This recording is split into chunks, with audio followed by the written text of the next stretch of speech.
We are back. Day 2 at Meatstock Bendigo. We have the final day of the middleweight title series. We're going to see the under 73, under 82 kilo women and the under 90 kilo men, under 105 kilo men battle it out today to see who will reign supreme as the strongest athlete in each one of those weight classes in this country for the year 2024. It is going to be a great day. We have a lot of tight competition. There's a lot of challenging at the top of each of the podiums. So we're going to go through those now and see where each of the athletes are with regards to the points. So in our middleweight women's class, the under 73s, Camilla Fogagnolo out to a pretty commanding lead with 37.5 points. Just below her, though, Jess Nish, Charlie, and Katie all within 1.5 points of one another. 2.5 points, sorry. So there is not much in that. The way strongman scoring works is that you have 10 athletes in the field, therefore 10 points on offer to get for winning each event. If you come second in the event, you're going to get 9 points and so on down the line. You do share points if you tie, so the points are added up and divided. So if second place is tied between two people, they'll add 9 points to 8 points, divide it by 2, and then they will share that 8.5 points each. If you add a third person in, you add 9, 8, and 7, and then divide those points. That's how the scoring works. So there is many, many points on offer, and we're going to see a lot of really tight scores. So there might be ties, but also we might happen to see a couple of athletes pushing up the top of the field. One little slip up from Camilla can leave her down the bottom of the field, leaving someone like Jess, Caroline, or Katie to get extra points and sneak back up the leaderboard. Looking on to the under 82 kilo women now. We're going to get the 82 kilo women's scores up. We've got 5 women in that class. So we've got Megan Clark pretty commandingly ahead on 20 points. She didn't drop a point yesterday. She won every single event. Sarah Halifax in second place there with 15 points. Now she took second place in most events, but then also dropped a little bit on the deadlift event where Liz Aitken jumped in and stole some points off her. Liz in third, only 2.5 points behind Sarah. So there's going to be a really tight battle for the podium. Jess Zureb and Ash Devlin rounding out the field there. But like I've said, with regards to the point standings, the disruptors down the bottom of the field can jump in and can steal some points off those top girls and can sneak their way up the podium and get even higher. We'll now look at the men's standings. We'll head over to the boys. Now, these are long, deep fields, so we are working through a lot of boys here. But again, with a longer, deeper field, you are going to see the chance for more athletes to sneak up that leaderboard with one good event for them and one bad event for the leaders. Dylan Phipps out to a commanding lead in the under 90 men's. It's going to be hard for those boys to catch him with this lead that he's got, but he did struggle with that log yesterday. He passed out on the log, having another log today in that overhead medley. We'll see if he can hold his composure and be able to get through that medley. But these are going to be really, really fast times as well. So it's not just going to come down to who's able to complete the medley, but who's able to do it faster. Those boys in second, third, and fourth, Matthew, Luke, Anthony, they're all within a hair of each other. One good event up or down could mean podium or missing for those guys. And all the guys down below have good events today. Even Carl Sherry, who is currently in last place, is one of the country's best ever strongmen. So don't count him out for winning some events today and really putting some pressure on those top guys. Even if not challenging for the podium at this point, he could really disrupt the guys on that podium. We're then looking at the under 105 kilo men. Mitch Budge has come out of nowhere and really put himself in the lead with a really commanding position. He's a really good overhead presser, so expect him to come out with a really good performance in the overhead medley as well. But this is going to be fast. There's lots of really explosive boys in this 105 kilo class. So it's going to come down to how fast the stopwatch gets stopped, how fast that timer's thumb is able to actually come down, because that overhead medley is going to go through really, really quickly. And this class is absolutely stacked all the way down to 10th. There's only less than 12 points separating those guys. Even Chris Merriman down in 10th, Ben Aykroyd in 11th. One good event has them back up in the 40s. They get 15 points for an event win. So one good event from any one of those guys through 6th to 11th can put them back in the lead, and they can actually get their points right back up there. So it's all on the line today. We are going to see the best athletes in the country challenging for the title. We're going to have to wait and see how each of these athletes go. with the first event, which is going to be the overhead medley. We have a log, we have a dumbbell, and we have a yoke press, which is the big frame that you're going to see come out in a bit. We have a Minecart hold, so we're going to be holding that cart. That'll be the first event today, followed by the overhead medley. We then have a couple of other events that we'll run through. I'm going to hand over to Buddha on the gym floor, who's going to bring the athletes back out for day 2. G'day there. Welcome to Australia's Strongest down here at Meatstock Bendigo for 2024. We have the Australia's Strongest Middleweight Championships for the under 73s, the under 82s, and that's for the ladies. And then for the men, we have the under 90s and the under 105s. Now, today is day 2 of 2 days where today we have event number 1, which is our Minecart hold.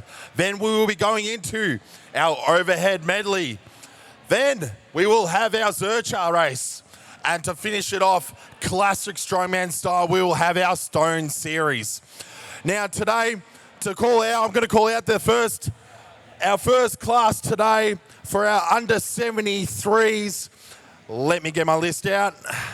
We have Emma McFarlane, Sabrina Poole, Annalise Bevan, Natalie Koopman, Lauren McMillan, Caroline Eaton, Katie Carlisle.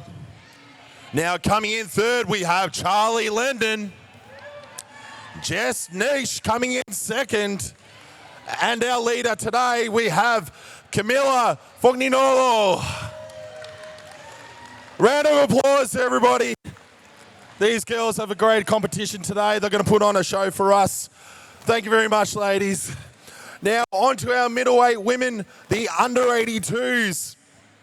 To start off, we have Ashley Devlin. Then next up, we have Jessica Zuru Baker. Then coming in at third, we have Liz Aiken. Now coming in second, we have Sarah Halifax. And our leader from day 1, we have Megan Clark.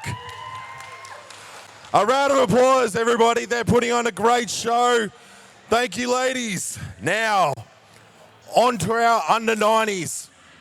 We've got a big list here.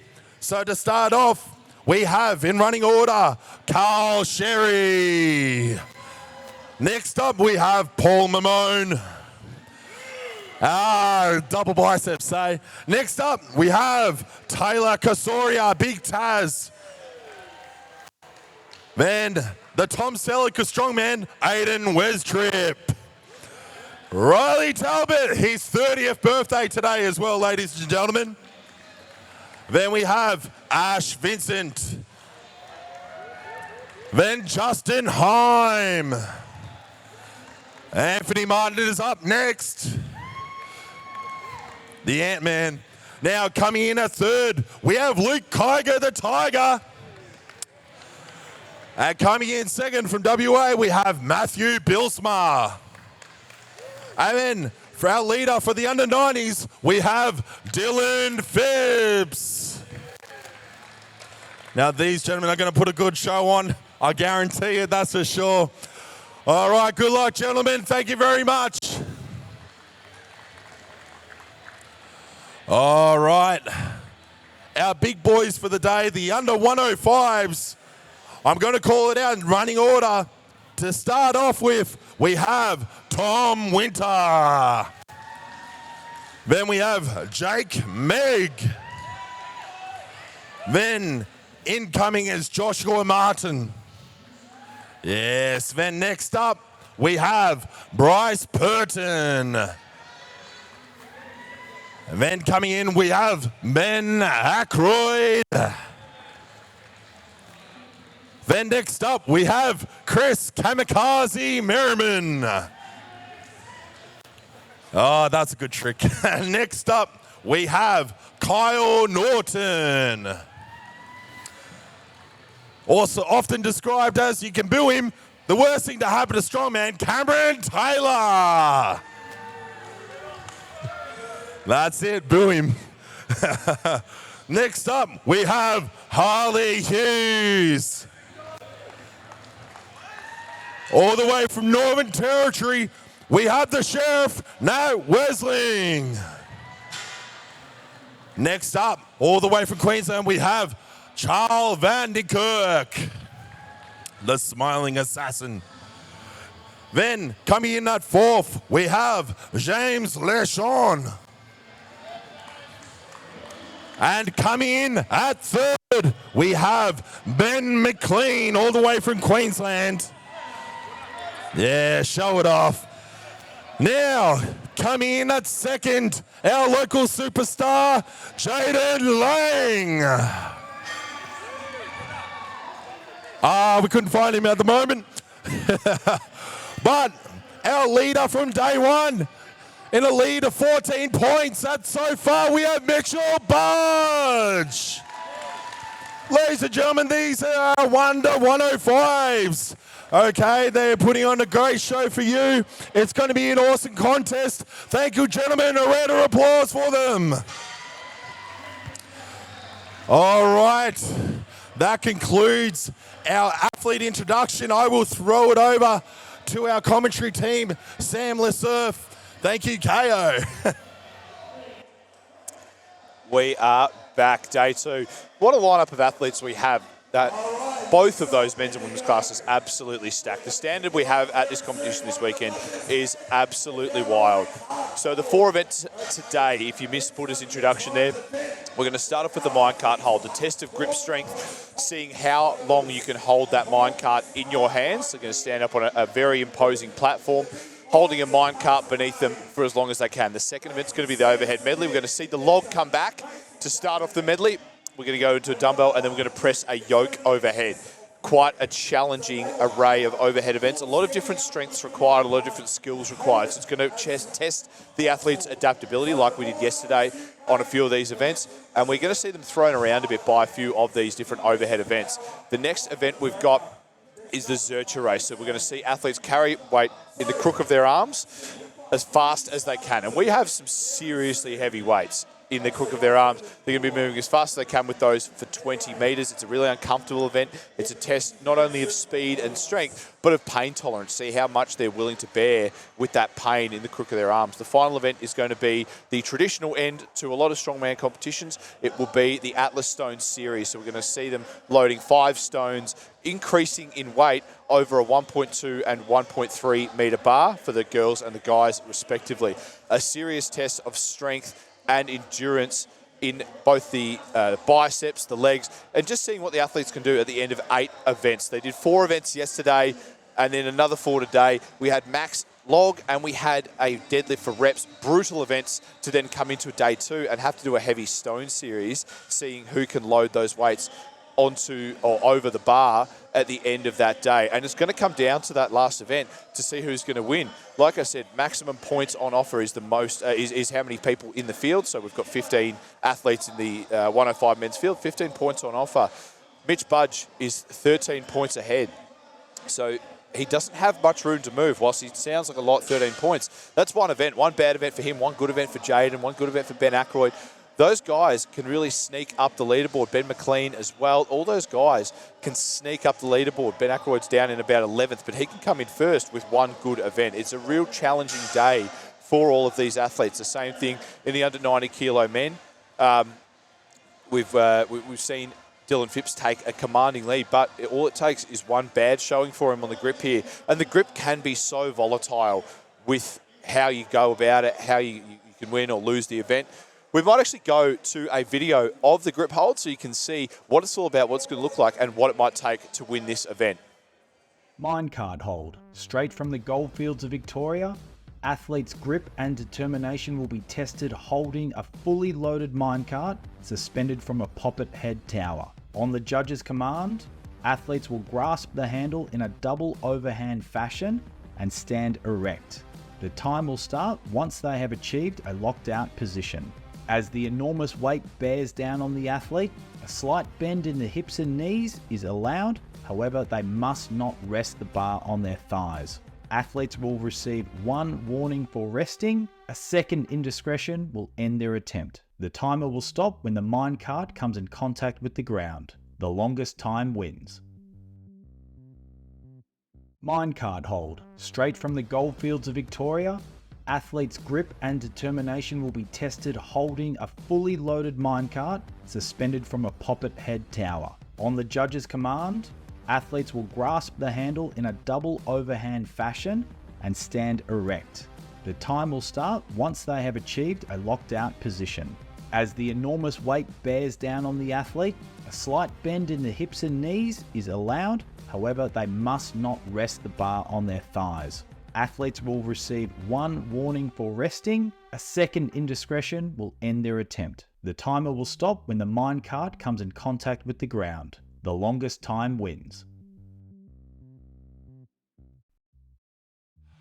Well, welcome to Australia's Strongest. I'm Buddha Godfrey. Here we're here with Camilla. I'm going to murder it again. Foggin Yolo. I'm going to ruin it every time, okay? I expect it. That's exactly it. Now, day 2, how are you feeling? Yeah, feeling pretty good. We'll see how it goes.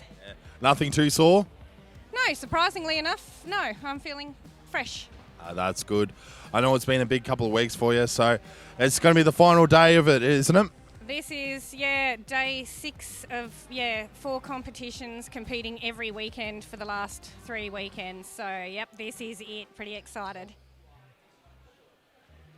And that was a wild Bryce Burton walking through, oblivious to a camera and a whole studio set right here. But thanks, Bryce.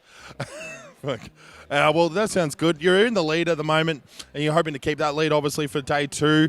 I think points-wise, you're going to keep it, I think. Yeah, I have a pretty substantial lead at the moment, which is really nice. I think it's about 7 points. Hoping to, never expecting to, but definitely hoping to stay in front for the rest of the competition and hopefully earn my spot trying the 160 stone again, hopefully. Hopefully. We'll see how we hold up. I mean, it's event number 8 at the end of it, isn't it? Well, that will be event number 9. Actually, event number 9 there.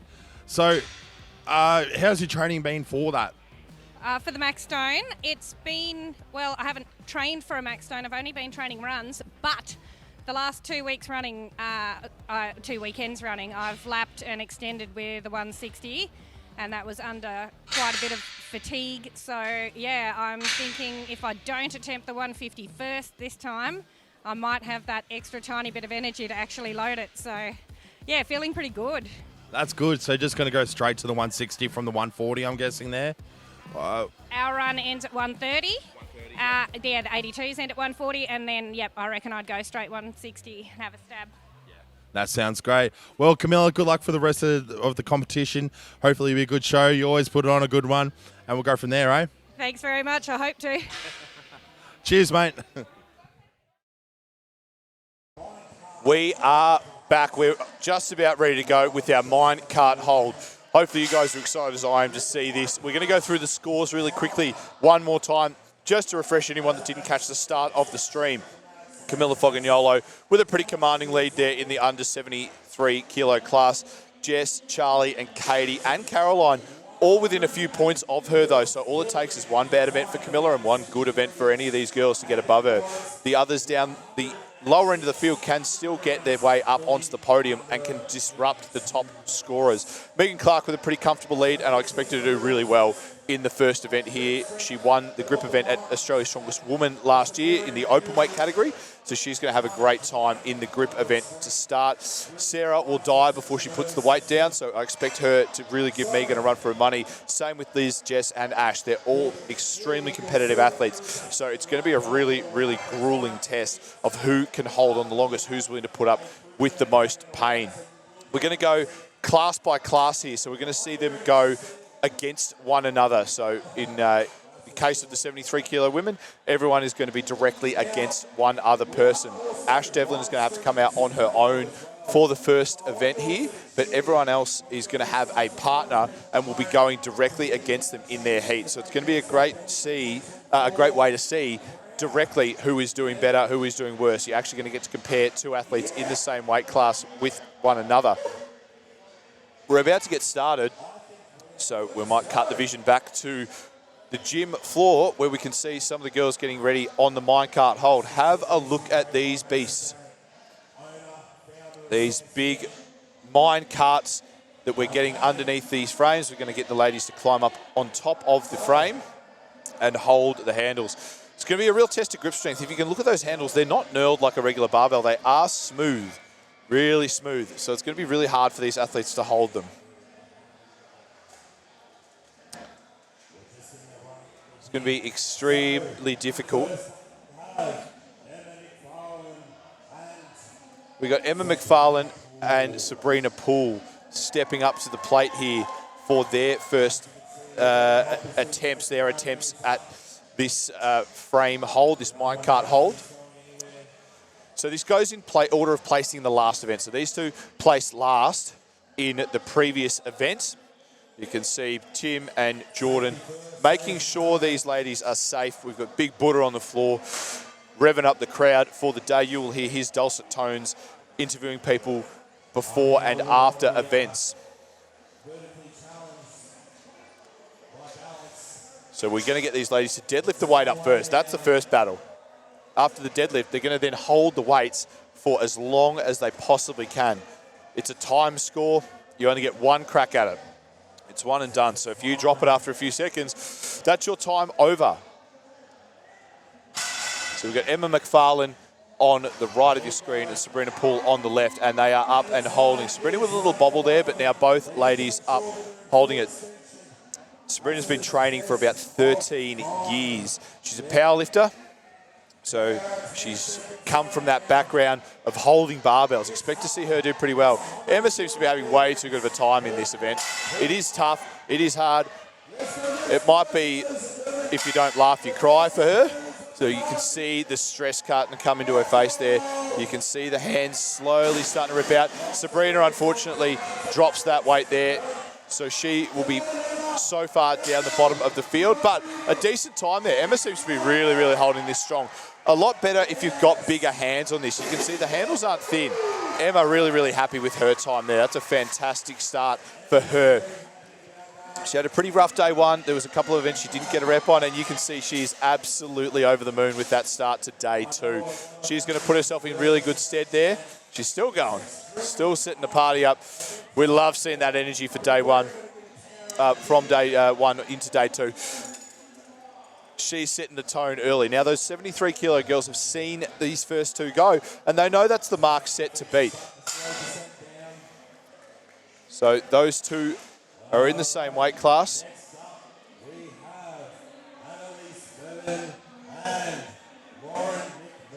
So Annalise Bevan and Lauren McMillan. We're going to see if we can get the times on the screen there for you.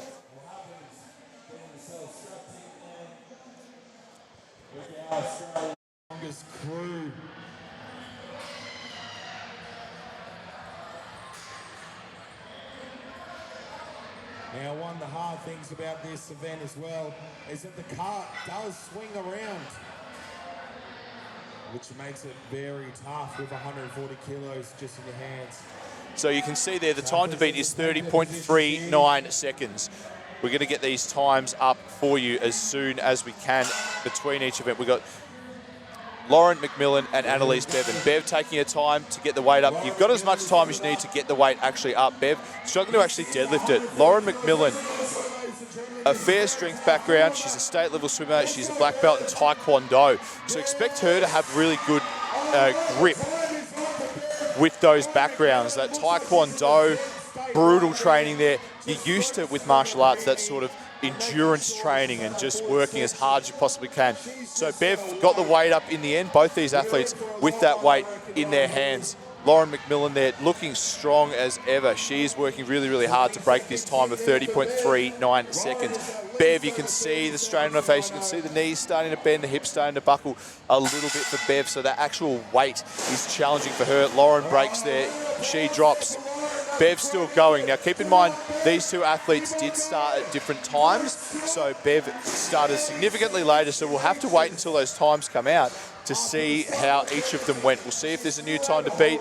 It looks like the scorers are about to update the scoreboard, and we might have a new best time for the athletes to beat, for the remaining athletes. And this is the big advantage of coming first in the last event yesterday, meaning that you know exactly how long you've got to beat. Those in the audience would know when you've got a time to work to, or you've got a rep goal to work to, it is often a lot easier mentally for the athletes to work through and get to that time. If you know you've got 5 seconds to go or 10 seconds to go, you can often mentally find it a little bit easier to hold on for that extra few seconds, because this event is a lot about pain as well. It's not just about how strong their hands are, but how much pain they're willing to go through. We've put 15 and a half seconds on that time, 45.96 seconds now, the time to beat. So we've got Natalie Koopman and Jess Nish coming up here, stepping up to the plate, seeing how they can do. 45 seconds, the time to beat. 40 kilogram hold of hell. 45 seconds. It's a long time to be holding. Every second there on that platform with that weight in your hands feels like 5. It's a brutal, brutal amount of time to be holding for. So Koopman taking the slack out of that bar first. Jess taking her time as well. Now the athletes have been given the command to come up, and both athletes have started. Both looking strong. Jess is getting herself into position. Have a look at the shoulders on both these women. Jess in particular, feathering in the delts. You can see a few battle scars from yesterday. The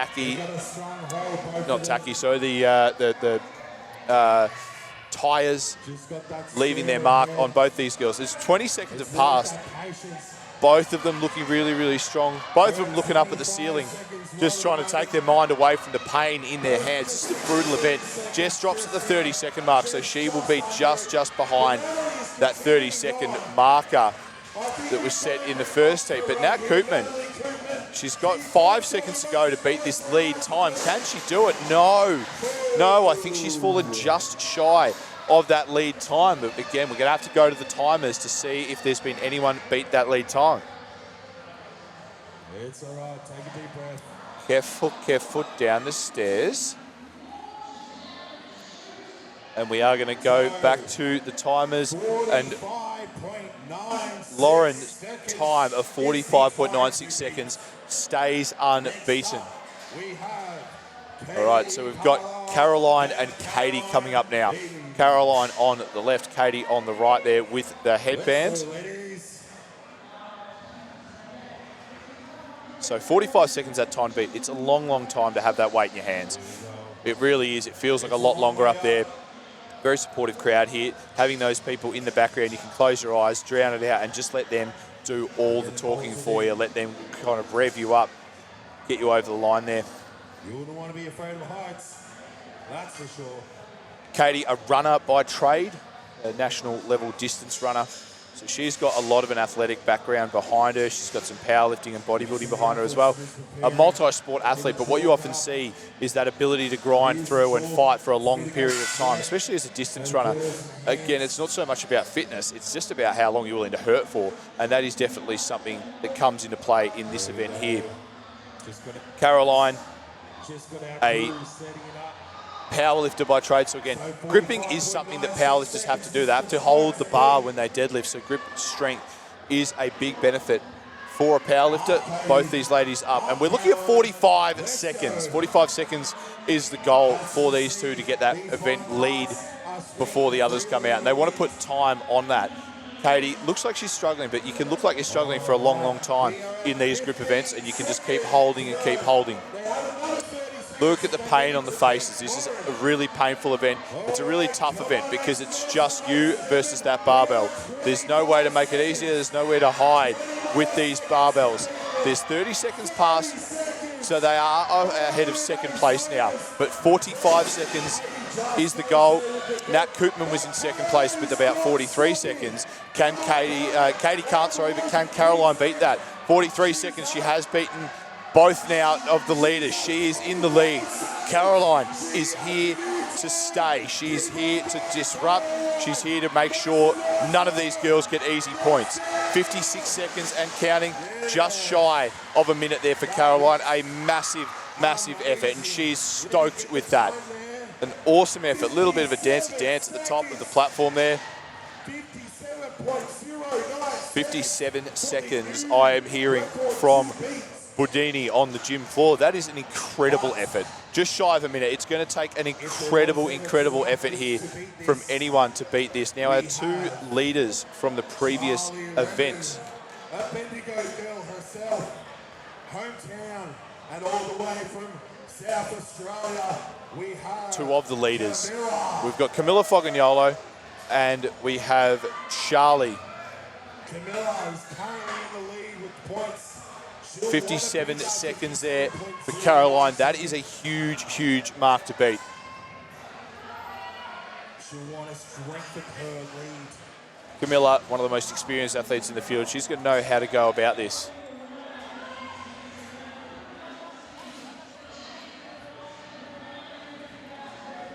All right.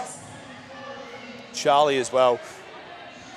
Believe she's got a background in pole dancing, which is going to play into that grip. Both these ladies making that pick look really, really easy to show that the weight actually isn't too much of a struggle for them, but that grip aspect is where it's going to come into the fore, where they're going to really, really struggle near the back end of this set. We've gone 15 seconds already. Camilla absolutely unfazed. He's the consummate professional.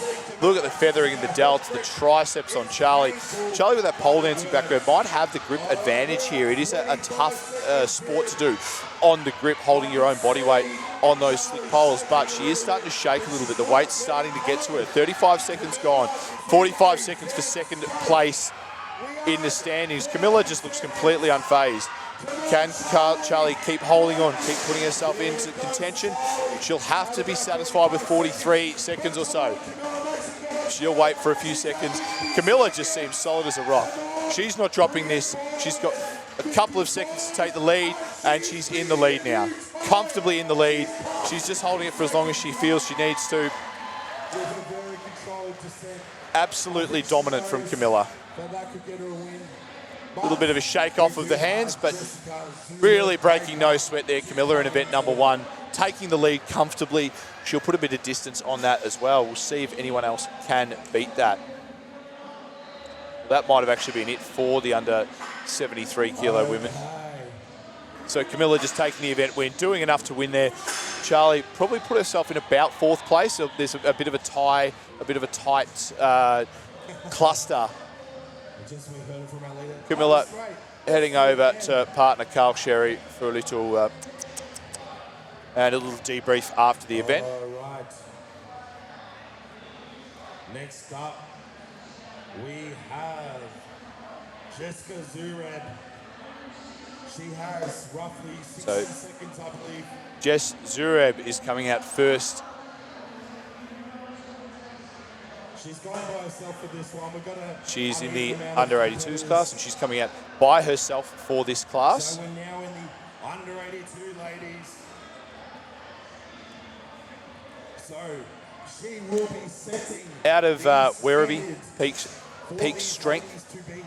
She's been in the strong woman scene for a while now. She's done some ASA shows, some Game of Stones shows. She's come first and second in a couple of these shows.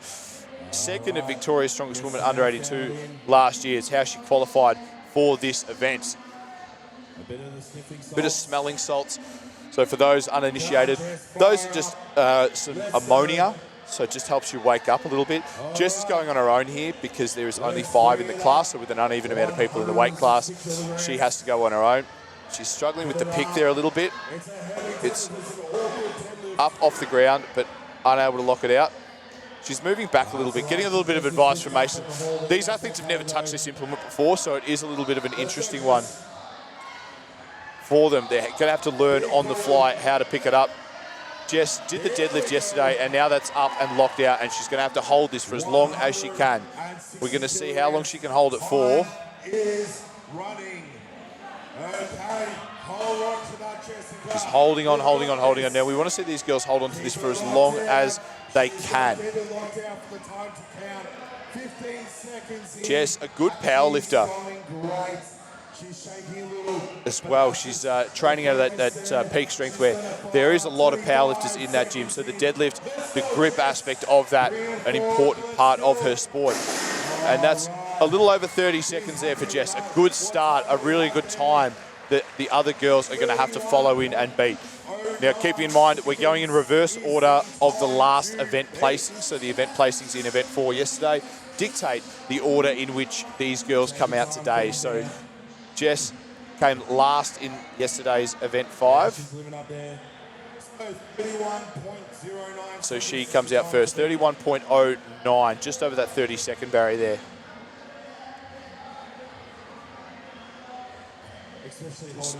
Being very careful on the way down. Not great with heights, I don't believe, Jess.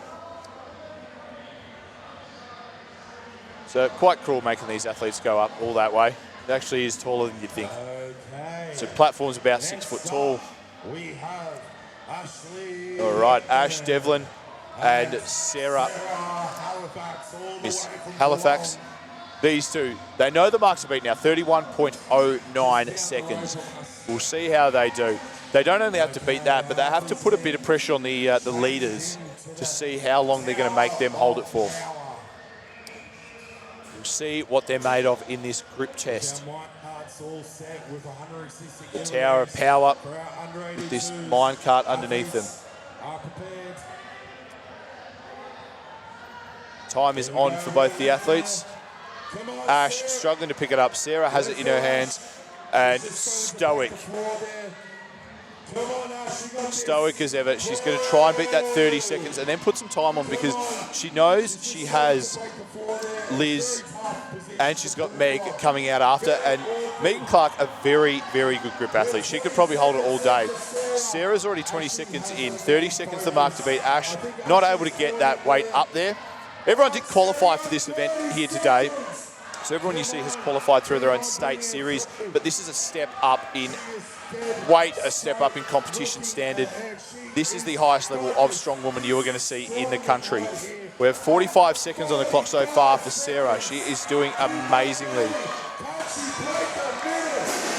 She gets to 50 seconds and puts it down. Spirit fingers there, making sure those hands are all right. Get a bit of air to them.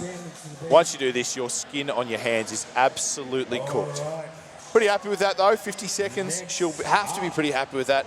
That's proven to be a good time for the under 73s, sorry. So we'll see how it goes for the under 82s. We've got Liz and we've got Meg. Megan Clark, who won the grip event at Australia's Strongest Woman last year. Liz putting a really good deadlift in yesterday. We'll see how much that deadlift has challenged Liz, has impacted her recovery. Pulling 9 reps on that deadlift yesterday was massive for Liz. It was really big for the points. It threw Sarah back a few points, but also it forced Megan into doing more reps than I think she would have liked to do. 10 repetitions Megan had to do to take the win on the deadlift yesterday. So Liz's work there has really put her in good stead for today. And this is why she's in the final pairing, because of that deadlift where she got those 9 reps. Megan got 10. 12.5 points for Liz, 20 points for Megan. So maybe a bridge too far for Liz to get back into first place, but she can put herself into second. Now Megan and Liz have broken the floor. They're both up and holding. Both of these athletes are going to try and hold it. 50 seconds, the time to beat there for Sarah Halifax. So Liz, Victoria's strongest woman in the under 82s. She beat out Jess last year for that title. She won the compound conception as well in the under 82s last year. She had a big 2023, Liz Aitken. She's doing really, really well in this event. We're at the 30-second mark, so we've got 20 seconds to go to see if those two can beat Sarah. You can see Liz is starting to let it fall a little bit. It's sliding ever so gently down those thighs. She's only a few seconds away from dropping here. Liz, can she hold on? 45 seconds. She's got a couple of seconds left. She will not overcome Sarah, but Megan Clark will. I told you this would happen. Some of the strongest hands of Australia. Megan probably had more time there. She's just done enough to win the event. Gets that event win. That's 5 from 5 for Megan Clark. Imposing performance from her. Incredible. Amazing way to get that event started, to get day 1 started for Megan Clark with her 5th event win in a row. Crazy, crazy work there. So Camilla and Meg showing their defiance as the most experienced and the best athletes in this field. Absolutely incredible performance from those two, taking out the event wins in a canter without really having to build up too much of a sweat at all. Those two taking the event win in event number 1, or event 5, event 1 on day 2. We're going to go to Buddha on the floor. He's got Camilla Fogagnolo. G'day there. We're live on the floor here with Camilla and the under 73s with a win with the 140 kilo Minecart hold. How was that? It was really painful. Yeah, that was incredible. Like, what time did you end up getting? I think it was just under 60 seconds, wasn't it? Just over, I think. Just over. Incredible. Now, what kind of training do you do for this? So this event I hadn't trained specifically at all. It was another one that didn't really get much love. And I haven't done much Olympic lifting in the recent history, so I hadn't trained my hook grip. So this was a baptism of fire. A baptism of fire, that's for sure. I mean, grip is just one of those things, especially hook grip, coming around with your thumb underneath your fingers. It's just squeezing and just bearing the pain, isn't it? It is, yeah, very painful. Well, hopefully your grip is still good for the rest of the day, and we'll keep on watching you win a couple, eh? Let's hope so, thank you. No worries. Thank you so much, Camilla. We'll go back live to our commentary team there with Sam LeSurf. That was a crazy way to start the day. An absolutely amazing performance there from the GOAT, Camilla Fogagnolo. I think at this point, absolutely undisputed. She is the best strongwoman Australia has ever produced. The amount of international titles she's got and putting herself in a commanding lead now for another Australian title. She's won just about everything there is to win in Australia over the last few years. We're going to move on to the boys now, and these are really, really tight, exciting fields. And what makes it super exciting is the amount of points on offer and the tightness at the top of the field. Any slip up from any one of these boys can cause a big upset throughout the point standings, throughout the rankings. We've got 10 boys in the under 90 kilo class, or maybe it's 11 in the under 90 kilo class. So we might have someone coming out on their own. It might be Mr. Carl Sherry. So going from Camilla winning that event to partner Carl coming out. Always wearing very interesting pantaloon, Carl. He's got the old man tape on the back of the calves. Very imposing figure. He's just all muscle. He's an absolute pit bull. He goes hard, and this is an event I think he'll hope to do well in. He's willing to put up with a lot of pain, Mr. Carlos. I was chatting with Tyson yesterday. Probably an athlete that goes into contention as the male GOAT in Australia. The weight is up. We'll keep giving you time updates throughout this set from Carl. Look at the forearms. The vascular man. Everybody loves the vascular man. That was my best Stewie Griffin for anyone unaware. But Carl, you can see the strain on his face.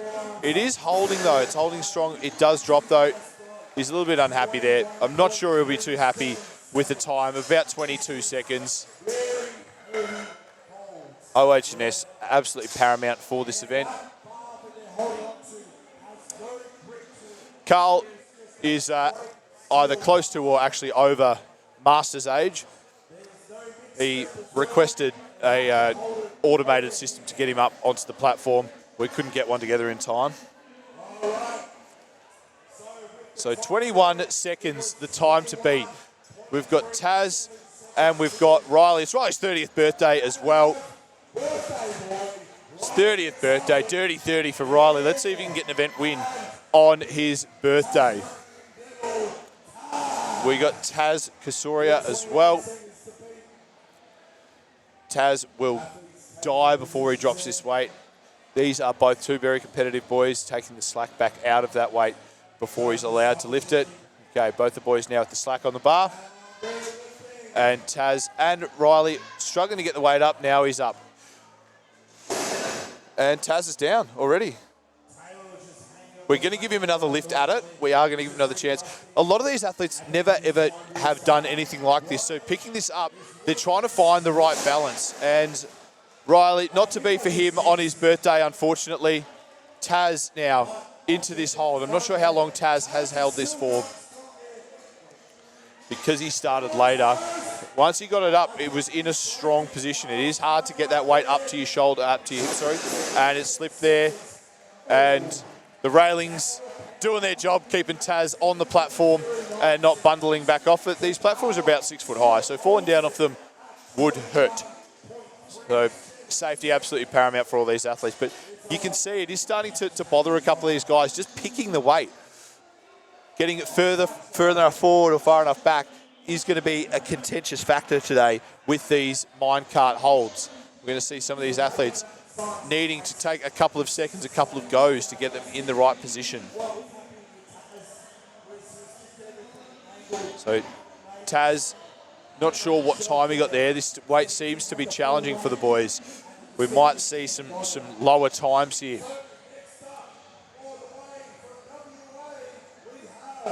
All right, so we have Matthew Bilsmark and Aidan Westrup here today. Tom Selleck on the right there. So Matthew and Aidan, they're both still in contention here. They both can push themselves up onto the podium if they work their way up with some really, really good event scores.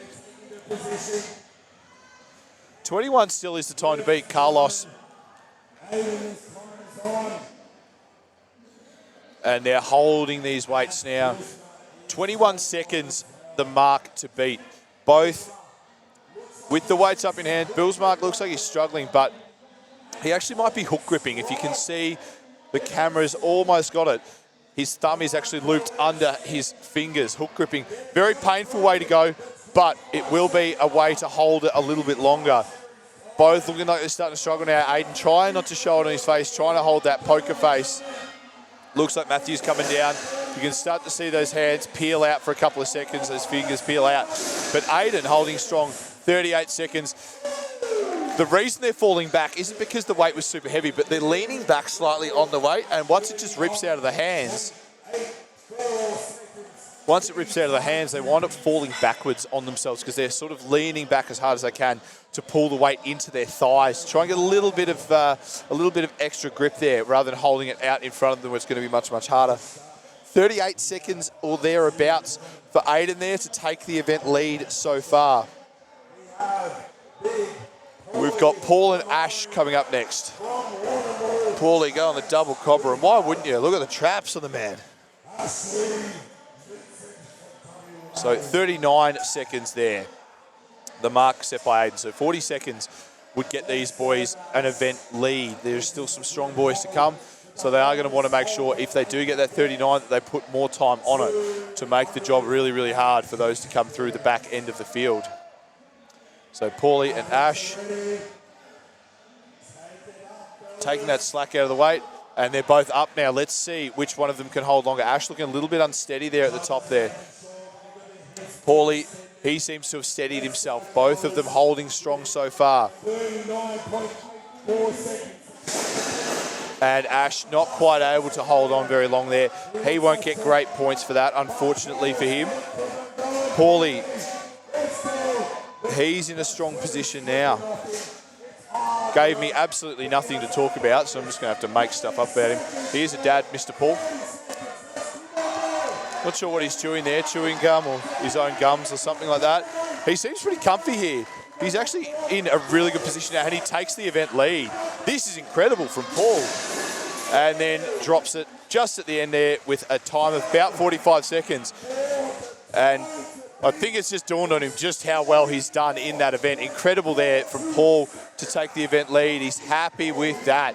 He had a bit of a rough start to day one, zeroing the log. He thought that might happen though, and he was pretty happy with how day one wound up finishing, leading him into day two.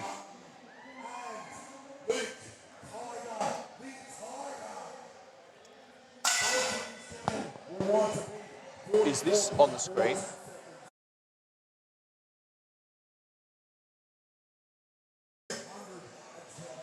So we're going to come back out with our next athletes. We've got Luke and we've got Ant-Man. Ant Martin So Lukey qualifying through Brisbane's. And we've got Ant-Man qualifying through New South Wales. Both the gents are up. They're holding. Let's see how long they can hold for. 46 seconds the mark to beat. Mason making sure that Ant-Man there is locked out at Martin. Lukey holding nice and strong. We'll see if these guys can get to that time. It's a brutal test of endurance here and also your willingness to push through pain. This is our second last pairing for the under 90 kilo men. Both men really trying to hold on to this brutal implement. 30 seconds is gone and Ant Martin not able to put much time above 30 seconds. Now Luke, can he break that time set by Paulie Mamoine? He seems to be doing okay now. It's starting to slip. You can see the hands unfurling and we are going to have to refer back to the scorers. That might be a really tight time to pause.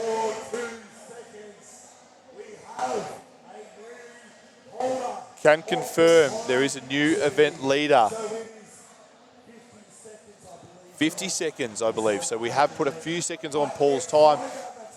Paul's time still holding up though, with Ant Martin not quite able to reach much beyond 30 seconds there.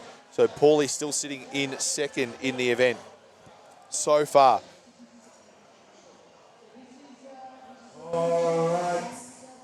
Our last pairings to the winners of our deadlift event, Justin and Dylan.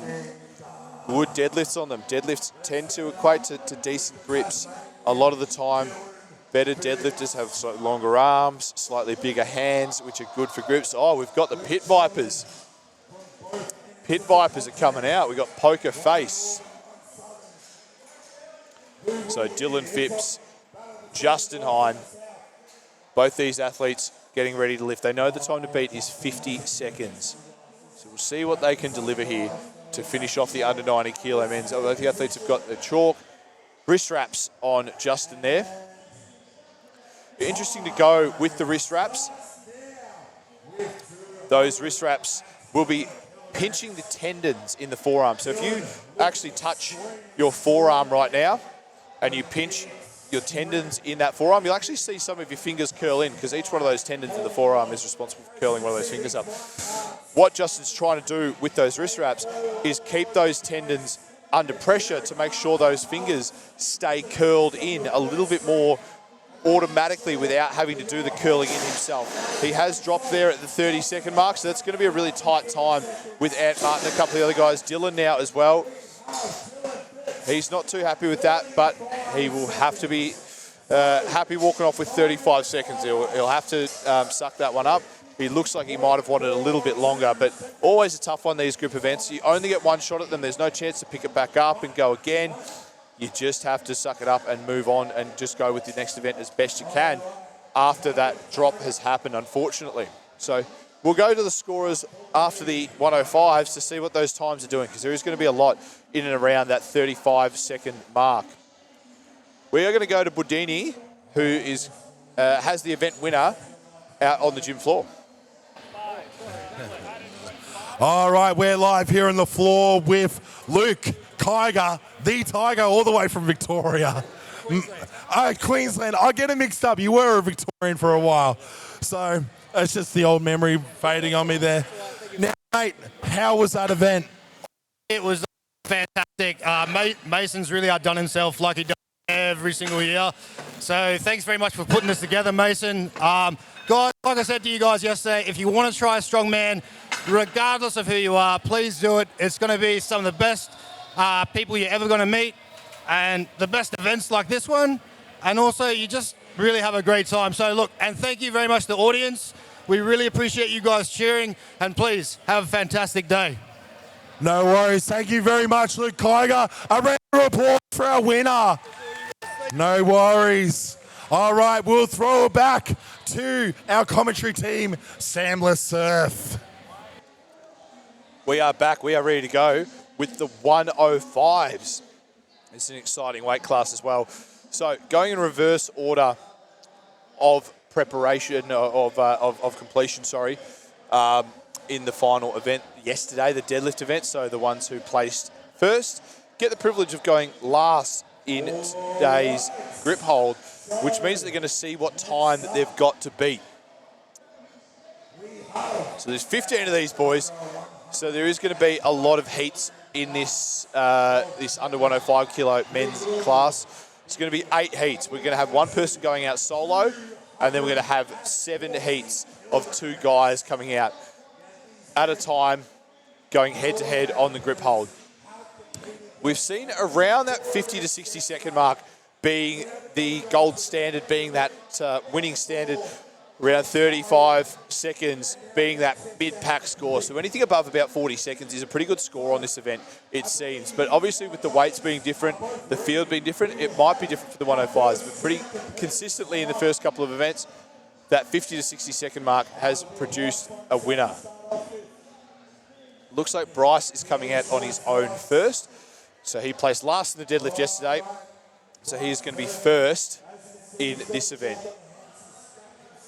He's got the chalk on the hands, a little bit of grip jizz, I believe. The yellow stuff you see, that is the brand of liquid chalk that a lot of people are using nowadays, grip jizz.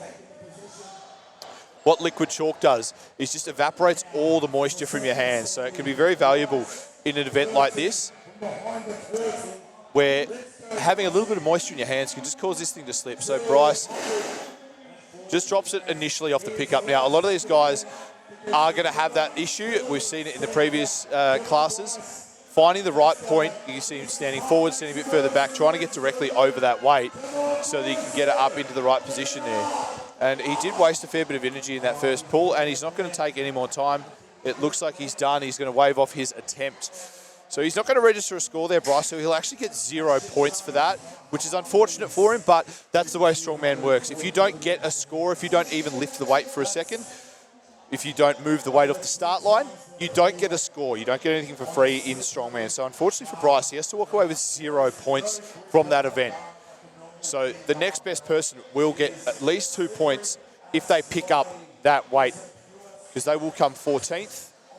But because Bryce didn't score, he doesn't register a single point there. Next 2 athletes, we have Tom Winter, Daddy T. He's requested to be called. A recent father, he's a father of a 7-week-old. We've got Josh Martin here as well. Mr. Winter is already here. We'll see what these athletes can do. Josh Martin and Tommy Winter with this grip hold. Now, they don't have anything to beat. There's no time to beat.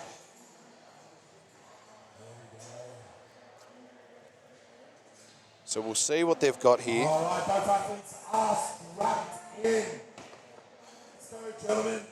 Joshy Martin, Tommy Winter, both athletes lifting that weight. They're up.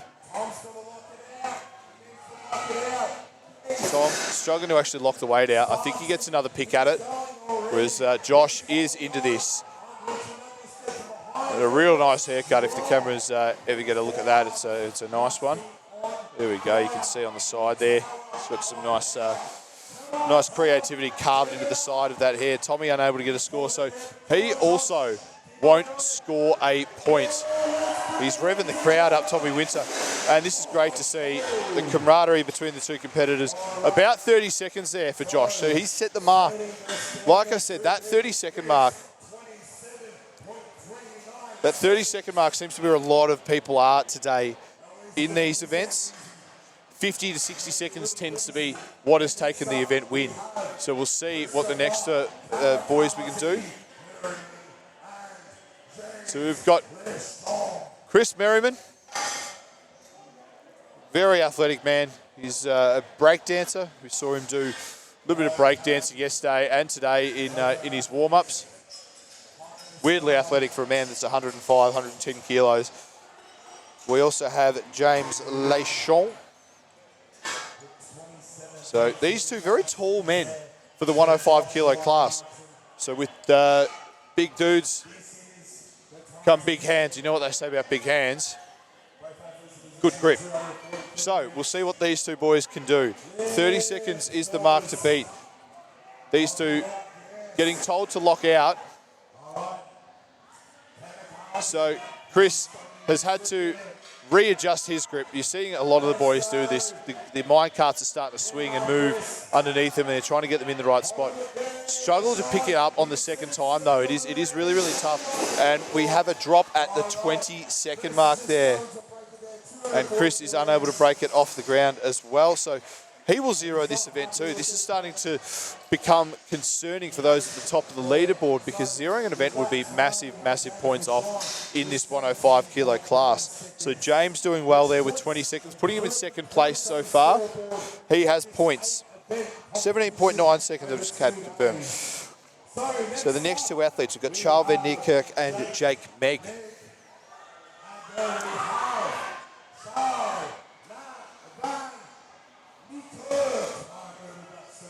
So both these boys know what the mark is to beat, 27 seconds.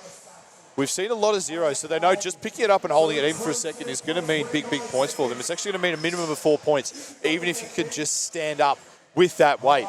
We've seen a lot more zeros in this than we saw in any of the other weight classes. The weights do significantly jump up when we get to the under 105 kilo boys. Let's see what Jake and Charles have. So both Jake and Charles are up now. They've got their own individual timers. They're able to stand it up at whatever time they want. So Jake stood it up a little bit faster than Charles. Charles, a very experienced strongman, taking his time to set up and set it. You can see it starting to slip out of Jake's left hand there. He's going to get a couple of seconds extra. He's going to hold on for as long as he can. The finger strength there is incredible. He's dropped it about the 19-second mark, so he's probably put himself so far in a second or third place now that Charles is also going. Now, Charles, he seems to have eclipsed the time set, but we will have to go to the scorers there. It seems to have been about 29, 30 seconds. 28 seconds, I'm being told. Now, I don't know if Charles might have hurt himself there, dropping the weight onto his shin. He seems to be okay. Jordan doesn't seem to be reacting too adversely. But he's not moving a whole heap too fast. He's mobilising himself down the stairs now. Might have a bit of a shiner on that shin there, though, after dropping that on his shin. Once it goes, it goes. He seems to be a bit proppy on that right leg there. He's walking it off now. 'Tis but a flesh wound. We've got Cam Taylor, the worst thing to happen to strongman. The crowd booing Cam Taylor, as they absolutely should. And we've got Nat Westling, the sheriff of strongman, all the way from the Northern Territory. Good to see you in the NT action. So Cam, he's brought his own chamois up onto deck. A very experienced strongman. He's going to make sure that there's no sweat left over from Charles. There's nothing on that implement that can intrude on his. And I'm not sure whether some of these athletes have actually got talcum powder or chalk on their thighs. Chalk would actually be a smarter move to stop it from sliding down, but the talcum powder typically helps it come up. So interesting to see which sort of technique they go with. Cam going with the wrist wraps as well. So we've got Nat Westling, we've got Cam Taylor, and they're up with the weights. Once they break the ground, they move up nice and fast. The weights aren't too much of a challenge to actually deadlift here. It's the grip aspect that these athletes are struggling with. They know 30 seconds is that mark to beat. So it's going to be an interesting battle here. Nat looks like he's struggling already. Larger hands on this event do play a factor. The larger your hands, the more you've got to wrap around. Nat being told to stand up, and unfortunately can't do that without dropping the weight. So he'll get a time of about 15 or 17 seconds. Cam Taylor really, really strong here. You can see it starting to pull out of his hands. You can see those hands starting to open up. Real bit of smart-ass Payakaroon from Cam, but he is holding strong. He is setting the new event lead. So the worst thing to happen to strongman, so far, the worst thing to happen to this field of 105 boys, because he has set a time of about 42, 43 seconds there. And that's going to be hard to beat. This weight seems to be fairly imposing for these 105 kilo boys.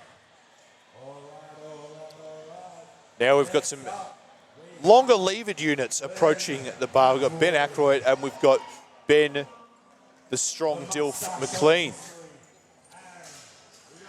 So another pair of dudes with some big old hands. So Cam setting the time to beat there at 39.27 seconds. Time to beat.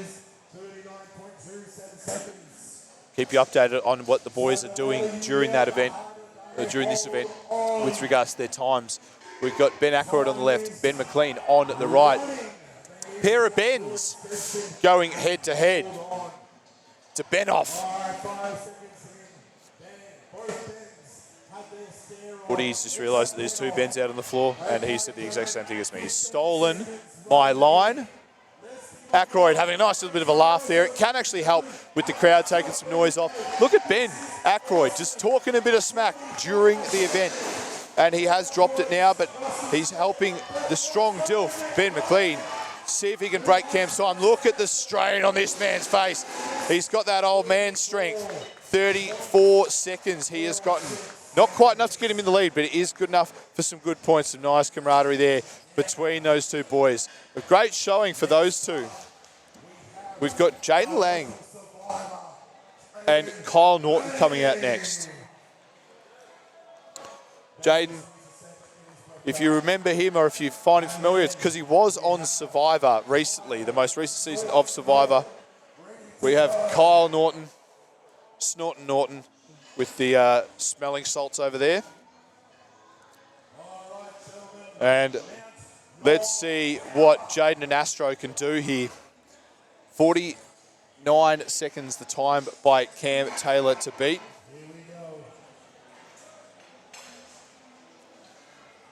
It's going to be a tough time to beat as well. Jaden in second on points. He's 13 points, I think, behind the leader. So he needs a really good showing here. With 15 points on offer, he wants all 15 of them. The boys are going to need the leader, Mitch, to slip up a little bit, but they're also going to need to do their job, their end of the deal, and lift these weights for as long as they can. So both the weights are locked out. Jaden with a little bit of the shakes up, but he seems to be steadying now that that minecart underneath him has got a little bit more stability. Kyle Norton as well, nice and strong and steady. Both taller athletes in the field as well. Taller athletes, bigger hands, more grip on these bars, so they can do a little bit better. They've got a little bit of an advantage over some of the shorter guys. And you can see Kyle's knees starting to buckle. You can see that weight starting to slip out of his hands. He's trying to G himself up, but it does slip in the end. Jaden look holding really, really strong. Absolutely unfazed. Would have done a few tests of grip strength on Survivor, I would assume, in some of those immunity challenges. So this is where these really come into the fore. A rugby player as well, so that sporting background gives you that little bit of an edge when it comes to pushing past the barriers that are set for you by the other athletes. He's looking down, seeing what time he can get. The grip folds there. We will have to see if it takes the event lead. I think it is the event lead. It might have taken over Cam Taylor. We'll have to go back to the scorers to absolutely confirm that, but I think he might have just edged out Cam Taylor. And again, that 50-second mark being the absolute miracle number here, getting that event win in every single weight class. The weight's absolutely perfectly selected by Mason, I will say. In these sort of events, about 50 to 60 seconds is a really good time to display that grip strength. So it's a really, really interesting thing to focus on is the times, and the times all being around that 50-second mark. 48 seconds for Jaden. Now we've got the two best deadlifters in the field, the event winner and the second place. We got Mitch Budge, who got 11 reps on the deadlift yesterday and looked like he had more to go. Harley, who got 10 reps and looked like he actually nearly deceased in the process. He's back. We'll see if he's going to bleed from the forehead today, Mr. Harley. Out of Beast Mode Cartel, so if you are out sort of Carrum Downs way, hit in Beast Mode Cartel, get a sesh in, you might see Harley there. We got Mitch Budge, trains out of his garage, I'm led to believe. Mitch and Harley with these weights locked out. Now, both of these men are going to go absolutely as hard as they possibly can. Mitch, a rugby player by background as well, so we've just seen Jaden do a really, really good job. Harley loses the grip, Looks like he might have torn a callus or something there. The calluses can rip off. He's given Mitch a little bit of support here. He wants to see Mitch do well. Mitch, can he extend his lead on the competition here? Jaden, with the current event lead, so he knows that he needs a really good score here, Mitch. It looks like his grip is failing. You can see those fingers starting to open up, and he does drop it. 30 seconds or just shy thereof for Mitch Budge. So that is going to come into the points play, and that is going to see a big display of points there. When it comes to Jaden moving up the field, he's going to get closer and closer to Mitch Budge. Now, it depends on how far down Mitch Budge was in that field as to how many points he's going to give up to Jaden. Jaden is going to take the cake with 15 points, and we're going to hear from him with Buddy now. We're live on the floor here with Jaden Lang with a win. As I can see, it's 48.97 seconds. Mate, what's going through your mind in that event? Oh, shout out to my mum for making me carry the shopping in from the car. Yeah. Oh, mate, that's impressive. You beat everybody at least by 10 seconds on each of those lifts. What's your training been like that for that event? Yeah, unfortunately, I just did a competition maybe in New Zealand like 2-3 weeks ago. So I haven't really been training grip that much. I'm just really blessed that I came through with the win on that one. Yeah, that was at Meatstock Hamilton, wasn't it? Yeah, so that would have been an awesome one to lift that. So you've just been having a little bit of a rest before this competition and just wing it, eh? Yeah, this is my first time in ASM, so really it was just about coming out here and just doing my absolute best, and that's what I'm here to do. Well, that's for sure. Here we're seeing your best, and we're seeing one of the best national competitors coming through out of you, mate. It's incredible. Mate, congratulations for winning. Keep on going. You're coming in second. That would have got you vital points there to keep you in that podium there, and even a contestant for number one. Thank you so much, man. Appreciate it. No worries. Great work again, man. Cheers. All right, we'll go back live to our commentary there in the box with Sam Lesurf. Awesome to hear from Jaden there after a really important event win for him. Apologies to anyone who momentarily lost vision due to his teeth. But a great event win, a great personality from Jaden, all the way over from New Zealand, or competed in New Zealand recently at least, and did a great job over there in the Trans-Tasman Championships. And now he's back in Australia, vying for this title of Australia's strongest man under 105 kilograms. And he's done a really good job in that event of clawing back some points. We'll get some points for you as soon as we can with these updated score sheets so we can see where we're at.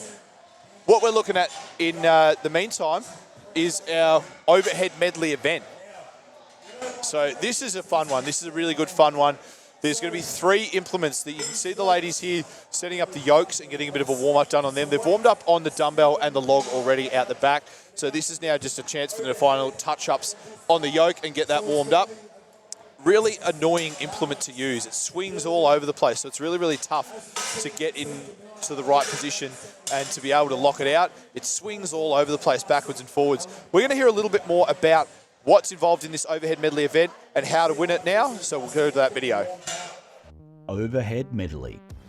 The overhead medley is a test of strength, speed and skill. Athletes are required to complete 1 rep each of the log, monster dumbbell and the anchor yoke in the fastest time possible. Each implement must be locked out overhead and the athlete must demonstrate control in order to be given the down call. Those unable to complete the 3 lifts within the 60-second time cap will be awarded a rep score for each successful lift. So that's the overhead medley. Now you know the rules.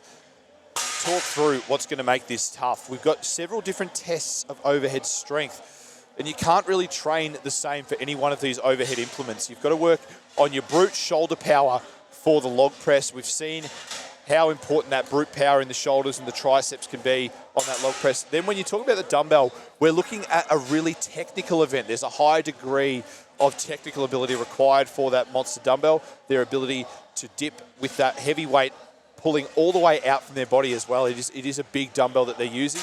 And then this yoke is super unstable. So not only have they got to have super high degrees of shoulder stability, but they've also got to have composure under it. Multiple techniques can be used. They can thruster it straight up from the ground overhead. That's the fastest technique, but with the faster techniques obviously comes some volatility. You are going to see a faster technique used on the log for some of these athletes. They'll viper press it, or one motion press it, so they'll take it from the ground, and then rather than throw it up to their shoulders and then press it, they'll just throw it straight up. We have the scores from the Minecart hold, so we will flick to those now. We're going to get them on screen for you. So commanding leads for Camilla and Megan. They won those events and just did enough to take the event win. So full points for those two. That is 5 from 5 event wins for Megan Clark, putting her on 25 points. Sarah Halifax on 19, so 6 points. Now a full event at least behind Megan Clark. So Megan has almost created an unassailable lead. Camilla Fogagnolo with 10 points there. That does put her a long way out in front as well. Jess Nish was her closest rival, and she only got 1 point there at the end. So she will really, really struggle to close that gap. Caroline Eaton doing really well there with 9 points. She's probably the only one now that has a chance of catching up to Camilla, but at this point it does seem a foregone conclusion that Camilla and Megan will walk away with these victories. Not to say that there's no chance for these other girls to still fight for the rest of the podium. Liz will only be about 3.5 points by Sarah, and there's a lot of girls in that 38, 39 point range in the women's under 73 category that we're going to see fighting for that title, that podium spot. Do we have the men's scores? Oh, we've got overall placings, in fact. So you can see Camilla now with a 11-point lead over Caroline, Charlie, a couple of points back. Jess now a couple of points back. Now, Jess is really going to have to fight hard here to get herself back on the podium. She's a good overhead presser. Katie not far off the podium as well. And with a really good performance in that group event, Lauren McMillan now putting herself in the battle for that podium. So 2nd through 6th, all a real genuine chance of getting that podium. They need a good performance in this event. I would expect good performances here from Lauren and Jess, both good overhead presses, so they could start disrupting up the top. Camilla, the consummate professional and a really good overhead presser herself. I expect her to be doing really well in this event too, and probably walking away with another top placing. Megan Clark, this might be the event where she leaves a little bit of room for Sarah. Megan isn't the fastest athlete in the field. She will get every implement and she'll make them look easy, but she's not the fastest to press, and she's not the fastest between implements. So we'll see how she goes in the speed event here, when it does rely on a bit of pace between the events. We'll move on to the men's scores now. So this is really interesting. There was a lot of zeros in the under 105s. We'll go through the under 90s first. Luke Kiger, he's going to put himself really close to the top of that podium. Paulie with a great 2nd place in that event. He will be absolutely over the moon with that, Mr. Paul. Aiden, Dylan, Matthew, Anthony, Justin, all in that 32nd range. It's a really, really tight weight class, all down to the stop on that watch, whose thumb was faster on a couple of those times there. It really, really is a tight race. We'll go to the scores after this, but the under 105 men, Jaden with an imposing time, nearly 10 seconds better than the next best, which was the worst thing to happen to strongman Cam Taylor, who will be really happy with 14 points there. That's going to really jump Cam up in the standings. Chris, Tom, Bryce, unable to break the weight off the floor, so unfortunately they get 0 points. Harley with a really disappointing performance for him, only 9 seconds. As we work back up the leaderboard, though, we will see that there's been some shifts. There's been some lead changes throughout. I think Mitch Budge has done enough to still maintain the lead, but he has dropped a lot of points there to Jaden Lang, so that has made for a really, really interesting remaining 3 events. We'll have a look at where the point standings are now. So you can see Dylan Phipps still in the lead, but Luke has come back a long way. Dylan didn't do a good enough job in that group event to put his lead out further. So the lead has narrowed a little bit. Paul has jumped up the leaderboard considerably here. He's put himself in a position where he didn't want to come last in this competition, and he might not now. He might be able to work his way further up the leaderboard. Anth Martin, Matthew Bilsma, Luke Kiger, all within striking distance of Dylan Phipps, all probably able to get themselves up into that lead if they have a couple of good events and Dylan doesn't do so well. And keep in mind, Dylan did pass out on the log on day 1, so we'll see how he does with the log on day 2. Mitch Budge, Jaden Lang, now separated by less than 10 points after that performance by Jaden. Ben McLean sneaking his way up the leaderboard as well, and he zeroed the first event. So for him to be this high up the leaderboard on day 2 is an incredible effort. He might drop some points on the overhead medley, given the log is at 130 kilos. So we're going to see a few zeros on this overhead event as well, and it might again shake up that lead. But I expect Mitch Budge to do really well on this. He monstered the first event, which was the log on day 1. So it will be interesting to see whether he can start improving on that lead again after maybe a little bit of a disappointing performance for him in that grip event that did let a couple of these other guys have a bit of a cider.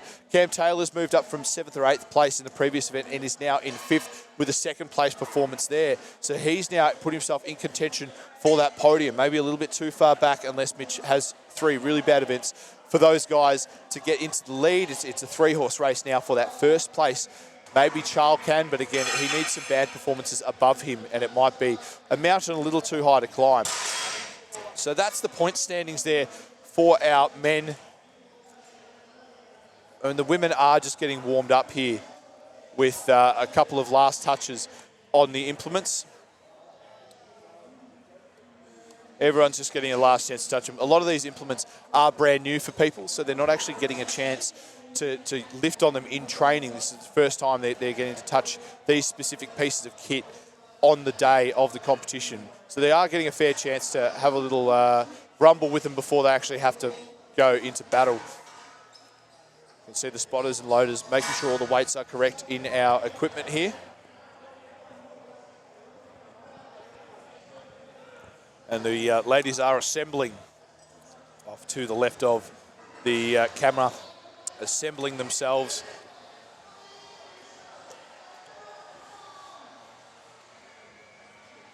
A couple of them looking a little bit pensive, just chilling out, trying to make sure they're not expending too much energy before the next event.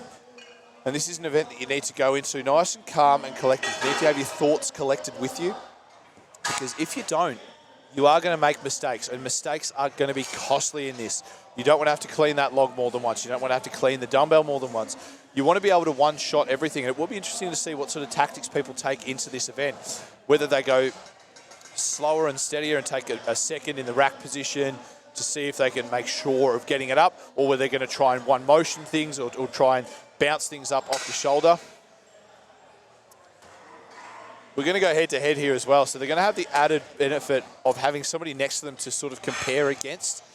Camilla just checking with our floor chief, Tim Trottier, making sure everything is in order. So we're going to start with the under 73 kilo women. We're then going to go to the under 82s, then bring the boys out 90s and 105s. So we're going to go through this overhead medley log, then dumbbell, then we've got our yoke press, and you'll see this rocking and rolling a lot of these ladies around, sending them flying backwards and forwards. It will spit a few of them out. Backwards is a tough, challenging weight to get overhead.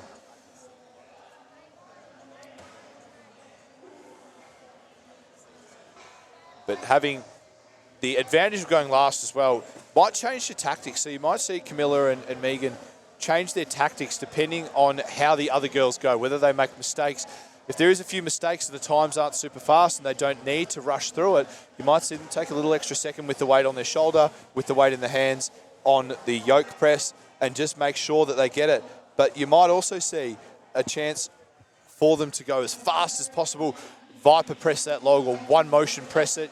You might see them one motion the yoke as well, thruster it. Or if they feel they need to, putting it up on their shoulders, taking a second, and then using one of those jerk techniques, the strict press, push press, power jerk, split jerk, all allowed in this competition. Anything goes when it comes to whatever you need to do to get the weight overhead. Once you've locked it out, we'll wait for Mummy Tiff to give it the down call, and then you get to move on to the next implement. You can't get rid of the implement early. So we saw a couple of the guys yesterday on the deadlifts get taken a couple of reps of them. A couple of log presses were taken away because they didn't wait for the down call. So they might have had it safely locked out and correctly lifted it, but then didn't wait for that down call from the referee and had the weights actually taken off them, or the reps taken off them. Just moving a few things around. Looks like Budini is rallying the troops on the floor for us to get ready with the under 73 women's. 60 seconds to get through the medley as fast as possible.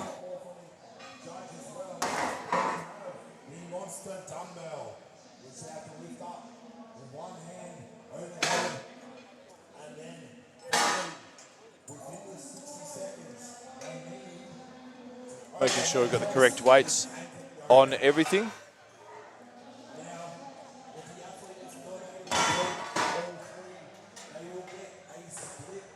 Best spotters and loaders in the country, these guys.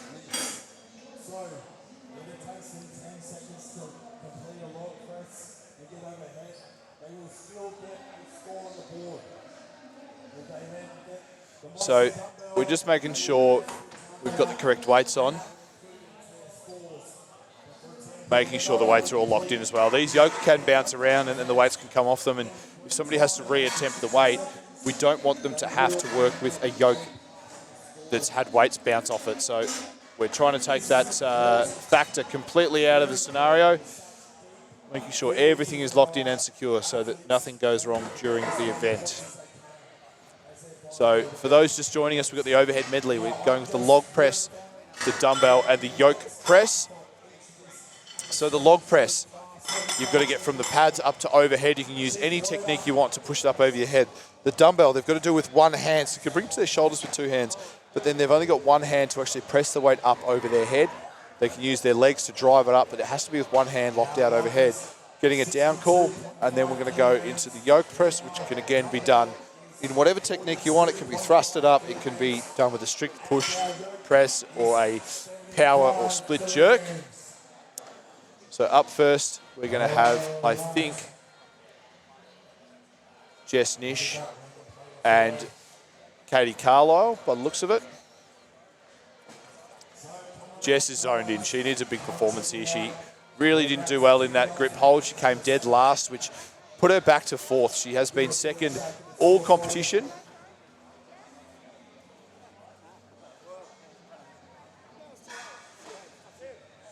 And now she's into the overhead press with a challenge ahead of her to see how far she can push that time, how close she can get to Camilla's time or win the event to get herself 10 points. 10 points being the amount of girls in the class. There's 10, so she gets 10 points for a win, whoever is that winner. Jess really, really looking to be that winner.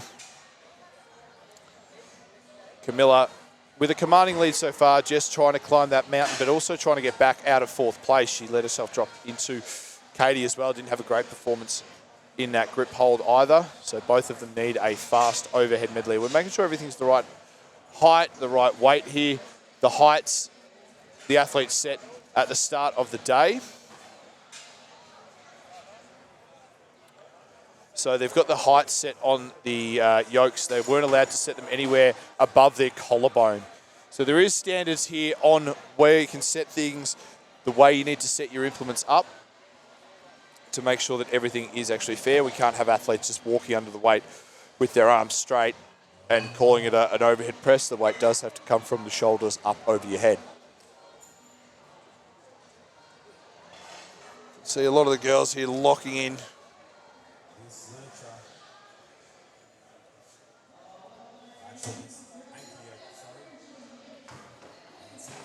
So we've got Jess and Sabrina coming out first, actually.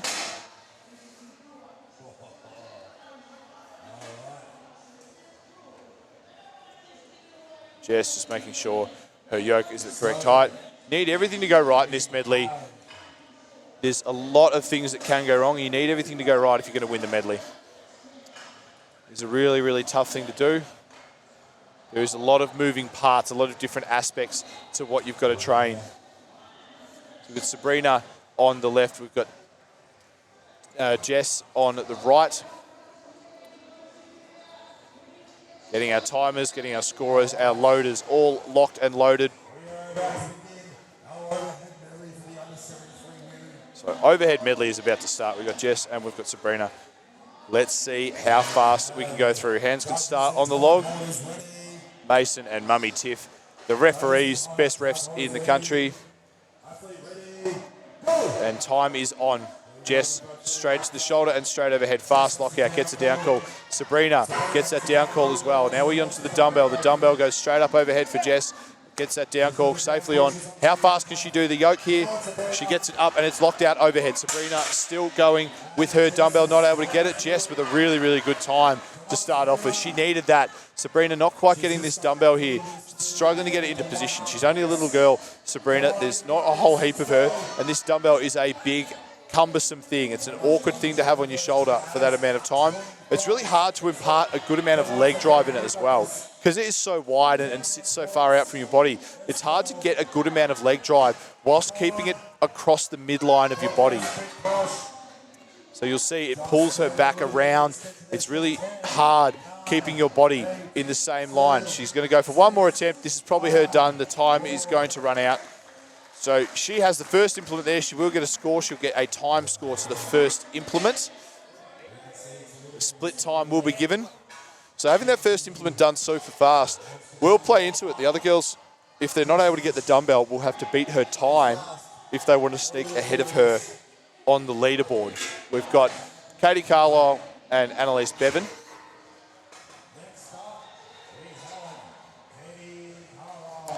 So,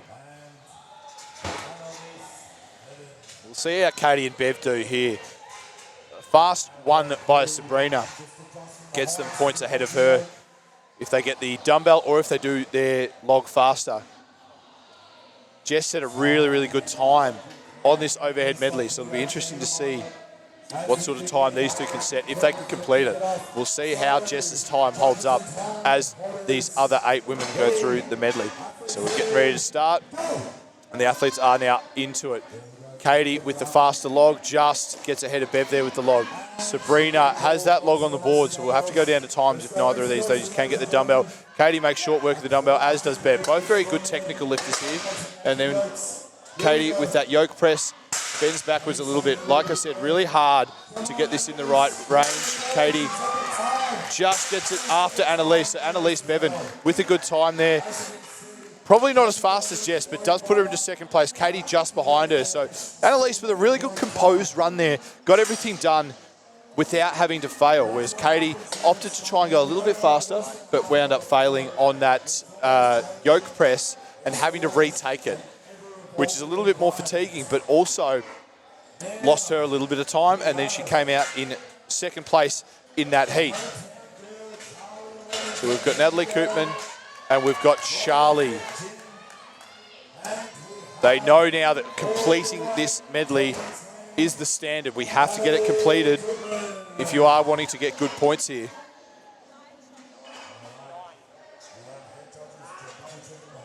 So we're just going to have to adjust the yokes here.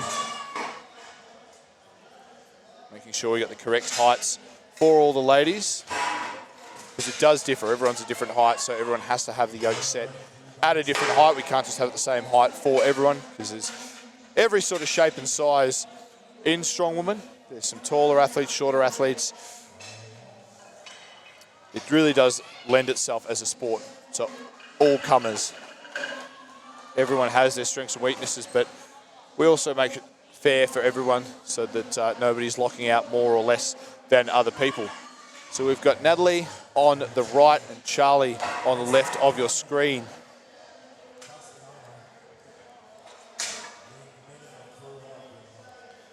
Making sure everything is at the right height. There's Charlie getting the shoulders warmed up. Camilla, Lauren, Emma watching on, seeing what their task at hand is. So Jess setting the time to beat so far. Last two girls, Katie and Bev, both finishing the medley as well. Both girls with the log to their shoulders, both with a nice overhead press there. It's about 50, 60 kilos on that log, maybe 65. Dumbbell, wrestled that up. No, Charlie did not get that rep. Oh, she did. She was given the rep. Nat sending it out sideways a little bit too much for that to be given a good rep by Mason. Charlie tried the faster rep, didn't get it. Now she has to go with a push press technique. And will she lock it out? She will. Tiff making her earn it, gets a down call. Doesn't look too happy with that, Charlie. Natalie Koopman now onto her yoke press. Can she lock that out? Rushed it a little bit, sent herself a little bit too far forward. She's trying to work the technique out on the fly here. It's a really tough event with that yoke pushing you forwards and backwards. She's really trying hard here to lock this out. It's going to come down to time. She's got 10 seconds. She's trying to scoop it straight up. She's not going with the rack position. She's trying to go straight out of the lurk there. And she does get a down call with 1 second on the timer. She does get a down call. Incredible showing there from Nat. That is going to be important because if any other girls don't get through that yoke, she will take the victory. She's probably not going to beat many people on time because it'll be pretty hard to squeeze in between 59 seconds and 60. But she might be able to sneak in front of a couple of these girls if they don't get to that yoke. I do expect both of them to finish that yoke, but again, it might not happen. So we've got Emma McFarlane and Lauren McMillan here. I expect a quick time here from Lauren. She's got some Olympic lifting background, I believe, and Emma McFarlane. Now, Emma didn't get a rep on the log yesterday, so it's going to be interesting to see how she does on this one. Lauren McMillan should comfortably breeze this medley, I think.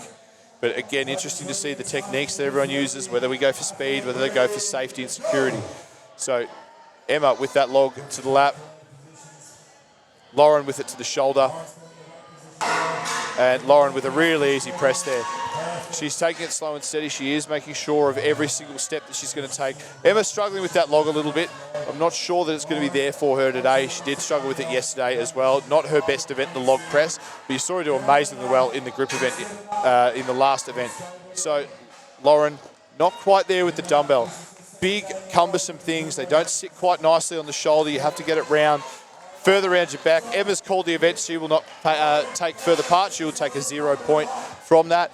Lauren McMillan now with that dumbbell. Can she get it up over her head? Keeping in mind, we did have Natalie get that rep on the yoke last minute and sends it out to the side a little bit. Again, it's that body positioning with the dumbbell. You want to almost have your hips out to the side. It becomes too difficult to lock out if you're not keeping it in line with your body, over the center of gravity of your body. By kicking your hips out, it becomes really, really difficult. So this will be a drag race. We have Caroline and we have Camilla. It'll be interesting to see who goes with which technique here, whether anyone Viper presses it, whether anyone's got the brute power to do that, and then how we go with the other implements, how fast they move through, how much they rush, whether that causes mistakes. Jess has the time to beat and has put the pressure on them with her time. So she'll take it worst third. We've got Caroline and we've got Camilla. Camilla with a commanding lead. An event win here would really make things just about impossible for the other girls to take the lead. Camilla straight to the shoulders and then straight up overhead. Really good split jerk there. Caroline going with the power jerk. Both girls taking their time a little bit on that log. Camilla with that dumbbell straight to the shoulder, takes the time and gets the lockout call. Caroline a little bit further behind. Camilla deciding to bring the dumbbell with her to the yoke. Now gets to that yoke, press it straight overhead, and we'll have to go to the timers to see where she's placed. Caroline with that yoke to her shoulders.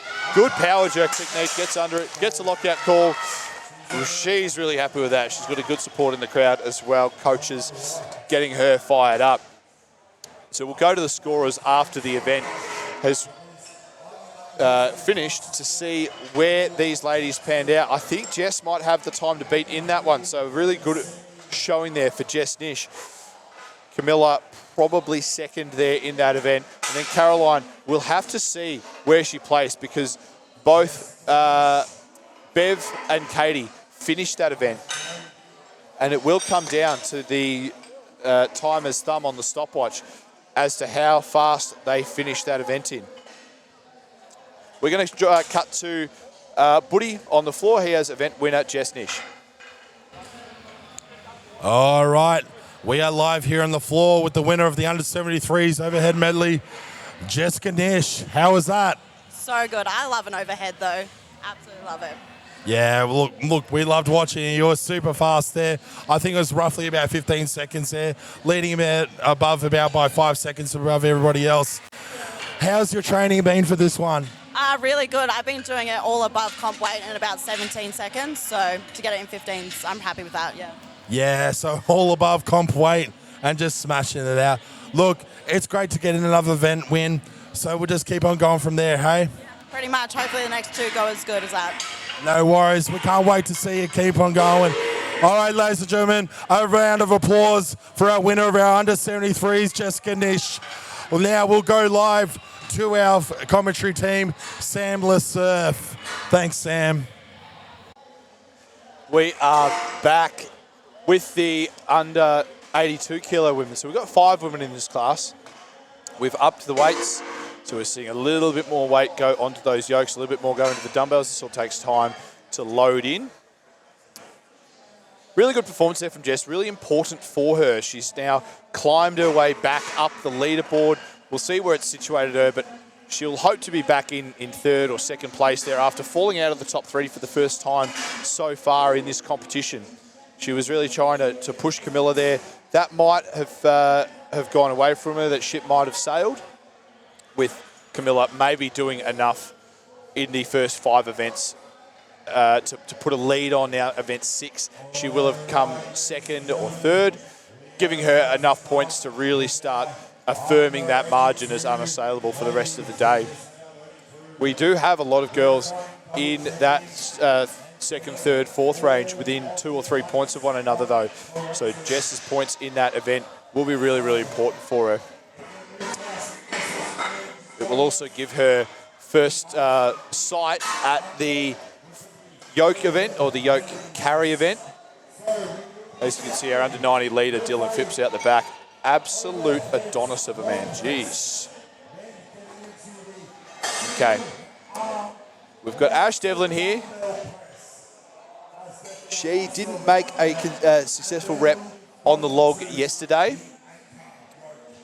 So we will have to see something pretty special out of her if she is going to get a rep on this log. You're having a bit of fun over there with Jess. So getting a log is important. Getting that rep on the log is important because you are going to see 0 points if you don't get a successful rep. So you do need to see at least one of these implements go up, and you don't get to choose the order of them either. You have to do them in the order they are laid out. The best spotting and loading team in the country, getting these weights sorted and official. They are quite annoying to set up the dumbbells. Got to get the weights in, you got to lock the weights in, then you got to put the end caps back on. They work harder than any of the athletes, these spotters and loaders. They are the hardest workers of the competition. So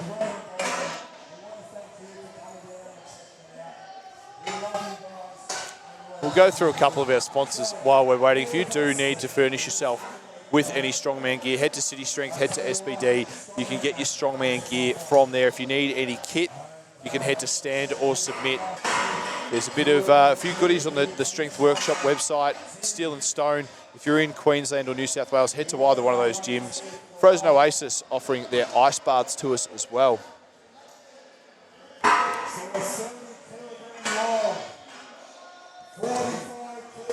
Monster dumbbell and an 80-kilogram anchor yoke, all to be put over their heads. We've got Ash Devlin starting her medley. There's 3 implements. We've got the log press, we've got the dumbbell, and we have the yoke press.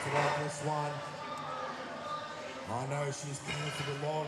Let's get it over and done with, hey? So Ash didn't get a successful log rep yesterday. So she's going to have to pull out something pretty special to get a good rep here. All right. Judges and timekeepers ready. Athlete ready. Go! So Ash with that log, she cleaned it a heap of times yesterday. So whether she can get this press or not, we'll see. And doesn't succeed on that attempt there. She will take a couple of cracks at this. She's got a full 60 seconds to see if she can get it. She's trying to fire herself up. She's trying to get as much power out of herself as she possibly can. You can see in the rack position there, it's not comfortable. The arms really aren't high, the elbows aren't high. So it's hard to log press from that position where the arms sort of collapse in. You can see that's a weakness through the thoracic, through the lats, and through the shoulders, just not quite got the strength to hold that weight on the shoulders. So that comes with time in the gym. That's what we call gym strength. That's stuff that's built up over years of doing shoulder presses, machine presses, Smith presses, anything that sort of builds up that shoulder static power. And lat pull downs, pull ups, building up those lats, that ability to sit that log on the lats is important as well. So we've got Jess Zurab and we've got Liz Aitken here. So Liz needs a really good performance here. She knows Sarah is going to come out fast. If she's going to stay in contact with Sarah, she's going to need a fast run here. Jess is going to want to see that log go up. She's got that power jerk technique. She moved the log well in opening event. So Liz with a nice clean and gets a good press overhead. Jess maybe rushed the press a little bit there, but does get a down call in the end after having to press it out. Liz wrestles that dumbbell up and gets a good repetition. Now she moves on to that yoke. She knows how important this is going to be. She's going to expect Sarah and Meg to both get that log and that dumbbell. And Liz gets a successful rep, as does Jess. Both of them with a successful rep on the dumbbell and yoke respectively. Now Jess onto the yoke, getting a bit of support from Liz, sends it a bit forward. This is really, really tough to get the timing of this right. It swings back and then swings forward. Not quite successful there again for Jess. This might be a little bit too heavy for her to get, but she does have enough power. It's whether she can get the timing of that bounce right. And she's going to get probably spat out there, and that'll be it for her attempt. That's the last we'll see of Jess in the overhead pressing. So we've got the last two competitors in the women's field here.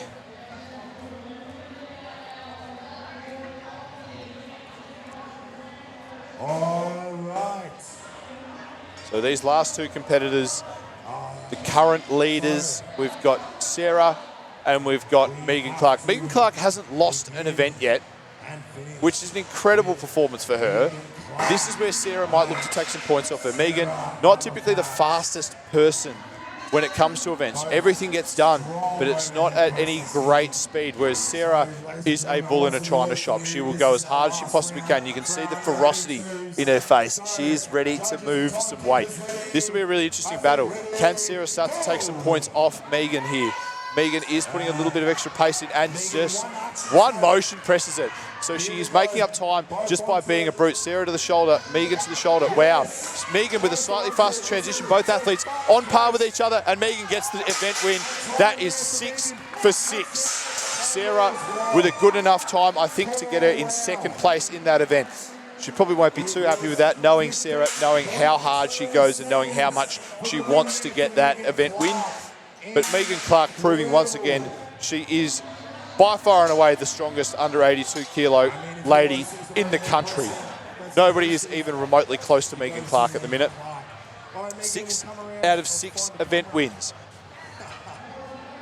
I said in my event predictions that she'd probably walk at home, and at this stage it's looking like she is walking at home. She might not have an event point taken away from her. We're actually going to go to Megan Clark with Budini on the gym floor now.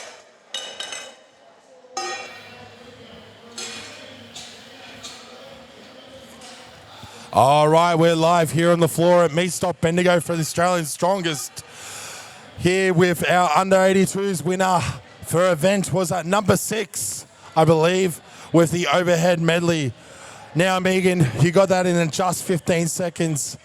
Incredible, just for a quick win. How did that feel? I love quick events. Over sooner the better. Yeah, over sooner the better. We can't complain. That's a nice quick one. Which implement were you probably, or would I say maybe the most cautious about? The anchor yoke, we don't have one, so we haven't been able to practice on it. But I thought as long as I don't rock it and just press it like a normal yoke, then I should be okay. Press it like a normal yoke. Because, you just have normal yokes just hanging around, don't you? Now, well, at the strongman gyms we do. Now, we've got 2 more events. Yep. Are you keen? I'm keen. Well, we're super keen here. So, folks, here at Meatstock Bendigo and on KO Freebies here, stay tuned, stick with us. We'll be with you very soon. We're about to start the under 90 kilogram men's. We'll go over to our team in Sambler Surf. Thank you so much, Megan Clark. Round of applause for her. Incredible work there. All right. So So some really interesting results there. Megan Clark just dominating the entire show. We're going to keep seeing her getting interviewed by Buddy because she keeps winning events. 6 for 6 for her. Camilla dropping some points to Jess there in the overhead medley. Jess with a really important win in that overhead medley. We're getting the weights loaded in. It's 2022's Australia's Strongest Man, Jordan Osborne, loading that dumbbell there. Helping out at Strongman Comps is Above No One, the strongest man in Australia for 2022. Still lending his prowess, which is a massive help. We really rely on these spotters and loaders and their generosity of time to come out and make sure that everything is set up for these athletes. They're not getting paid, any of them. They are volunteers and they do a fantastic job. We really do have the best spotting and loading team in the country here at Australia's Strongest. Big Phil Kerson's getting those weights on the yoke there with Tim Trottier.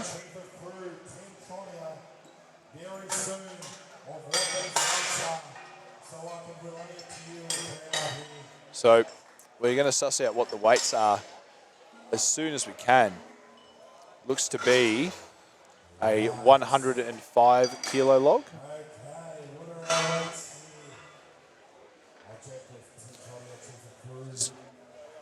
Cut to the floor. A 100 kilogram anchor here for our 90 kilo men. A 75 kilogram monster dumbbell. And for the log, we will have a 105 kilogram log press. Now with this, it's all done in succession, which makes it extremely hard. Now, I think the gentlemen are about to just do a little warm-up. So we will have a little 5-minute siesta in between. I'm thinking of having a little fun here. Having a little fun. All right. Mason, where are you? Mason is the founder of Stand and Submit. Mason, all right, mate. Quick question. If I start a little competition here with our with our crowd, I think there might be a free T-shirt, isn't there? Oh, maybe. It depends what the competition is. Well, I'm thinking of doing a classic push-up competition. Yeah, a male and female push-up competition. So we have 5 minutes. I reckon it's worth doing it. So get ready now. Yeah. So what we're going to do is I'm going to need some guys to volunteer themselves or volunteer a friend, because once we do the under 90 class, in between the under 90s and the 105s, we'll have a little push-up competition. So have we got any little gym junkies out here? No? No. I'll start picking people out of the crowd. So who thinks they're strong and can do as many push-ups? Guys, come on. I'll pick you out. I'll go. Volunteer a mate. There's a free T-shirt in it. I'll wait till the crowd comes around, maybe. Oh, you guys are boring. You're not boring. You're great here at Meatstock, but we will have a little T-shirt competition. And then you will be getting a free Stand and Submit T-shirt if you win. But we'll see what we can do very soon. So if you got a mate that you want to volunteer for the little push-up comp, we'll see what we can do. As you can see, we have our gentlemen here who are completing it.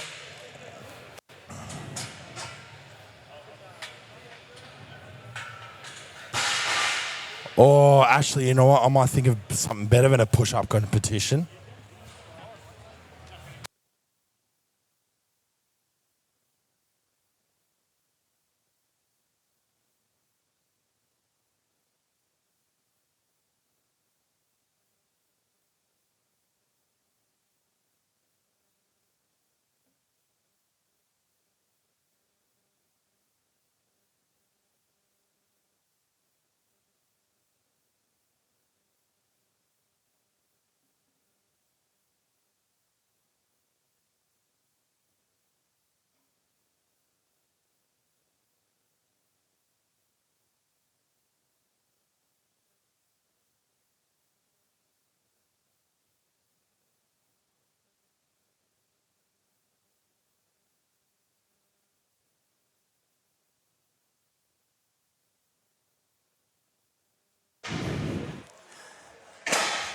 Back in the hot seat.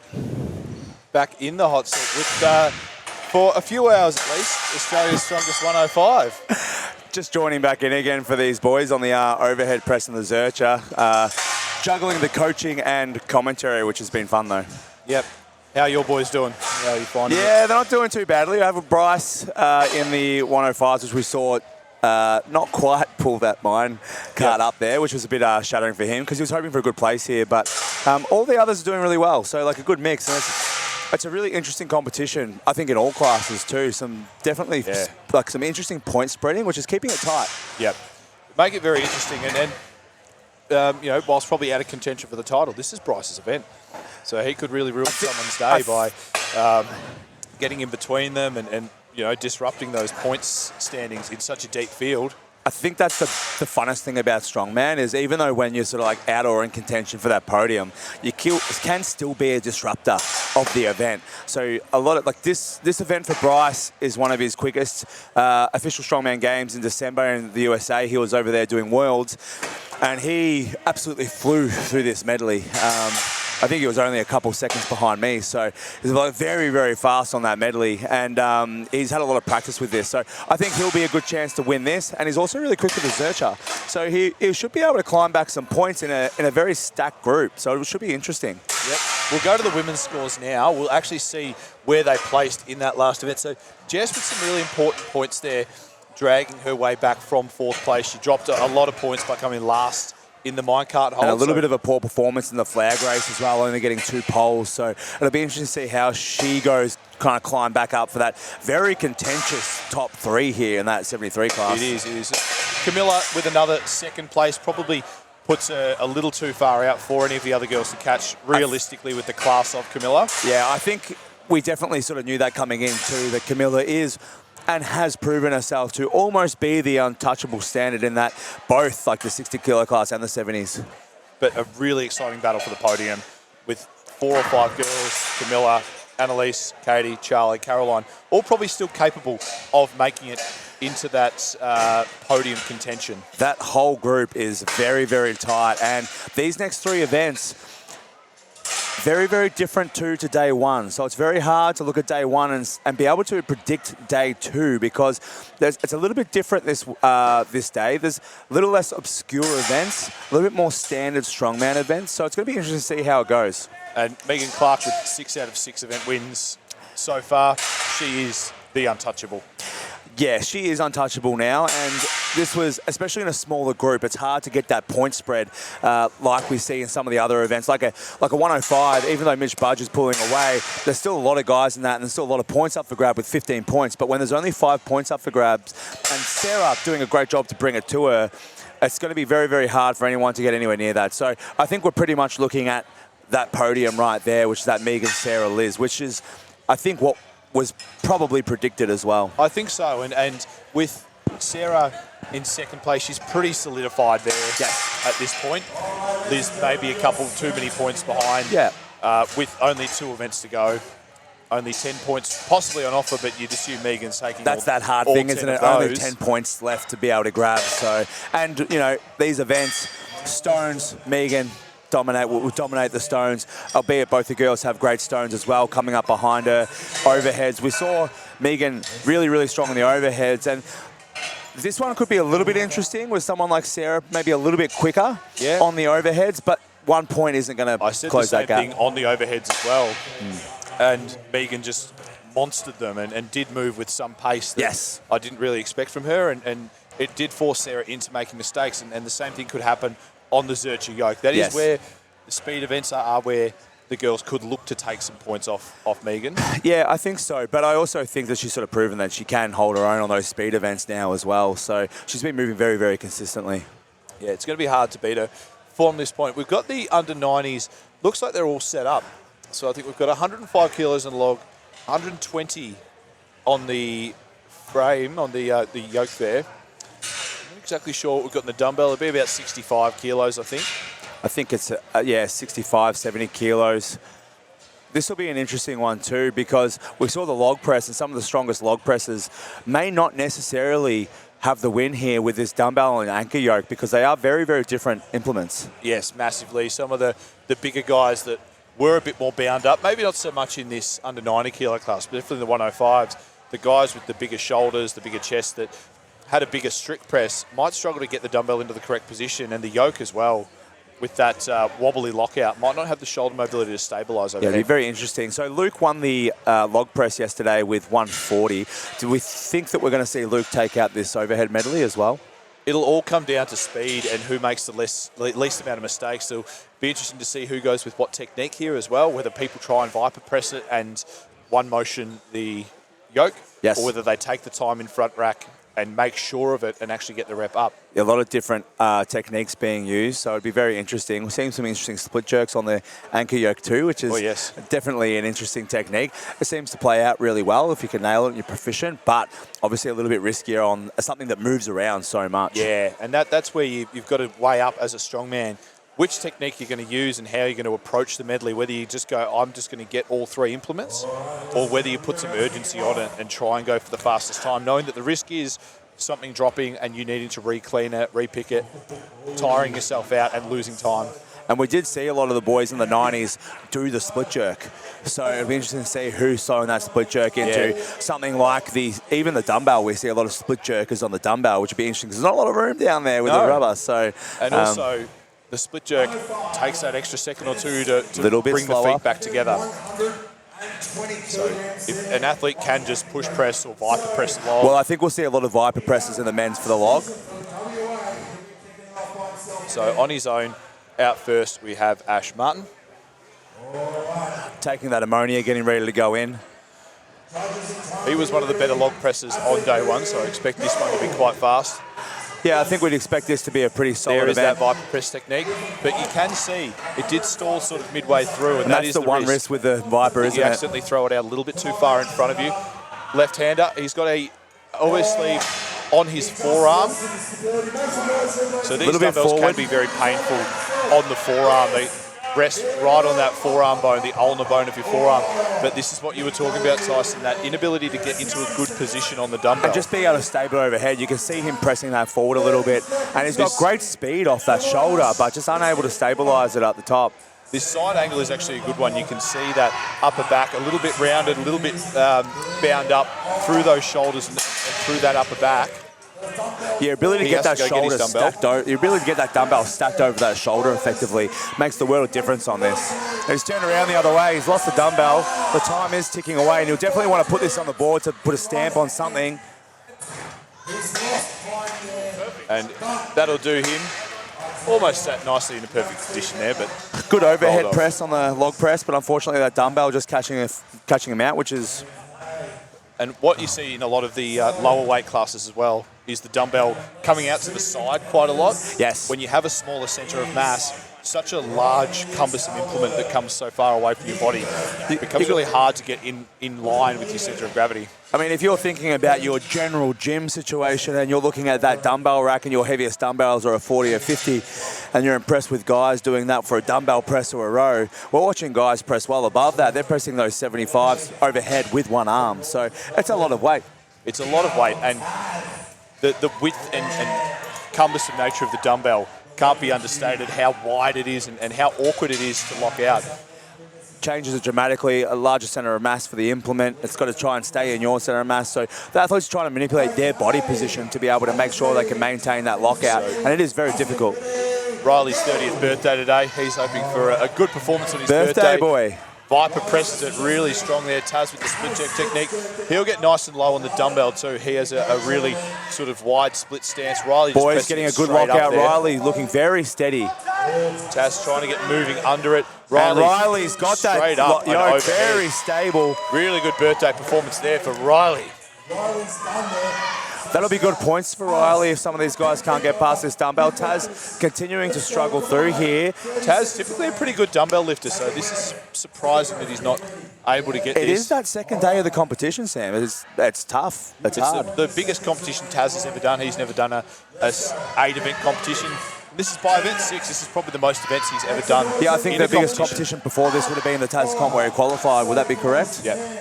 9, 8, 7, Taz seeing if he can get, he's got 5 seconds on the clock, trying to get that dumbbell, not quite able to lock it out. And a few valiant attempts. And he tried that little double pump attempt then, trying to catch it and pop off that little catch, but unfortunately not quite good enough there.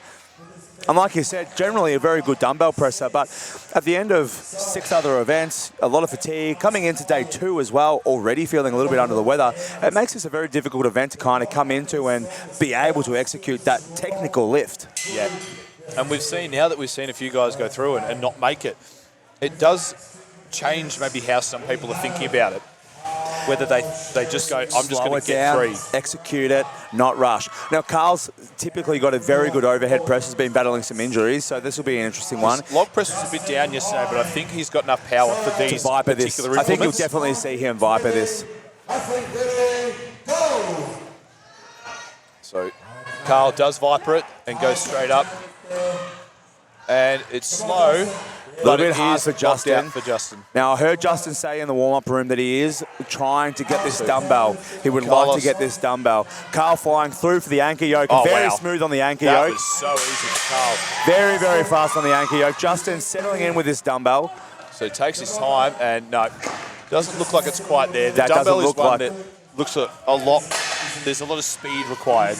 So it's definitely a power movement. It's an expression of leg strength where you see those split jerkers or push jerkers, even if they don't do that technique on the dumbbell, a lot of that speed and power tends to carry over well on that dumbbell. It does. And the best dumbbell presses in the world don't tend to be the biggest shoulder presses in the world. No, it's about throwing it. You're essentially like trying to throw it. Yes. Jonas and and Bibi aren't the best dumbbell presses, but Matush, Martins, guys like that don't have monster shoulders, those that athletic, move really well guys, under the weight, are the ones that tend to do a bit better on these dumbbells.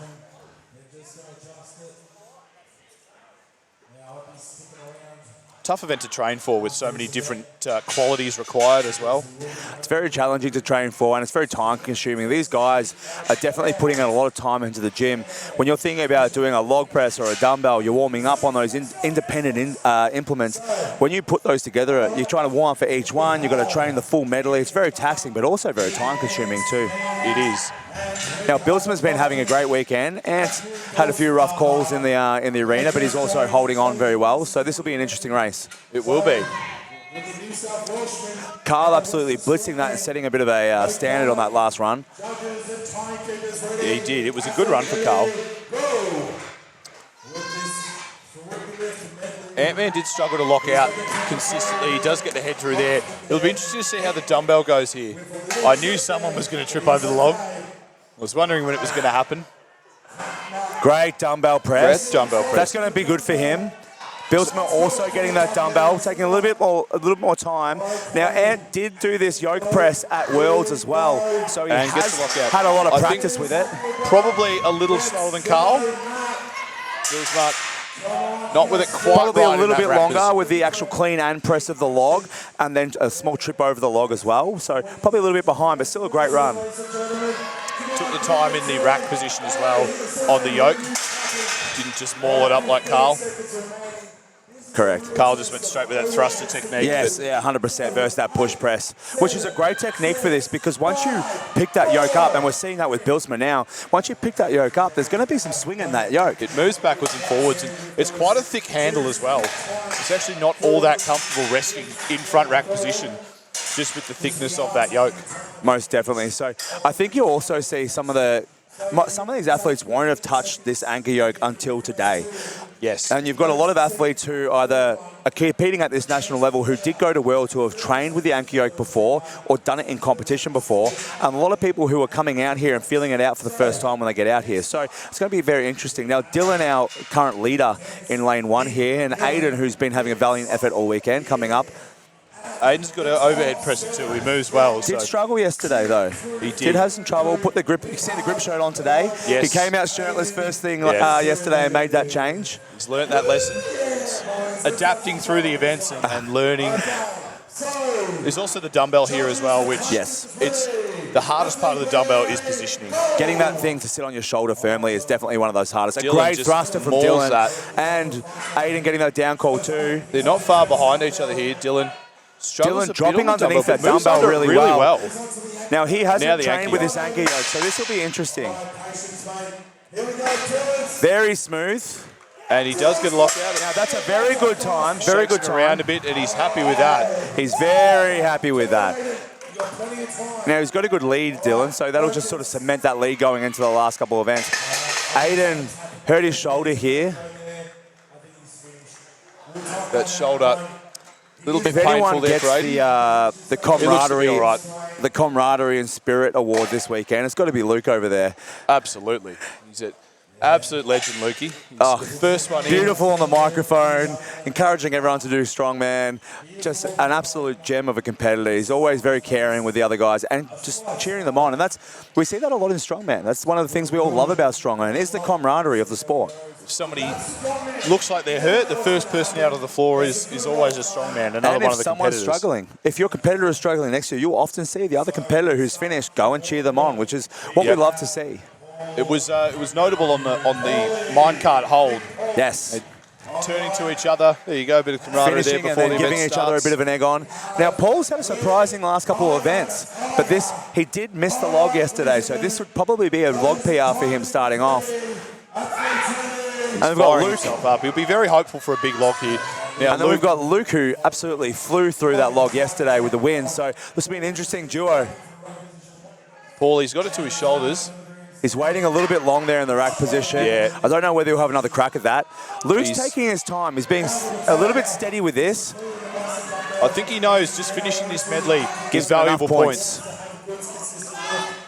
This can be the harder of the implements, the yoke, but he has And locked he's it out. done that really, really well. Very stable. Paul shooting for this PR Spat him here. back out too. Paulie really wants to score here. This would absolutely make his weekend. Oh, it's so close. This is his third attempt in the 62nd time. Do we think that he can have another crack? I think that he's probably waiting a little bit long in that rack position, and he's just starting to burn the candle a little bit. And he's probably made a good move there with another couple of events. I think so. We've still got the Zercher. We've still got the stones. Save your back for those. Big posterior chain events. And that clean is definitely going to start to tax that too.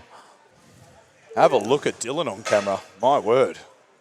Is Dylan a strongman or a bodybuilder? He does come from bodybuilding, I believe. So. He does, and he looks like he's 4 weeks out. I mean, you will see a lot of these weight class lifters. They have phenomenal physiques because when you're in a weight class, you'll see those bigger strongman guys, those open weight guys carrying a fair bit of weight. But in this sport, as a weight class athlete, if you can maximize how much muscle you're carrying and under that weight cap, it's going to be advantageous for your strength long term too. Yeah, at the top level, you don't see dudes that aren't jacked. When you go to OSG, official strongman games over in America, you notice the top guys are all absolutely yoked in the weight class. Pretty amazing, yeah, to see like that standard of or caliber of physique for strength athletes too. We're going to go across the floor where Budini has the event winner, birthday boy, All Riley. right. We're here live on the floor of Australia's strongest event. Number 6 winner, we have Riley Talbot. You just won this by 0.05 seconds. How do you feel, mate? I was pretty close. Yeah, you couldn't get any closer, to be honest. Mate, how's your training been for this event? I trained this event probably the most out of all events. Probably should have trained my weaker events more, but I really wanted to get this one in, so yeah. Yeah, so just trying to play to your strengths and get your points up. Now, mate, to our friends home at KO, I've heard that it's your birthday. How old are you turning, mate? 30. 30. 30. The dirty 30, as I call it. And you're coming here for a strongman comp. So, mate, we just want to thank you for coming out on your birthday and sharing it with us, mate. Congratulations on the win. We'll see what you can do with the rest of your points for the rest of the day. We have 2 more events to go. So, mate, do you have anything to say for home to the folks? Thank you for watching. Yeah. No worries. All right, we'll throw it back to Sample Surf and our live commentary box. Cheers, guys. How good is a birthday win? Oh, I love a birthday win. That's the best present you can get as an event win on your birthday, I reckon. Yep, absolutely. Definitely earned his beers later on. Sure will. find something around the Meatstock Festival. I'm sure there's plenty of beers, plenty of meat going around. That's for sure. Have you had any this weekend? I haven't been able to get away from the commentary desk. I might have to commission someone to go get do a some run for me. you. Yeah, usually they're pretty good with that, actually. Yeah, I've seen a few people walking around with it. It is making me hungry. Having usually been on the other side of this camera, so competing at Meatstock, it's one of those things where you smell it all, it looks so good, but it's the last thing I want to eat while I'm competing. Yeah, no. Put me in a coma afterwards, you know? Yeah.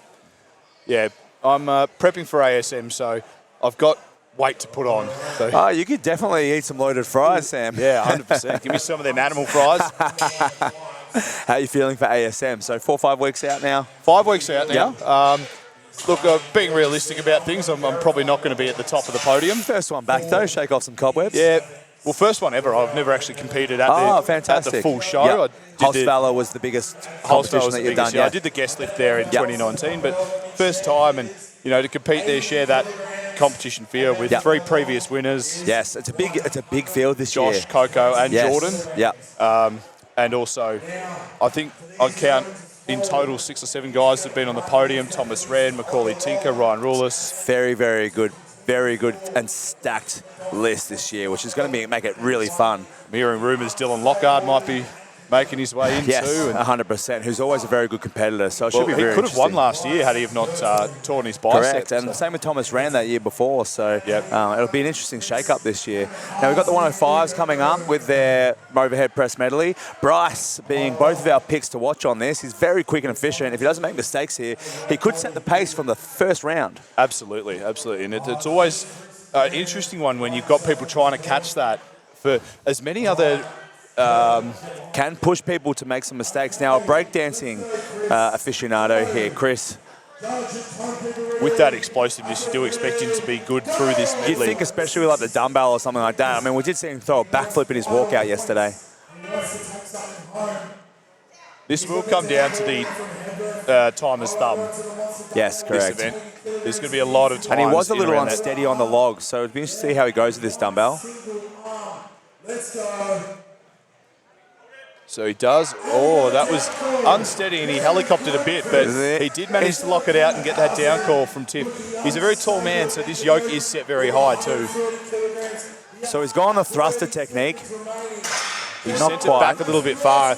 It's hard to time the swing of this if you are swinging it in at yourself. You do need to be stacked underneath the bar. If you're starting to lean back a little bit too early, you will get that rear kick of the legs, which makes it very, very hard. That one. Push it down a little bit too far forward.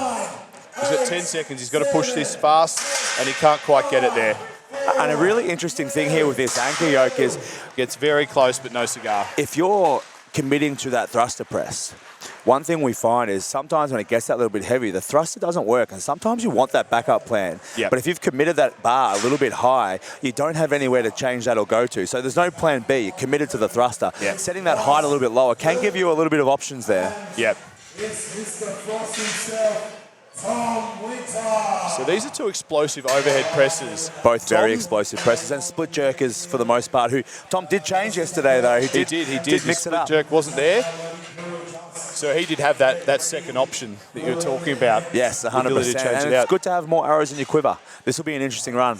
Both very good dumbbell presses, these two. Probably the Bryce 2 best got the under 105. Bryce has kind of got the record at 105, I believe. He does, yeah. He broke his own record about 3 times in 4 weeks last year.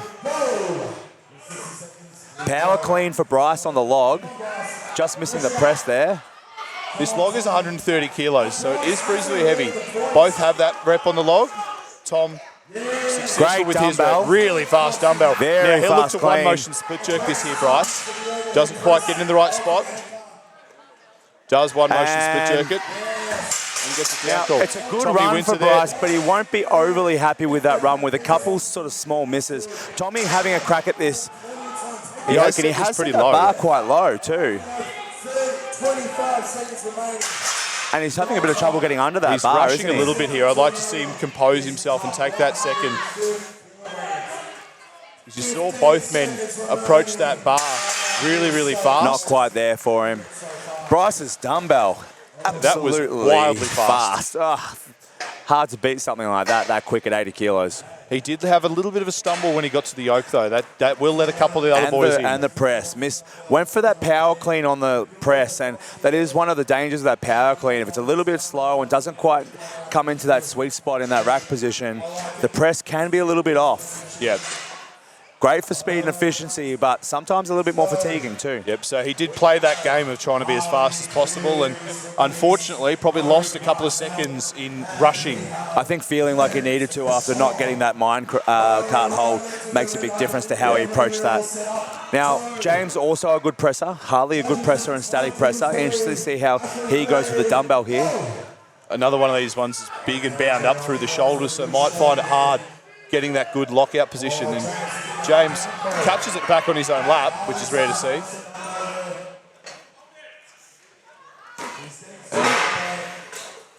The log actually coming off the pads there. James not happy looking at this. Harley gets a good rep getting there on the dumbbell. And moving on to this log. Getting him fired up here. James will need to get this log done and hopefully fly through the next two. Gets the log there, James. Gets a lockout call. He'll need to move here because he'll want at least to finish this event and get some points on the board. Harley he can struggling in the still front catch rack Harley position here if he gets a few good reps. James gets that dumbbell. Now he's onto the yoke too. Harley ever so close to that lockout and gets it. Gets that call from Judge Mason. Harley getting the full run. And we're seeing exactly what we talked about here, which is Harley just going in there and giving James a little bit of a lending hand with his voice. Unfortunately, not James, there. He's not happy with that performance there. Yeah, we can see that he's definitely not happy with that performance. I reckon that would probably tell the picture. I think if he didn't have to press that log a couple times, it probably would have made a big difference to that end yoke. But definitely, you can see the pressure starting to get to a couple of these boys now.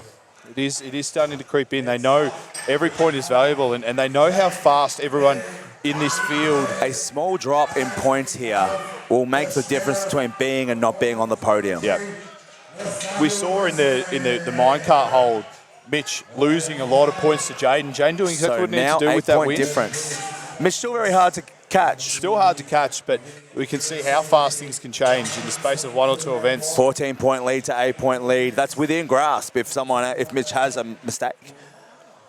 And we got Jake and Nathaniel, one of your boys, the sheriff. Nathaniel will be pretty good here. He does have an elbow problem, but the yoke will definitely be an interesting one for him, just trying to see how he gets stable underneath that. He did fly down for his last 2 weeks of prep just to use that anchor yoke, though, at the gym. Oh, wow. Okay. Took a couple of weeks leave from his job in the Northern Territory. Jake Meg did zero the log yesterday, so we'll be interested to see how he goes here. He's getting fired up. He needs a big performance here to get this log. At least the log. A point on the board would go a long way. It is the stand or submit. Very the normal easy log. press for Nat. The dumbbell should be interesting here. Good clean. He gets the down call on the dumbbell. He does. Nat's looking pretty good with here. the dumbbell, or is it normally a right-hander? Well, because his elbow's not too crash hot, I think he alternates between whatever feels good on the day, to be honest. Wobbling him around a bit and does throw him backwards. Not quite. This will be an interesting one. That anchor yoke's going to throw plenty. Jake just trying to get a point on the board here. Trying not to zero another overhead event. It does look unfortunate like he will zero. He's not super close to that log. It's missing off the chest, not at the lockout. Nathaniel also looking to really struggle on this. That anchor yoke does not look like it's going to happen today. The legs there. Just looking far too unsteady on that pickup. Jake not happy with zeroing another event as well, but it's the way it goes sometimes, isn't it? Unfortunately, in a show with 8 events, it does really find your weaknesses and zero in on them. And that's the beauty of strongman too. I know we've said it, but consistency wins. You don't have to win you don't have to win all the events. You can have some moderate events. You just can't have any bad events because you're trying to accumulate points over these 8 events. Yes. So big mistakes cost big points. But if you can be like a Jaden Lang who's coming in second, very consistent, has had no bad drops and has consistently been in that top 5. I think if you even look at the world level, Mitch Hooper, I don't think he won an event at World's Strongest Man. And still topped it. And won World's Strongest Man 2023. Just trying to accumulate points. So Ben, very athletic here. Mitch Budge, we saw, has an excellent overhead we'll press. See what Mitch is able to do with the log here. Goes straight up overhead with that Viper and press. A very strong Viper. Ben with a good press strong too. lockout as well. 130 kilos, looking like an ain't no thing for these two. The dumbbell will be interesting. Mitch trying to get his other hand taking involved a in there. fumble Which with is, a dumbbell too. Generally quite good with the overhead, maybe feeling a bit of pressure here because Ben's taking him over. And if he doesn't get the dumbbell here, that could really spice this lineup. It could really spice it up. Ben firing himself up for this anchor yoke. Big long levers on Ben. This will be quite a hard implement for him. The anchor yoke is 130 kilos, and I do find that at that 130 kilo mark is that tipping point where it starts to get very hard really from a stability standpoint. Mitch now making the dumbbell look easy, but he'll be really annoyed Mitch at himself. really trying to hustle on this anchor yoke now. And he's so tired now. He needs this to happen. He needs it to come down absolutely to the wire and doesn't quite get it. Gets out of the way safely, luckily. Bit of a hit for Mitch Budge taking the lead. You'll see him lose a few points here, I reckon, if some of the boys can get that anchor yoke. Yeah, big drama in this 105 kilo class. Loving watching it. I'm loving being here watching it. It's interesting being on the other side of the fence. It's keeping it spicy. Yeah, that's really, really enjoyable to watch, actually. Knowing all the guys and competing with all the guys, too. You know all their strengths and their weaknesses, and you know what they're capable of. So it's really interesting to see how they're going. Charles did cop the handle of the Minecart to the shin, so he's limping around backstage. So this will be interesting to see how he goes moving. It was the shin it hit him in because I saw him holding his I leg. thought it was his foot, but it was his shin. But it didn't look too crash hot either. So he was limping around backstage. And then we got Josh over the other side there. And Josh did zero the log yesterday as well, I believe. So it'll be important for him to see if he can get a rep here. Charles doesn't look like that leg's bothering him too much. Josh very close there. Josh looking closer with that log today. If he takes his time and settles in and Charles looking very really nice steady there. and just looking patient. patient. The event win here with a quick yoke press. He's taking his time in that front rack, and he does get that lockout. Very good. And he's fired up. He's really happy with that. Very happy with that. Win, or at least an event lead there for Charles. That'll make a big difference in points for him. And Charles, you can see coming out there very composed. He is one of the more experienced competitors at this level. Charles been on the podium for the last few years at this level of competition. Always the bridesmaid, never the bride though. So he's definitely out there to be on top of that podium this year. He is one of those guys that we talk about that just never has a bad event, doesn't really miss. He's always good. And very composed too. So we got Kyle and Ben McLean. Ben zeroed the log yesterday, but maybe sold himself a bit short on it. I think it could be there today. It'd be interesting. It's 5 kilos less, and he did have a phenomenal run the back end of yesterday with some of those odd events. So it'd be interesting. We know he's great at stones. His Instagram handle is the Stone Dilf, so you hope he's going to have a good crack at those stones, but he'll be coming out here to try and at least not zero this. And Kyle moved very well through his pressing yesterday. And this is light enough for Kyle, where his technical execution may do him so solid here. Very fast lockout. Very quick and very strong push press. Ben not quite there. Did move off the shoulders a lot faster than yesterday. He just didn't quite lock it out. Very good dumbbell for Kyle there. Kyle. Now it's going to come down to time between him and Charles for how fast he can lock this out. Oh, he doesn't quite get it. He's relying on that there, but he will get close. Which, with the amount of swing on this implement, the split jerk can become quite difficult to manage. Not quite there for Kyle. His shoes are coming undone. Ben, I think, has waved off the attempt. So a little bit disappointing for Ben to be zeroing there. Especially after yesterday's performance, but he'll still hold good points from a few wins yesterday. Oh, and he's got it right at the end.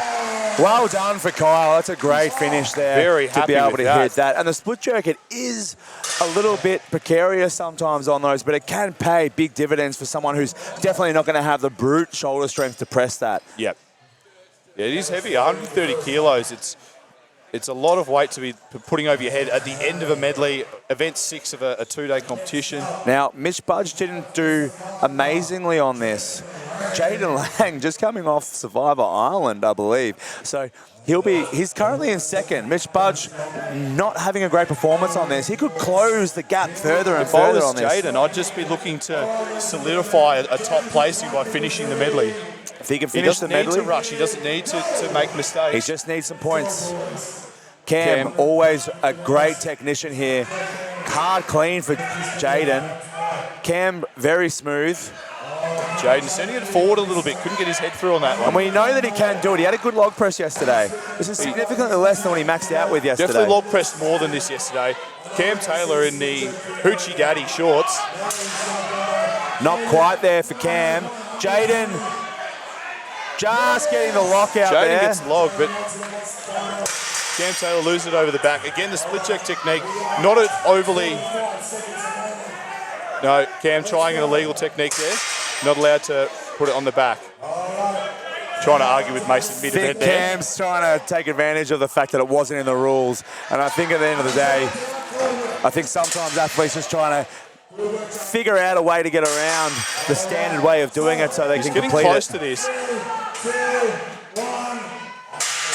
Jaden did get the dumbbell, so it'll be interesting to see how Mitch and Jaden fare up there because they both weren't quick through that.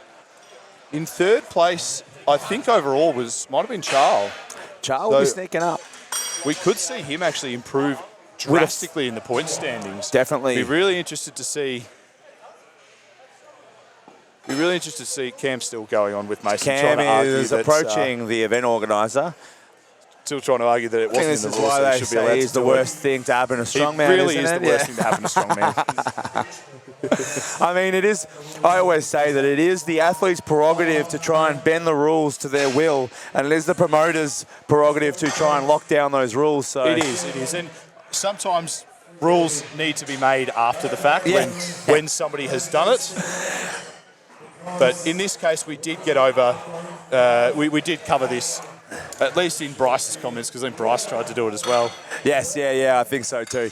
It's a very, it's a hard one. Athletes are trying to figure out the best way to do this within the set parameters of the rules, but they definitely try to stretch those rules a little bit sometimes. I myself have been the reason for certain rules being implemented. I actually tried to Steinborn the Axel at Australia's Strongest Man one year. Well, I think you were allowed to do the Zercher pick, right? We could pass the Zercher pick, but not quite a Steinborn behind the neck. Yeah. Was the plan to go from behind the neck to front rack before you pressed it? Jerk, a little bit more powerful from behind the neck. We might as well explain why Cam was doing that. If the bar starts behind your back, it is a little easier to stack in line with your body. So with that big swinging implement, having it directly stacked in line with your body makes it a little bit easier. And we do see that event come up occasionally in strongman, the Flintstone overhead press. You know, sometimes they'll allow that behind the neck press. We'll be in Tasmania's strongest World's Strongest Tasmanian in November. Yes. So we will see that behind the neck jerk. It was at World's Strongest Man. Was it last year? Year before. Alexei Novikov did about 240 kilos, I think. Huge. Absolutely massive. And that's that athletic strong man, not the biggest strong man, but able to get in those positions and create speed and power to throw the barbell overhead from that behind position. Yeah. And I remember Coco competed at that, and he inboxed me asking for tips because he's not the type to ever go behind the neck. He's a very static. Not the mobility to even use leg drive, I believe. Yeah, no, it doesn't really do that. But the mobility, even to get it back there, was a little bit of a struggle for someone like Coco and the other big pressers, your Bobby Thompsons of the world. Yes. Getting their arms back into that position can be quite very, challenging. Very hard. Now, our next event is the Zercher race. This is the Bilson's Zercher race. A pretty local, Castlemaine or Bendigo based they business. are a local company. Delicious beverages. We're going to hear a bit more about that. We'll get with the freight race. We'll load the video in for that so you can see what it's all about. Bilson's Freight Race. On the judge's signal, athletes will carry a load of Bilson's beverages up and down a 10-metre course. Athletes must carry the load Zercher style in the crook of their elbows. The fastest time wins. If they are unable to complete the distance within the 60-second time cap, they'll be granted a distance score. Unlimited drops are allowed, but intentional sliding will incur a time or distance penalty. All right, so kicking it back off with the females. In the Zercher race. The guys just clearing the floor. Now, this event will move pretty quickly, I'd imagine. Yeah, 20 metres up and back. We should be expecting some times close to 10 seconds. It'll be very fast. I think if they can get those changeovers pretty quickly, we will see those fast times. We did see last year the yoke, very similar. We had a yoke race, 10 metres up, 10 metres back. So very, very similar event this year, but to the front. So this yoke carry can be done on our back, which is our traditional yoke, and then our Zercher, which is that front-loaded position, which you'll see on Zercher squat, which was very, very common for strongmen. Yep. And it's a tough finish to the comp. We've got some very bicep-y events all throughout. This is tough on the biceps, tough on the upper back, tough on the glutes, especially Very after much so. having done yesterday's events and all of the log cleans that we've been doing. All the pressure on the low back and the glutes is quite intense across the course of 7 or 8 events. Well, this is event 7 out of an 8-event 2-day competition, and it's not light. It's quite a heavy Zercher carry, and although it'll be quick, it's still going to be taxing on that back, those biceps, all those muscle groups that have been working on overtime for the last 6 events as well. So if some of those athletes have worked harder over the last few events, they're going to feel this. And this is where we were talking yesterday about people attempting cleans that they maybe shouldn't have. It might not have affected them yesterday, but today, this sort of event, these last 2 events are where it will come to the fore and where we will start to realise just who's got enough gas left in the tank. In an 8-event show, like we said, a lot of these people first time at this level. Yes, of course. And I think when you're looking at a 2-day comp, or just in general, and in any competition, I always liken it to a budget. You've only got so much to spend over 2 days. So you don't want to blow your budget early on that first, because you've got to stretch your budget through the next payday. You know what I mean? You've only got 2 days. So it's important to sort of know where you want to spend that energy, where you want to expend that energy, and where you want to save and conserve it for those other events. Yeah, so it'll be interesting to see, because the points have now really started to sharpen up, particularly in the men's categories. The women's categories are not foregone conclusions, but just about. It'll be very interesting to see where those men's points are after that event, because I'm very curious to see how those. I think the 90s is probably almost sealed up with Dylan out the front there, but the 105s must be getting interesting, man. Must be very interesting. Mitch Budge, last couple of events, he's let the boys in.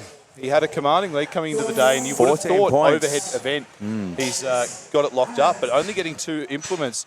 Everybody that got 3 implements takes points above him. Yeah, just starting to get a little bit more pressure, I think, as well. I'm starting to feel a bit more of the pressure. Jaden also letting that log get in his way.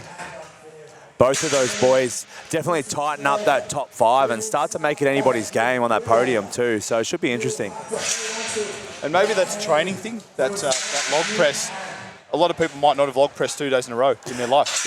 Yeah, very much so. Very, very potentially. So your typical strongman split, when you do your deadlifts on one day, your log press the next, your stones the next. You might not have had a lot of these athletes log pressing or doing any sort of overhead press 2 days in a row. And sometimes it's a good idea getting closer to competition, if you're doing a 2 or 3 day competition, for example, to trial those events or train those event work back to back in the comp fashion as you're getting closer to the competition, just to assess how the body recovers or get it used to recovering before those events and doubling up, I think.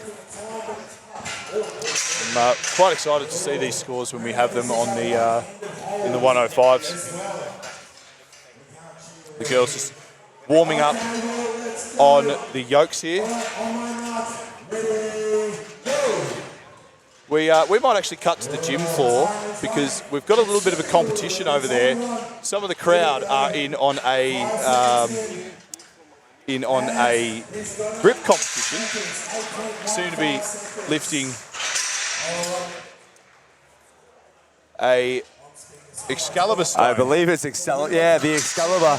Does that mean whoever pulls this sword out of the stone is the king of Meatstock? I think so. This is Russ attempting this. This is quite a brutal thing to do. The vertical grip is actually quite tough. I do like random feats of grip strength. Yes, you do. Anything random strength, I think. So these are just people we've randomly plucked from the crowd. I think there's a free T-shirt on offer. He's got the pick there. It's slipping and down it goes. Very much sliding down that handle. Yeah, vertical grip is very challenging. It's an interesting position for your wrist, and if you're not practicing that specific grip, and grip training and grip events are very specific. Yes, there's very different types of grip. And a very different type of person who competes in grip strength sports as well. It's very specific. They are their own breed, the grip strength athletes. I definitely agree. I mean, the training for grip events as well, or grip-specific sports stuff, is very intricate. It's a very intricate sport in terms of training. But you do often find some people coming off the street, like this dude, able to just hold on to it forever. It depends on what you do for a job. Sometimes if you do have a job that involves... I was about to say, I'll give you $10 that he's a concreter or something along those lines. We had, when we were training for the long hold for Middleweight Series competition a couple of years ago, one of our friends, we're outside practicing the rope hold, and one of our friends is a concreter, and he came along and beat both Lee and I at that rope hold, and we couldn't believe it. And just that everyday working with your hands can lend itself to great grip strength inherently. It does, and I think Mason has these at most of his competitions, these grip competitions. And he had a dumbbell that he didn't really expect anyone to be able to lift at the Arnold Classic in 2019. Yes. And some big Maori just came along and picked it up. He was a bricklayer. Didn't realise what all the fuss was about, but none of the pros could pick it up. So heavy. Can we flick now to the men's scores? So we get to see now the results of the overhead medley. Here we go. So Bryce actually taking the event win. Still managed to pip Charles by a good 5 seconds, which is fantastic, even with a few little blunders. And we've got Riley Talbot, which we knew who came first. So Carl Sherry and Dylan coming third in there, but still with a good buffer. Dylan, with some of the boys that were close behind him, a little further down the field. And Carl getting in there and being that disruptor. But we are seeing Mitch Budge and Jaden Lang in 11 and 12. So only accumulating 5 and 4 points. Now, Mitch will still be happy that he's 1 point ahead of Jaden, even on that. But those boys have dropped 10 points there. When you've got someone like a Charles who's picked up 14 and 10 points. Cam Taylor as well. Cam Taylor's probably now in 4th or 3rd place. He's really given himself a shot at this. Yeah, very much so. Getting 6 points up on Midge and 7 points up on Jaden. Those top scores, those final scores are starting to look pretty tight. He's having a good day too. And Harley Hughes with a really impressive score there as well. He needed that after a really disappointing performance in the grip. A third on an overhead event for Harley is fantastic. And I said to him out the back earlier, I said, I'm really impressed with how far you've come along in terms of technique. Like, he was a wild lifter. He was. Very, very wild. Now he's starting to refine the art of being a strongman, and he's definitely showing that he's got what it takes to be at the top of the game. And he's not wasting as much energy in slapping and hyping himself up, because patient like with the you events. Said, you've got 8 events. You can only fill that cup up so many times. You can only stimulate that nervous system so many times. So finding that happy medium. He went hard on the deadlift yesterday. Yes. So coming into the overhead medley a little more composed and just getting things right has really proven valuable for Harley. And he's taken away some good points on both the deadlift and that overhead, which he'll be really happy with. Hand ripped on that minecart hold, though, unfortunately. I thought it might have, yeah. He was in a little bit of pain. His hand had lost a callus, so a little bit of a rip and a lot of raw skin on his hand. So thankfully, it's not going to be too detrimental to the last of these events. There's no more grip-intensive work left. And what might have played into that is the fact that we had events yesterday that, like the loading medley, where athletes were using liquid chalk. Yes. Which really dries out the skin. So on day 2 of the competition, to have a grip event after having used liquid chalk on day 1, your skin's going to be really, really dry. One thing that does get overlooked in the sport is that hand care, right? You need to look after your hands because they are the tools. And if they do rip, it makes it very hard to be able to keep competing at your absolute best too. Because even though there's no grip intensive work, you've got to use your hands for everything. Yeah. And if your hands are brittle or if they're just tender, you're just not going to do well, especially in a timed hold. Maybe for a speed event you can hang in there, but for a timed hold, there's so much pain that goes through those hands. Oh, yeah. You just have to put up with. And if your hands are ripping already, it can be really painful. So we're going to look at some overall scores in a second. We'll get that graphic up, so we'll see what the points standings are. Now this men's field has really, really narrowed up. Mitch Budge just doing enough to maintain that 7-point lead, but 7 points isn't much with 2 more events and 30 points. 30 points still up for grabs somewhere. Still up for grabs. Charles has made his charge for the podium. Like you said, he doesn't make mistakes, Charles. He doesn't make too many mistakes, and I can't imagine him doing poorly on these last two events. Jaden, definitely good with the stones, so it'll be interesting to see how he goes with the Zercher. But Cam Taylor, ever consistent, so that'll be really interesting. And all sports players, all from a rugby or a football background, so yeah, you do expect 100%. all of them to be quite fast across the floor. You'd imagine so, and you've sort of got some of these other guys definitely probably starting to look a little bit further and further away out of contention. You'd imagine sort of like the James Lation, who was up there, probably starting to slip a little bit, and that at 51. But Ben McLean after another up. zero event, placing still in the top 6. And if he could even place top 5 with 2 zeroed events, that's a massive statement. I think that's still a fantastic effort, and he is good at stones, and he will be good on the Zercher. So I think he'll be looking to claim some points back. And even the boys down the field, we see so many good athletes, guys like Chris Merriman with that speed and explosiveness that he's got. Bryce and Ben are both explosive athletes I as think well. you'll see a good Zercher from Bryce. I know he's looking to get some points on the board. And in our 90s, we've got Dylan in the lead at 58.5, so starting to steer away. I don't think that Luke will be able to catch him on these last two. Not barring disaster for Dylan. It looks pretty well sewn up. And Luke's a fantastic athlete in those next two events, but we know Dylan is also a very, very quick mover and a very, very good stone lifter with a 200-kilo stone at 90 kilos. So a very, very adept stone lifter. Matthew Bilsmer has done a great job with relative consistency, but another one of those wild lifters, hasn't he been? Yeah, a lot of aggression, a lot of energy that goes into those lifts. One that could do well on the Zercher, Carl Sherry. He's one of the faster athletes very, very quick. We have in strongman. He did compete last weekend, and I think that the fact that like his back has been giving him a little bit of issue, we've probably seen that play into something like the deadlift and the overheads. But I think we'll see Carl do really well on the Zercher, but probably not do too well on the stones based on that back discomfort. I also think Carl knows that the comp is pretty much over for him in the sense of making the podium. Be in it. We might see him do 1 or 2 stones, but I don't think he's going to push himself to that limit or risk his body injury or a hamstring injury.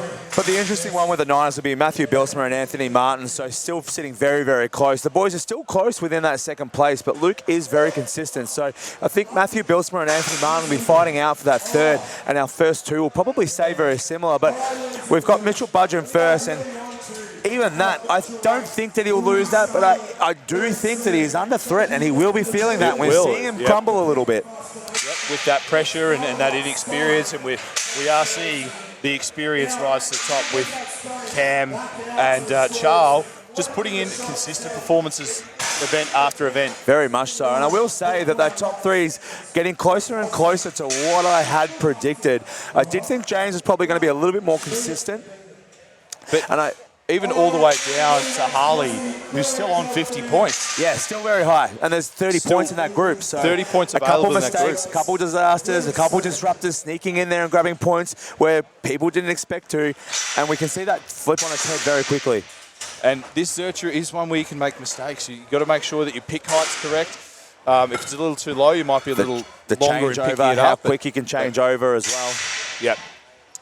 And if you rush that pick on the turnaround as well and get a little too far out in front, it turns very bicepy and becomes very hard to hold, very hard to move fast with. And if you drop it, then you've got to re-pick it. And re-picking, in any yoke event, re-picking is the last thing you want to do. You want to make sure you do it in one run. And because they're going to have to drop it at the end and then re-pick it, that you want that to be the only drop. Those picks are taxing. Every time you pick that, you're having to re-brace, re-pick it up, re-try to get your breath, and every one of those takes its toll.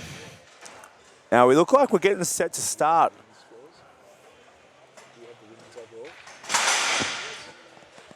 It does look like the ladies are getting ready. We have their overall placings here now.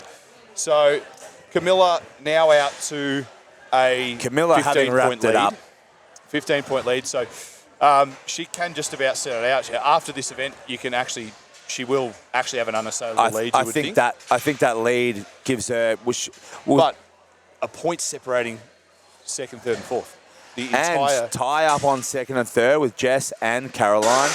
Jess having some really strong events. Only 2 points behind that very as well. Close, yeah. So that podium, very, very close. 2.5 points, 3.5 points. Those second, third, fourth, that could change very, very quickly. And Megan Clark over the other side, she's won every single event so far. that lead now is just about unassailable. And I do not see that changing. I think she'll almost go. I think she probably will go 8 for 8. I think so. I can see them. If they're going to get her on something, it's going to be the Zercher race. I agree. The speed event. But like you said, she looks like she's really improved that speed. So Katie and Camilla doing their last minute But checks this on the 73, we're about to see the 73 girls come out for the Zercher. So take a good look at those scores and have a think about those names as they come out, because we're going to see Jess, Nish, Caroline, Charlie and Katie all go absolutely hell for leather on this, trying to vie for points. Now, if any of one of those 4 girls makes a irreparable mistake on this, that could mean out of the contention for podium. Good. So a lot of pressure on this last event and the Stones. It is really, it's going to come down to the timer's thumb again on that stopwatch. This one is really going to be an absolute drag race. It'll be interesting to see how Camilla goes in the last couple of events. I think her pride won't let her take the foot off the gas at all. I don't think she'll be slowing down at all.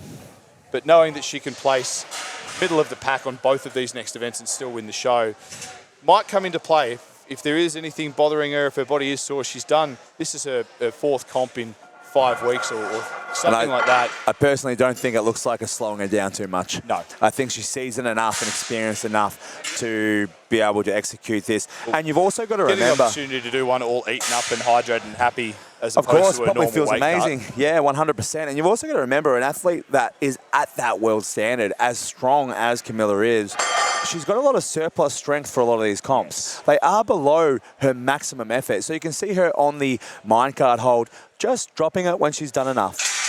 She did go above and beyond on the deadlift yesterday with the 16 reps. I think she needed to get 11 for the event. Which may have been taxing, yeah. May have been taxing. Maybe just looking to put a stamp on it and put a show on, which is also part of the sport. Even if you have one, even if you are ahead, sometimes it's about putting on a show and pleasing the crowd. Miller absolutely not averse to doing that. But mentally, it like we said with Carl, the same thing with the Stones. It can start playing into your mind.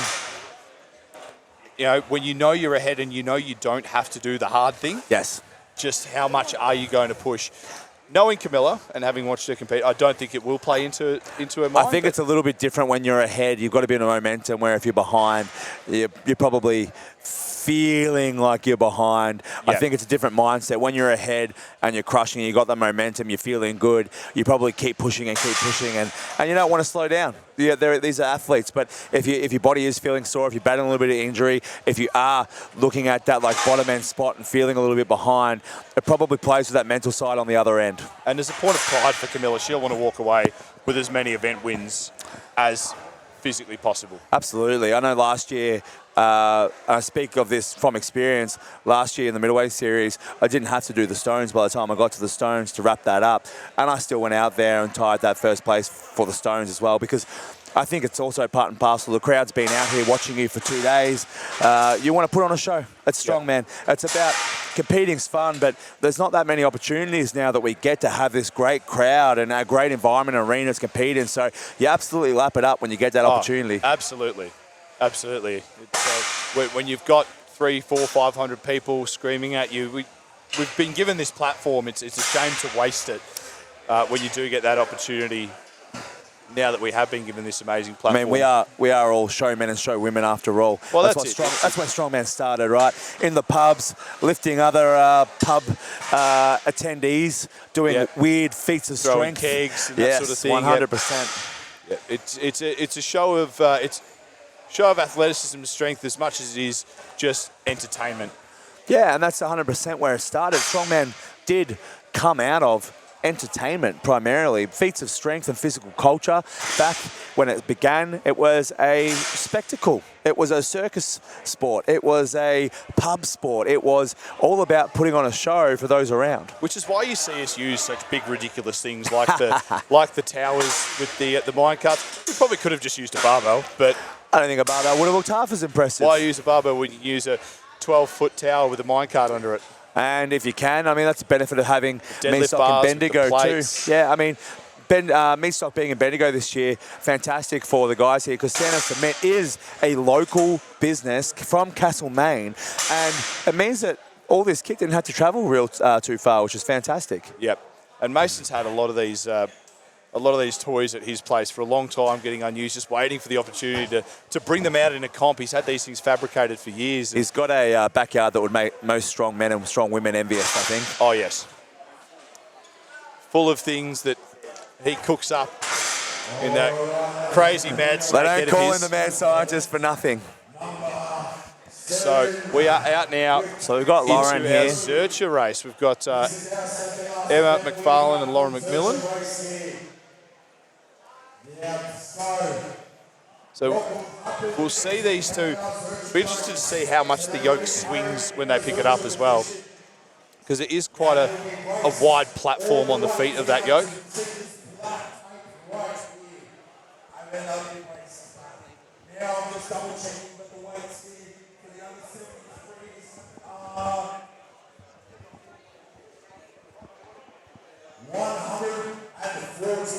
So we've got 140 kegs in the arms here.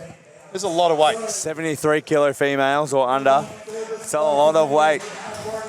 There's a big amount of weight. Now, having a 2-year-old son, I reckon he weighs about 13, 14 kilos, maybe less. I get pretty tired when I'm holding him in the front of my arms like that, you know? Let alone 140 kilos. Both with the pick. Emma moving slow and steady. Lauren getting a bit of pace. Lauren very quick here off the that line, get-go. duck under it. And Emma getting over that line as well. Now Lauren on her way back. Like I said, you want a one picket. She's starting to lean further and further back, but she is over the line. Successful run there for Lauren McMillan. Emma's got it over the line at one end. She now has 10 metres to go. It is up in her arms.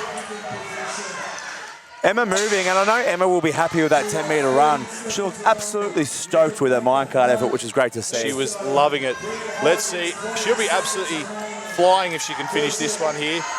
This is a big step up for Emma. Be her first major competition. And so just being at this level is an incredible standard for any athlete. This, after all, is not a comp you can just walk into and do. You have to qualify for it. There is a rigorous qualifying standard. And a big step up for Emma too, and she's done a really good job bringing it. I'm sure she's trained really hard for this competition, and it's about coming in and really giving it a crack, isn't it?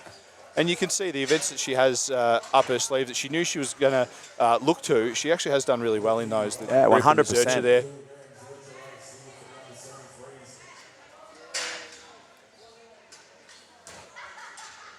Sabrina, the most diminutive athlete in the field this week, alongside Natalie Koopman. Looking cool, calm and collected in that first lane. Nat Koopman just rubbing her feet, making sure she's not slipping on this comp arena floor. It's good to see at the top level these athletes making sure they've got every box checked. It's a smooth first run for Nat. Sabrina having a little bit of trouble there. Arms opening up. This Zercher carry is very, very hard to hold at that front position. Yeah. And being so short with those shorter arms, she can't wrap around it quite as well, and that is providing her a little bit of problems. And Nat taking out the plates in the lane there. Sabrina still having a good crack here, but 100% Sam, having those shorter limbs and that shorter arm length, being able to pull that in, it's definitely going to be much harder for Sabrina. And also the load there just being a little bit heavier. I believe Sabrina's in the 82s, is she? Yeah. So... Oh, sorry. She's still in the 73 kilo. They're all the same weight. Yes, yeah, same 73s. But good support here coming from Nat Koopman as well. She's finished her event, and you can see her now in screen on the sideline. Every metre counts. We saw this in the loading medley. All the how girls vital out of their every seat. single metre is. Yeah, 100%. The distance score is important here and imperative. If you get just 3 centimetres past the other person, that's an extra point in your book. So that's really, really important to think. These athletes are just trying to vibe past whoever was their competitor if they're not going to go the full distance. It's not time, it'll be distance recorded.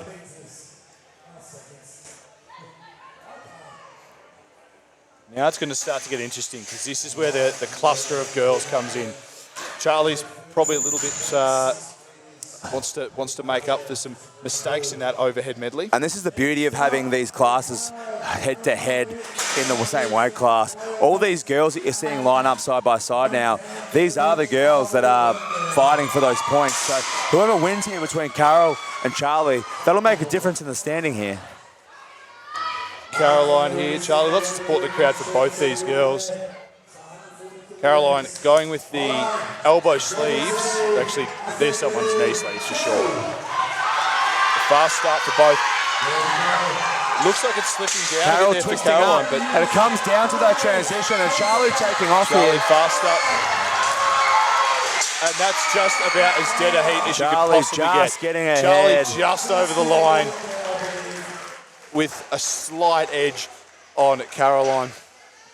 It did come down to that transition. It was moving faster. I think Caroline actually probably moved faster on the back leg there, on the second leg of that race. Just that transition, I think you'll see those transitions really come into play. Now, Caroline just twisting up a little bit on that first run, but Charlie, the transition on Charlie's yoke was very, very quick and hard to match. Maybe the pole dancing background, the manoeuvring around a fixed steel bar. Now, I've seen Katie's transition here, and it looks like an interesting technique. Katie, another one of those girls, fighting for those points. So she'll be watching Carol and Charlie there, seeing what kind of pace they got, but she'll be trying to push this as quickly as she possibly can.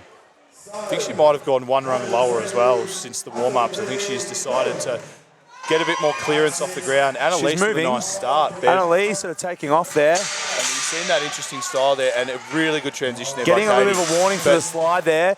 Katie taking off and getting that win. Getting the win there, just there with that transition again, that transition coming into play and making a big difference. I think a little bit of Annalise getting pushed off to the side as well. Yeah. Katie starting to veer off to the left a bit there. Now, didn't seem to affect the times. I'll be very curious to see how Katie went compared to the girls there. Being both shorter athletes comparatively to Charlie and Carol there, it'll make a big difference in terms of stride length and speed. It looked really quick, but I think those sort of athletes probably moving a little bit faster. Yep. All right, we've got Jess Nish and Camilla Fogagnolo. So Camilla now 9 points ahead, I think she is. At this point, 9 or 10. I think Nish just really trying to cement her second place here and trying to just make sure she doesn't make any mistakes on the back end. Yeah, she really needs these points. And knowing that the two below her did finish the race. And still very close. Pressure is going to be on. She's got a very intense look about her. Camilla with a good start. Jess with not a great start. She is moving smoothly now, but it's come down the transition. Probably not the fastest run of the day. Camilla, she's looking to take another event win. That's probably the fastest run we've seen. That's very really much quick. fast. Now it comes down to that stopwatch and where Jess is going to place. You're going to have to wait for the quick, timer. and it's very hard to tell when you've got someone like Camilla moving so quickly on the lane to gauge how fast it was, but she did have a little bit of trouble picking that yoke up on the turnaround. Yeah, and Jess's foot cadence not as fast, so it can sometimes give the impression of being a little bit slower. But she didn't come in too many seconds after Camilla there. So still very quick, I think. Very, very fast, but it'll be interesting to see where that group of girls is in comparison to each other, and I think that they'll all be very nervous to see those times. They will be. So Charlie with the win there. Now, Charlie taking the win there, that may put her on that podium. That may just do that. It's going to come down to stones. We're going to flick over to Charlie on the gym floor now for a quick interview. Hi there, our friends from KO. We are live here on the comp floor with Charlie Lendon with 11.87 seconds. Charlie, you got to be happy with that. I'm ecstatic. I didn't expect that at all, so I feel amazing, incredible. That's why I tell you what, the Zercher race is one that a lot of people dread. Were you dreading this one? It's definitely one that you don't want to eat before going out and doing it, that's for sure. Yeah, definitely want to have it. Don't want to have lunch. Have lunch now, right? Yeah, so we've got one more event. How are you feeling for the Stones? I hate stones. It's my least favorite event, but I'll give it everything I have. That's exactly it, and that's all we ask you. Give it everything you have. Well, Charlie, good luck for the Stones. I know you're dreading it a little, so we'll keep on going. Do you have any message to send for the folks at home? Just thank you for watching and supporting us. No worries. Thank you very much, guys. We'll throw it back to our commentary team there with Sam Lesurf and Big Tice. Thank you. Very good event there. Very good viewing event too. I really like this as a race. Yeah, I like this as a race, head-to-head. It's interesting, we're talking backstage, it's a bit of a tough one. The head-to-head is great, but sometimes with a thing like the Minecart hold, it is good to have the same judge for the one weight class versus the two weight classes. So it's interesting, the head-to-head is a great spectacle, but it can lead to some variances in the judging and stuff too. Possibly. So, we do have the highest standard of judging here. Yeah, 100%. The referees being Tiff and Mason himself. Yes, 100%, those organisers there. So this is Ash Devlin. She's got that Zercher up. Now, Tiff's going to be looking at the belt here in relation to where she's holding it. Holding it there, it's going to be really taxing on her biceps. It's all biceps. Very, very low there. Not getting much of a shelf or like a platform to rest that bar on, but she is doing really well. She is. She's still. It's slow and it's not pretty, but it's moving. And it's heavy weight. No pictures on the scorecard. This is 150 kilos by my count, and she's one runner, which is impressive. And she's finished that run. Especially for how poorly she actually picked it up and how far forward in her. Yeah. Very, very interesting technique, but she's done a great job to see that out the whole way. She'll be very happy with that finish, to knock that event off and be able to complete the full run. I think that will be a great accomplishment for her. A no-drops run is very impressive in this, especially with how low it was in the arms and how much it would have been pulling on the biceps. You don't know just how painful that is until you actually get it in 150 kilos in the crook of your arms. I mean, if you want to go try that out in the gym and grab a barbell and put it in the crook of your arms and pull it out of the rack, you're welcome to at home. It's not comfortable. Yes. Yeah, it's very uncomfortable, and it's a painful day, this one. We got the two events that Minecart holding this that are just about who's willing to hurt more. Yeah, it is, and that's kind of strongman too, isn't it? It's a gritty sport, and it is, in some events, just who's willing to suffer that little bit longer and that little bit harder. So there's Jess and Liz here. Liz really needs a big performance here if she is going to stay in touch with Sarah. It might be insurmountable now, but a good performance here can get her. Liz taking a great start.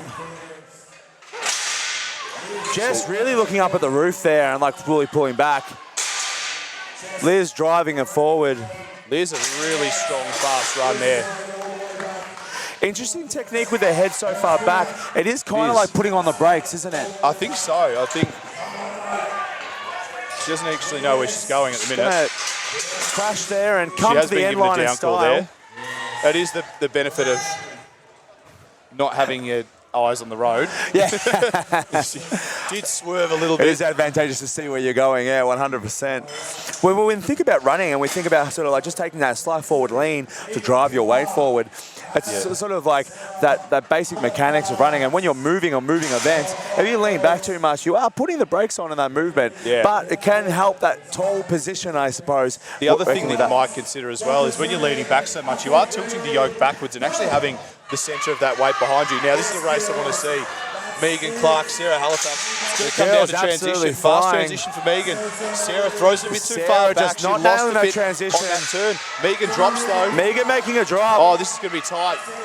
And I think Megan's done enough to win that event. Very, very close. Lost a bit of time in throwing the yoke a little bit too far over. I think that could be an event win for Liz Aitken. I tell you what, if it is, that would be a very, very impressive feat, because we said that if there was one event that maybe Megan might not get is that, but she was very quick on the transition there and the way up very quick, just making a small stumble on the way back. I think she made the same mistake in that transition, not getting it quite high enough. It was quite far down in the elbows. And it is tough that when you're racing, you've got to get that pick nice and quickly. It can be a little bit challenging to nail that sweet spot. Yeah.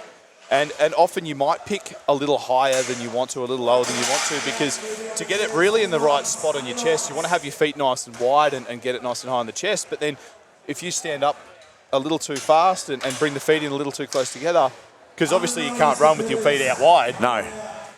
You can duck walk, though. You can duck waddle, but it is going to throw that yoke around a little Doesn't make bit. it very fast, though.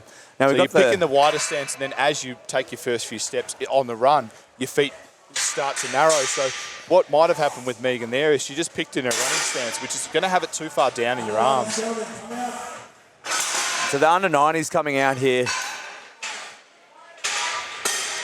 Here's a man loading the weights that I'm really excited to see on this event at Australia's Strongest Man. Jordan Jordan Osborne. He should be moving like a freight train on an event like this. He's a very quick athlete for a big fella. Always one of his big strengths is how well he moves. Really in his wheelhouse. It's 5 weeks' time. We'll be in Meatstock Sydney. Meatstock Sydney. Doing our Australia's Strongest Man and Woman competition. It's open weight. And back in on KO, you're going to be competing, so you won't be on the commentary box. No. Have to find somebody else to fill the void. I think we'll see probably the worst thing to happen to strongman Cam Taylor. Wind up getting the call up.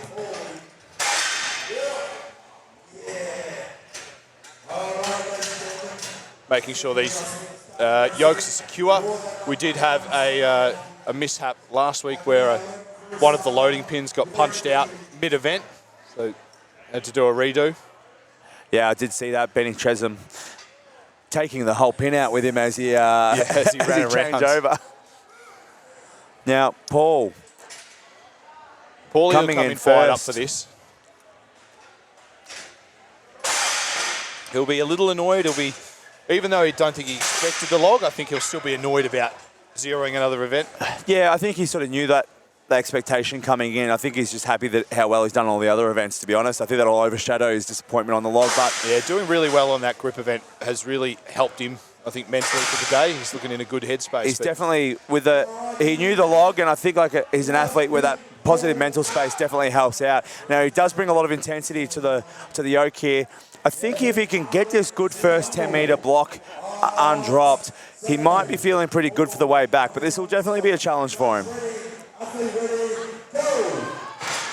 for Paulie at this competition, it's really just feeling like he belongs. He wants to feel like he belongs at level and earn those stripes as one of the best under-90s in the country.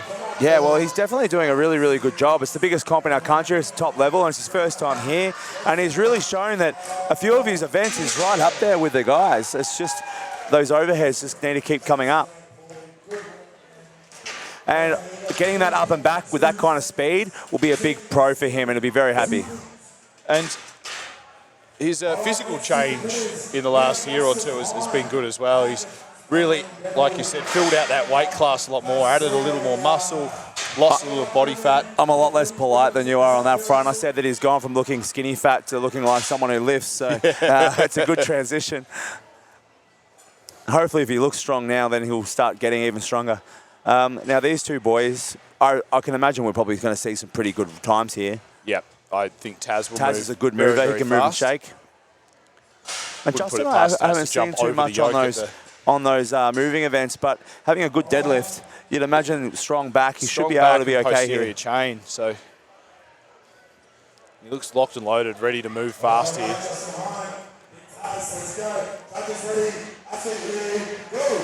Justin is a big squatter too. He's got strong legs, but Taz moving really fast. That stride length's really helping him here.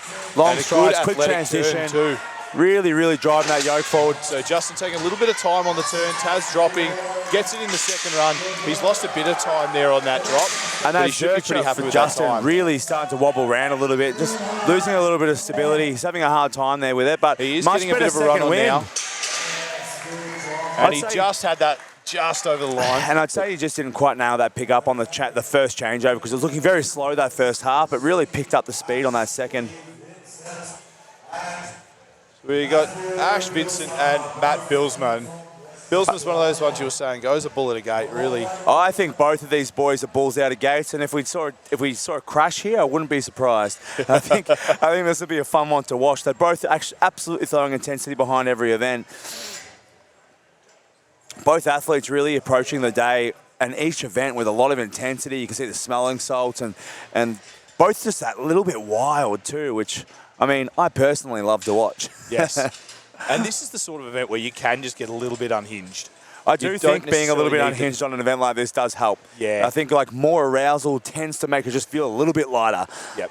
And the overhead medley is, maybe one that you pull back on and focus on the being more technical and a dumbbell. I always find that the dumbbells, you're going to want to flow through that dumbbell a little bit more. It needs to be a little bit more relaxed. Where something like this, the more amped you are, the less you notice that barbell in your arms. Ash going by himself by the looks of it. So I think we've now started the under 105 kilo class. So that was it for the under 90. So Ash, oh no, it wasn't.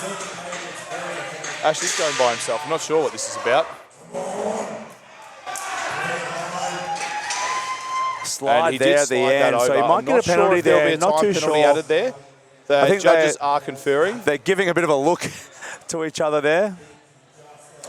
Now, Ash is a 90, so I'm not too sure what happened there. We're not actually Two sure. big, tall 90s, though, to be fair. A few very large 90s this year. Typically, we see that 90-kilo lifter probably being a little bit more Luke, so a little bit shorter. Like a Paul is another good example. A little bit shorter, a little bit thicker. Okay, Lukey making his way out now. So, Billsma, Luke. You can see Luke with that really wide stance. Wide stance, and Billsma with a split stance too. And it's paid off for him. It's a good start for him. Luke, he's in that really bent back position there, having to support that yoke on his back, on his stomach. But Billsma with a really good time. Very steady there for Luke, but Billsma absolutely flying there. Both the split stance and being a taller athlete, longer strides there, and a quick stride rate, really paying dividends for him. That's a big statement there from Billsma, and Luke has probably opened the door for a couple of guys to sneak in between him and Billsma and possibly disrupt those points and give Billsma a few extras. Very consistent, very steady, and he admittedly did say that he's not the quickest mover, he's not the biggest with the cardio events. So He's a little bit dozy now, Billsma, though. He's taken a bit out of himself with that. Bit of confusion there between Ant and Dylan. Dylan also going, both boys going the split stance. You can see a popular stance for something that's going to be a little bit more sub-maximal on the pickup, but also still very, very heavy. A little bit of a swing, a little bit of wild there, but definitely easy enough. Great pickup and transition. I don't know if the cameras can pick up his delts. They are imposing. And gets through. Not sure what happened there with Ant. I think he didn't quite get the crossbeam in line with the tape. And Ant Martin, he's trying to get over the line, and he does. He's had a few stumbles there, so he's going to detract his time. I think on the other end there, he might not have got that crossbeam in line with the tape on both sides. Pretty rough call there, it looked like, but I think Tiff's seen that one side wasn't quite there if you're wondering at home what happened. Now, Dylan, absolutely flying through that. He did. Yeah, wild, like we said, wild, a lot of aggression, and paid off just fast. Yep. It's high risk, high reward, and I think he so probably too. doesn't need to do that at this point of the competition. I think, like we said, these guys he wants are to finish athletes. with some event wins. Yeah. I think he's looking at an event win here, and I think he really just wants will to put his name sew on it that in the board at that stones. international level. He's never done an a national comp, like this. So I think he's really looking to put his name on the board as someone to keep an eye out for. Now, Carl's another mover and shaker traditionally, so it'll be interesting to see how he goes here. And he's had a really disappointing day one by his standards. Day two, this is his day. He's now.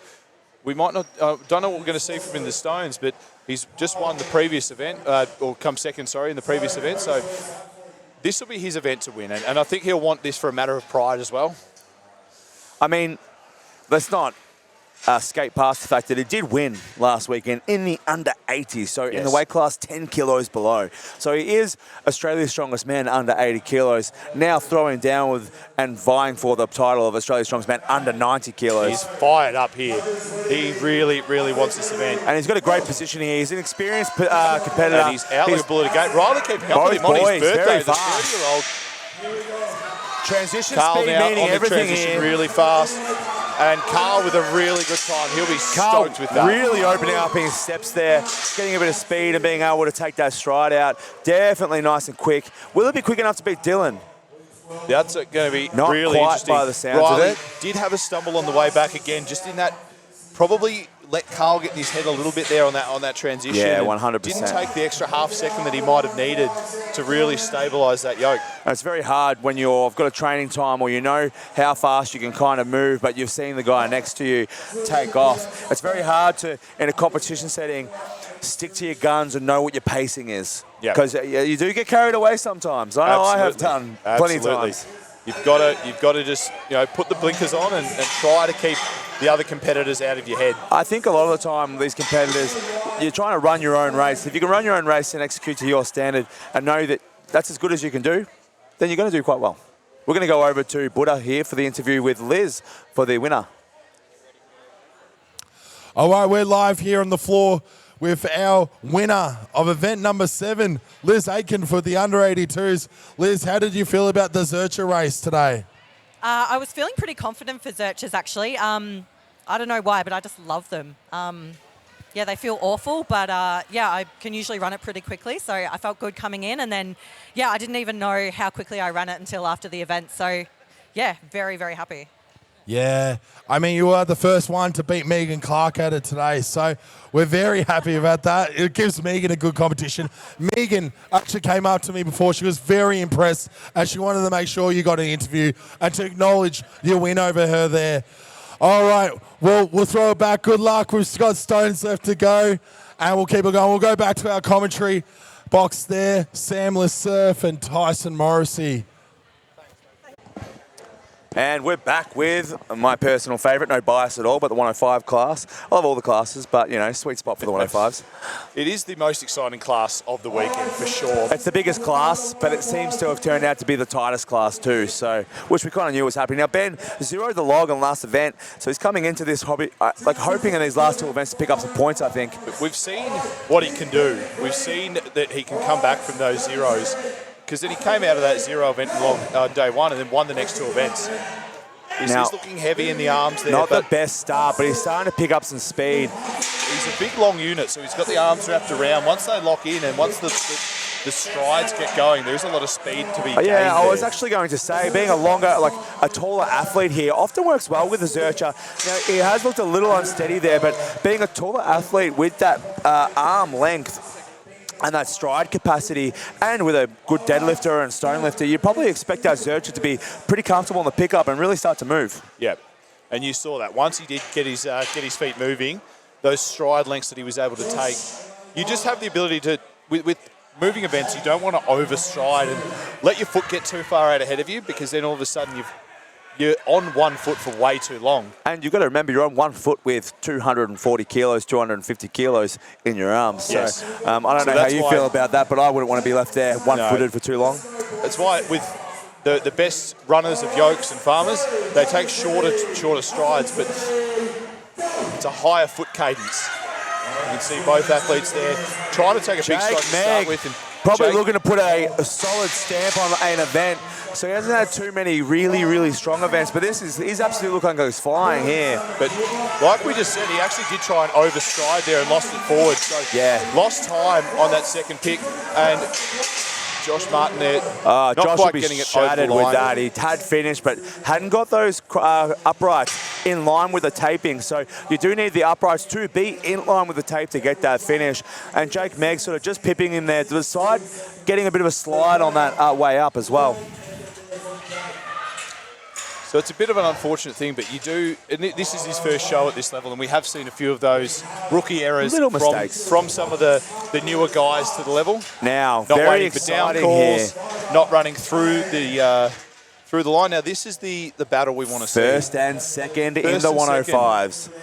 This is one, both rugby boys. And continuing to creep closer. I mean, you got Mitch in the Canterbury Shorts, I assume so. So we've got these 2 boys, first and second currently, and sort of giving some of the boys a bit of opportunity to sneak up there. Let's see how this goes.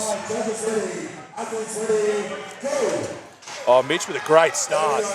He was ready to go. Jaden consistent. A little bit of swing there. The transition, all important. Jaden a little slow off the mark, and Mitch making sure. Mitch really picking up his pace as he goes. Jaden going in sideways. He's gone sideways. He's crab walked it across the line. Tokyo drift, Jaden Lang. That's one way to do it, coming in back. I'm not sure whether he was trying to reverse parallel park that yoke. I'm not too sure. He's actually done a pretty good job of it too. But that's big for Mitch Budge. Mitch Budge he really was needed consistent that on the way up, but he really picked that way back. I don't know whether it's going to be quick enough to be the winner of this event, but it was certainly fast. Well, we are going to see some exciting athletes still to come. With Josh and we've got Chris. Here's one boy who will definitely be wanting to try to creep these points back up in James Lation. James, not Josh, sorry. I said Josh. Oh, James, yeah. James Lation will definitely be looking at this. And Chris, once again, an athletic competitor, ex-breaks dancer. We've seen him, seen what he can do on these moving events. This should be a tight race. I personally would like to see him go over the top of the yoke to get to the other side. I would love to see him flip. I would 100%.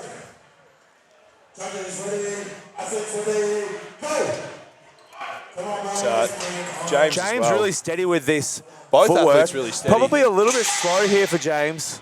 And slow on the transition edge. Both athletes choosing to just squat under it. But if they're consistent and they move quite well, they should put a good time on the board. Almost saw a crash there. And Chris going side to side. James, seems reasonably steady with it. Steady. It's hard to say with those times with both athletes being around exactly the same pace.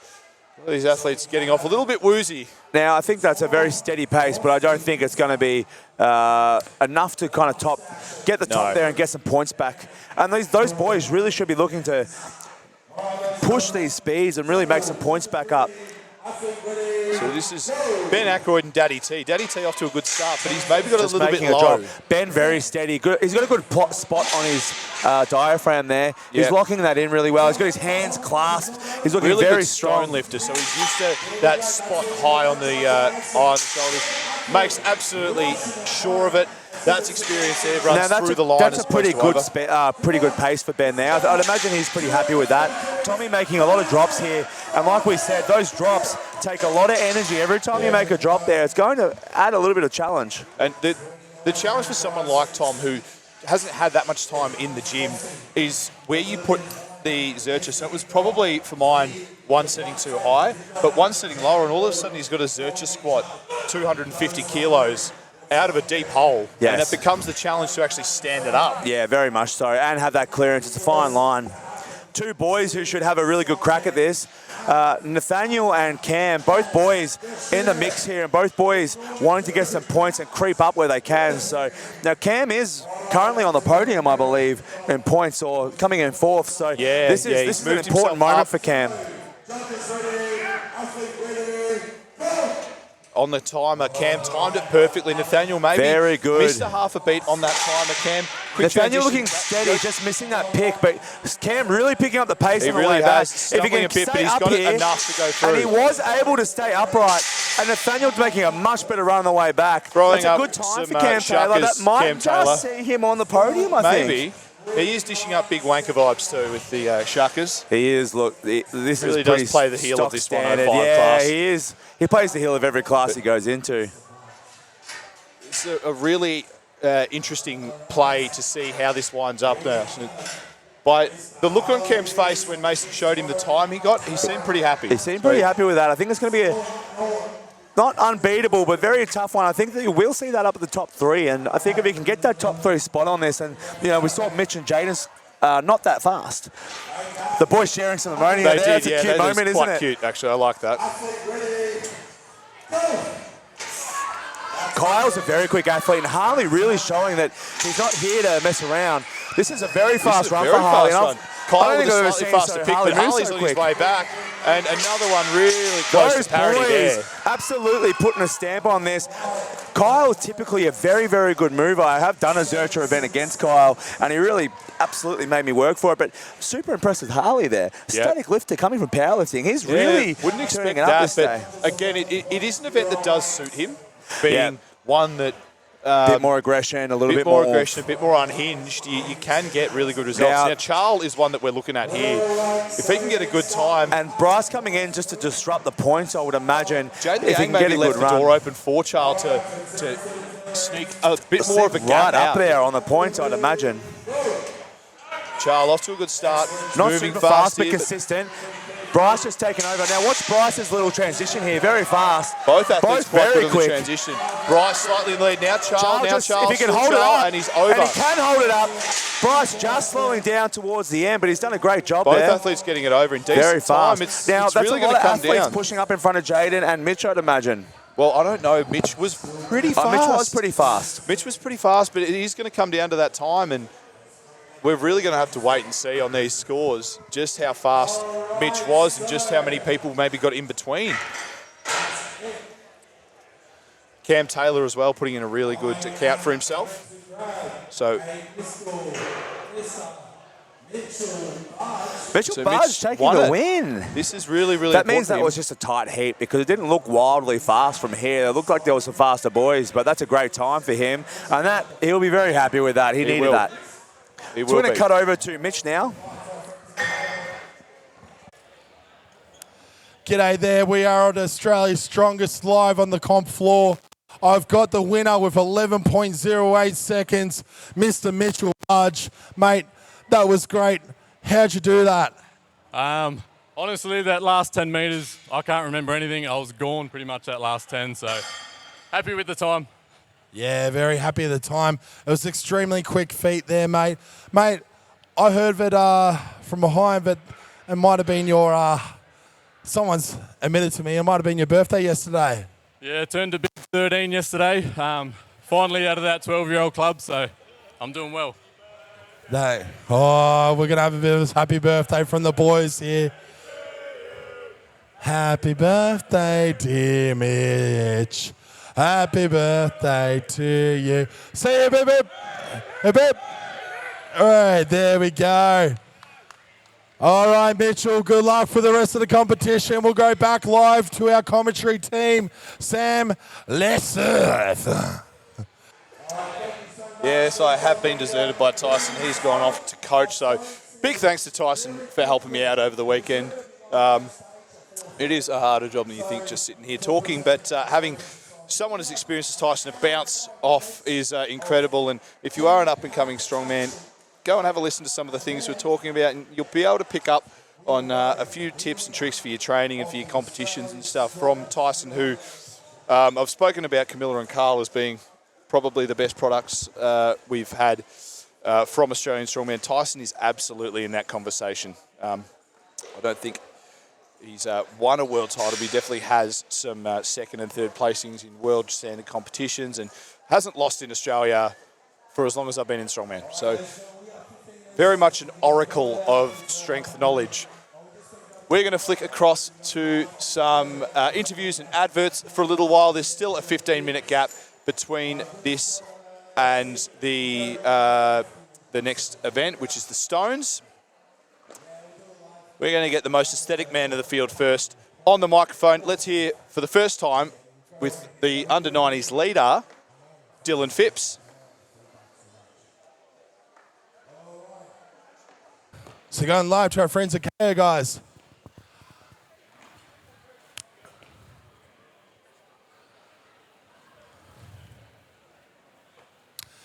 So back again on the comp floor here with our under-90s winner for event number 7, the Zercher race. We have Dylan Phipps.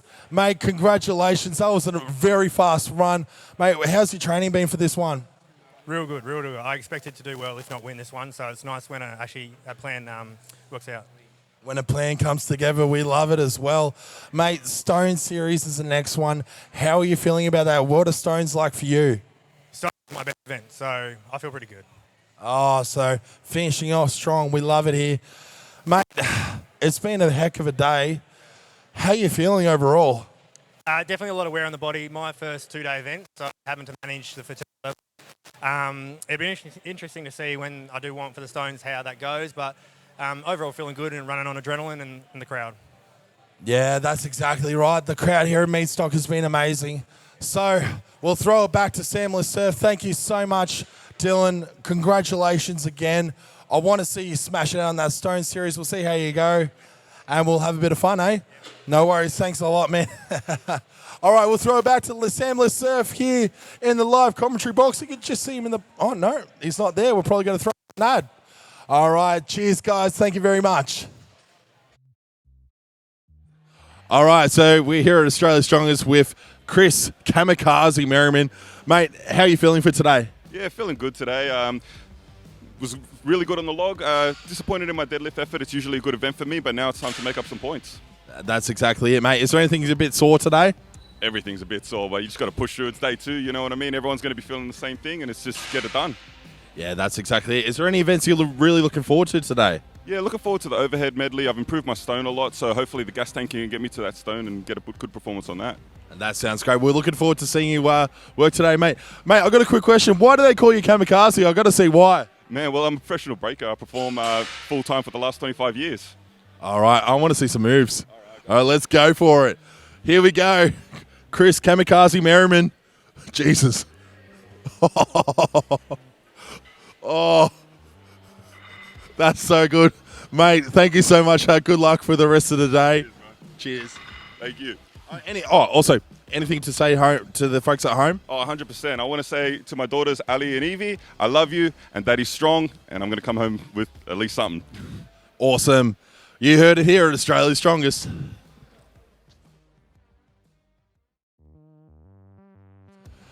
G'day there, it's Buddha Godfrey here from Australia's Strongest here. We've got Dylan Phillips in the under-90s strongman, currently leading in 8.5 points, man. How are you feeling today? A few aches and pains, but feeling good, ready to go. That's good. We're starting off with our Minecart hold. Should be good fun, hey? It'll be interesting. It's really hard to predict how everyone's going to go on that one, so as long as I get me pack, that'll be fine, and that will set me up for the rest of the comp. Yeah, you've got a good, strong grip? Yeah, I do, yeah. Good enough. It's gotten a lot better. It's probably average, but it's really hard to tell in training how it really stacks up. So today we'll find out. That's exactly it. All right. Well, is there any events you're not looking forward to today? No. I love them all. Bring it all on. Come on. That's perfect. All right, mate. Good luck for the rest of the day. Hopefully you can hold on to that lead and get the win for the day, for the weekend, eh? Hey, thanks, mate. I'll be doing everything I can. No worries. Is anything you want to say to the folks at home? Just thanks for watching. Appreciate all the support. Very much appreciated. All right, thanks, mate. Have a good one. Good luck for today.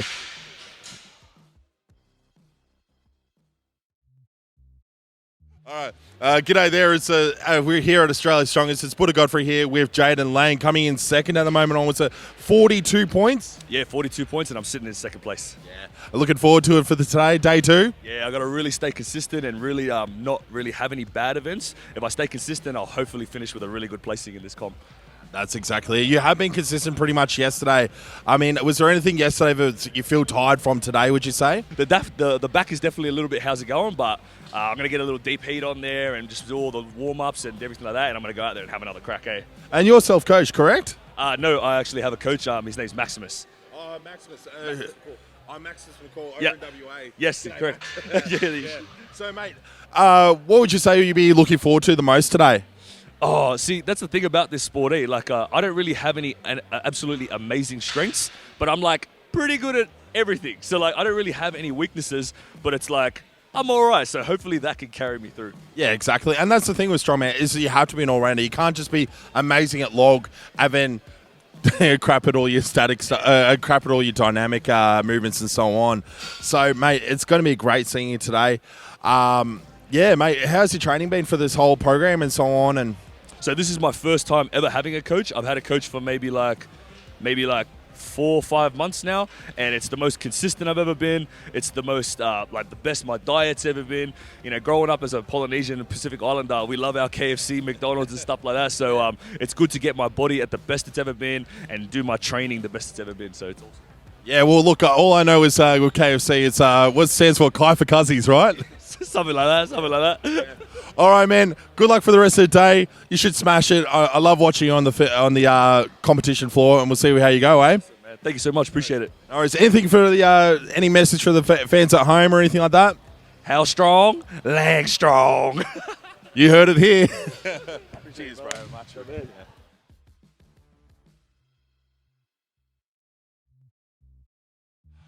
Well, welcome to Australia's Strongest. I'm Buddha Godfrey. We're here with Camilla. I'm going to murder it again. Foggin YOLO. I'm going to ruin it every time, okay? I expect it. That's exactly it. Now, day 2, how are you feeling? Yeah, feeling pretty good. We'll see how it goes. Nothing too sore? No, surprisingly enough, no. I'm feeling fresh. That's good. I know it's been a big couple of weeks for you, so it's going to be the final day of it, isn't it? This is, day 6 of, 4 competitions competing every weekend for the last 3 weekends. So, yep, this is it. Pretty excited. And that was a wild Bryce Burton walking through, oblivious to a camera and a whole studio set right here. But thanks, Bryce.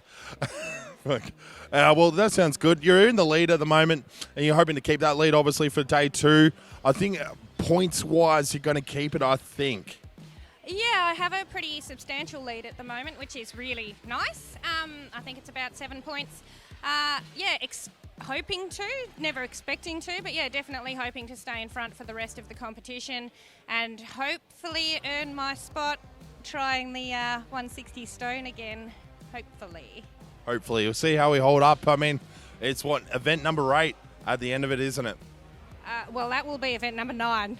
Actually, event number 9 there. So, how's your training been for that? For the Max Stone, it's been, I haven't trained for a Max Stone. I've only been training runs, but the last 2 weeks running, 2 weekends running, I've lapped and extended with the 160, and that was under quite a bit of fatigue. So, I'm thinking if I don't attempt the 150 first this time, I might have that extra tiny bit of energy to actually load it. So, feeling pretty good. That's good. So just going to go straight to the 160 from the 140, I'm guessing there? Our run ends at 130. The 82s end at 140, and then, I reckon I'd go straight 160 and have a stab. That sounds great. Well, Camilla, good luck for the rest of the competition. Hopefully it'll be a good show. You always put on a good one, and we'll go from there, eh? Thanks very much. I hope to. Cheers, mate.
and gentlemen, we are about to begin our Stone Series here at the Standard Smith Stones.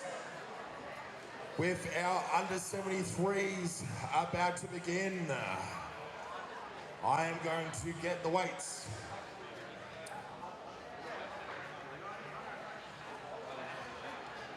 So we have 90 kilograms, 100 kilograms, 110, 120, and to finish it up, we will have 130 kilograms here for the under 73s. All right, I believe our judges are ready, our loaders are ready. So, Stand or Submit Atlas Stone Series, the only true way to finish a strongman competition, a 5-stone series. Athletes must lift 5 stones at ascending weight over a crossbar, 1.2 meters for the women and 1.3 meters for the men. For safety reasons, athletes cannot grab the crossbar for a First stone is over the bar there for Sabrina Poole. We're into the second stone now. Got it strong to the lap. We're using tacky here as well. This event, a little bit topsy-turvy there, Sabrina. This event is really, really hard for the shorter athletes. You can see the bar is actually coming up to Sabrina's shoulder, so it really does become hard for her to extend over that bar with such a high bar compared to her. The bar is 1.2 meters high, and I wouldn't give Sabrina much more than 1.5 at a guess. So the two things that make it harder for the shorter athletes, not only the height of the bar and having to extend over it, but also the height, the length of the arm. Tyson and I spoke about it last event, but the length of the arm as well, wrapping around that stone, it can be very, very hard to pick. We're now going in reverse order as well of the placings. So rather than it being event 7 placings, the last event in a strongman show, the person who is coming last in the overall competition has to go first in the next event. So regardless of where they placed in the last event, they'll be coming out for their event in the order of their current standings in the field. Now, Sabrina's got one over the bar, so she might be able to wrestle herself out of last place here if Emma can't get this. And it looks like Emma's a little ways away from being able to pick that stone. She seems a little bit far forward on it for mine. So you want to get your hands directly over the hemisphere of the stone. But you have it a little bit too far forward, it's going to roll out the front or the back of your hands. Emma's going to call it there. She's had a fantastic competition for her first crack at it at this level. Amazing from her, amazing to see new people on the scene. Nat Koopman, this is her last showing of the day. So she's in third last position here in this stacked under 73 field, making sure all these stones are in the right spot. Very professional, Nat. She came out and made sure, Tyson made note of making sure that her shoes were in the right spot and not having any stuff that could slip on them in the Zercher event. And now for the stones, she's making sure they're all in exactly the right position for her to load them. Okay, the stones aren't all even. They're a stone, it's a rock. So you might find some inconsistencies around them, whilst Mason's stuff is pretty much blemish-free, and all of these stones are pristine, they're still not quite perfectly spherical. 2 stones over. So Nat putting herself in the lead in this event so far, and she wants to drag herself up the leaderboard away from that third last position that she's currently sitting in. She's got that 3rd stone up to her lap, and it's a hard load. She gets up and over. That's a good extension there. Now, this is going to be a big mountain to climb. This 4th stone, sorry. The 3rd one was up and over. But again, the height factor starts to come into play. Not one of the taller athletes in the field. The height factor, getting that stone up to the lap first, and then if she does, then getting it over the bar might be a bit of a challenge. We'll see how she goes. We've got 5 seconds, so she's probably going to run out of time here, and that will do. But a very good performance for her, getting 3 of the 5 stones.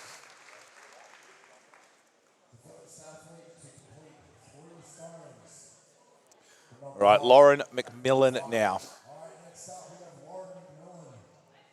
So Lauren currently sitting in, must be 7th place. Making sure all the stones, again, are in that right position. A lot of the time, you want to lift it with the flat part down. It is a perfect sphere, but around the other side of the stone, there is you can see the top there flattens out, where the badge sits. So you can see the stones can get problematic because they are sticky. Lauren herself and the previous athletes have tacky on, so it's a tree sap-like material that we use to stick ourselves to the stones, make it a little bit more manageable and a little bit safer, because stones can actually be quite dangerous for the biceps. You can see how much pressure there is going through those bicep tendons. Lauren getting this third stone up and over, and I think with that might put herself into the lead. She wants to make sure of it though, so she'll want to do this fourth stone here. Be pretty important to see if she gets this, to keep herself above Nat Koopman here in the standings. You know, if the athlete that's going outdoes the previous one, they are going to beat them in the overall standings. She's got it to the lap. She's wrestling it back in. Can she get it over the bar?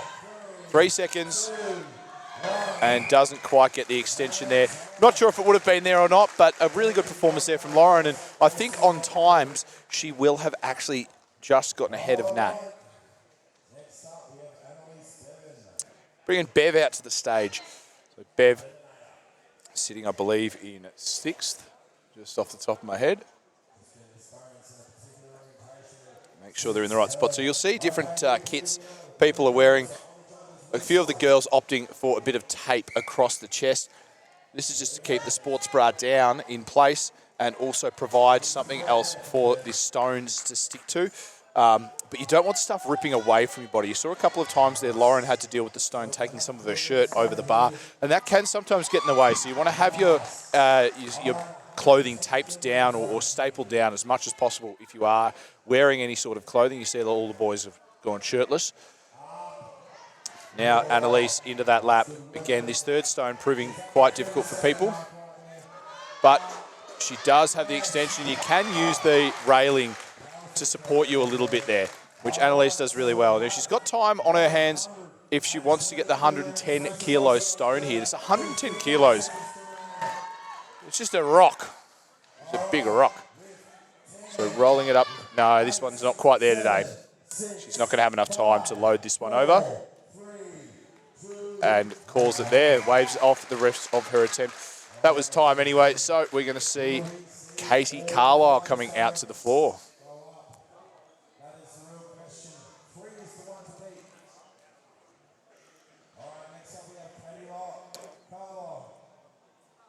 So Katie, she'll be looking to improve her time, her placing, with a good time here.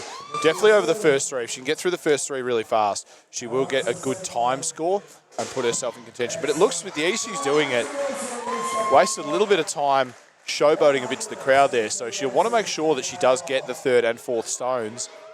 Third one, probably quite a good lift for her by her reaction. I don't know what her PB is, but that seems pretty close. She's still got 30 seconds, so she's done it pretty fast. The 4th stone is where the other girls have stumbled, not being able to get it over. If she can get it up and over that bar, she definitely cements her spot and puts the pressure on the other girls. Steps back a little bit, and you can see she is stuck to the stone. She's having a laugh. Literally stuck to the stone with all the tacky that is there. It happens.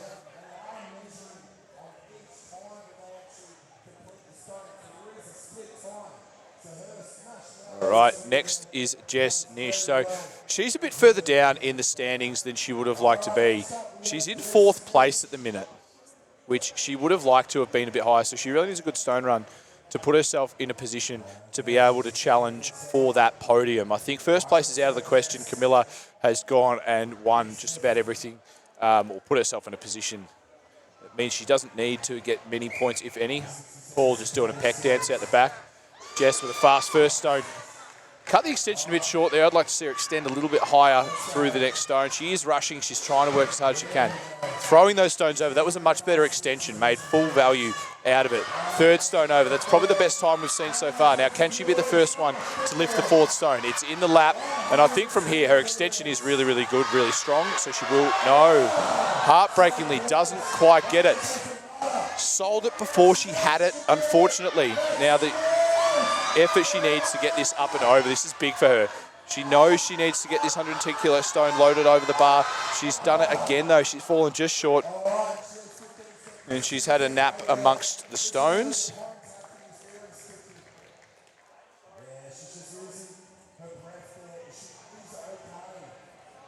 bit hard to breathe when you got these stones as well. And rolling up off the platform. Make sure she doesn't hit her head, hopefully. Yep. Kimothy Brotheridge as well. Always there to help out the Geelong crew. And a good showing there from Caroline as well, to be in her ear, making sure she's all right. Now, the battle for the top 3 still remains. I mean, Jess probably got the fastest time there on those stones. Her arms are probably in a lot of pain there as well. In the background, Jess, you can see that tacky really, really hurts as it starts to come off the arms. So Caroline making sure all these stones are in order. If she gets the 4th stone, she stays in the top 3. She solidifies herself a spot on the podium. Fast 3 also helps that, but Jess's 3 was really fast. So it's going to come down to getting that 4th stone. If she can get it, she's definitely on the podium. If she doesn't get this 3rd stone, so this is now slower than Jess's. So she knows she needs to get the 4th stone. This 4th stone puts her in 3rd place for sure. She cannot place any lower than 3rd if she gets this 4th stone. So this is massive. This is a really big lift for her. She's got it to her lap.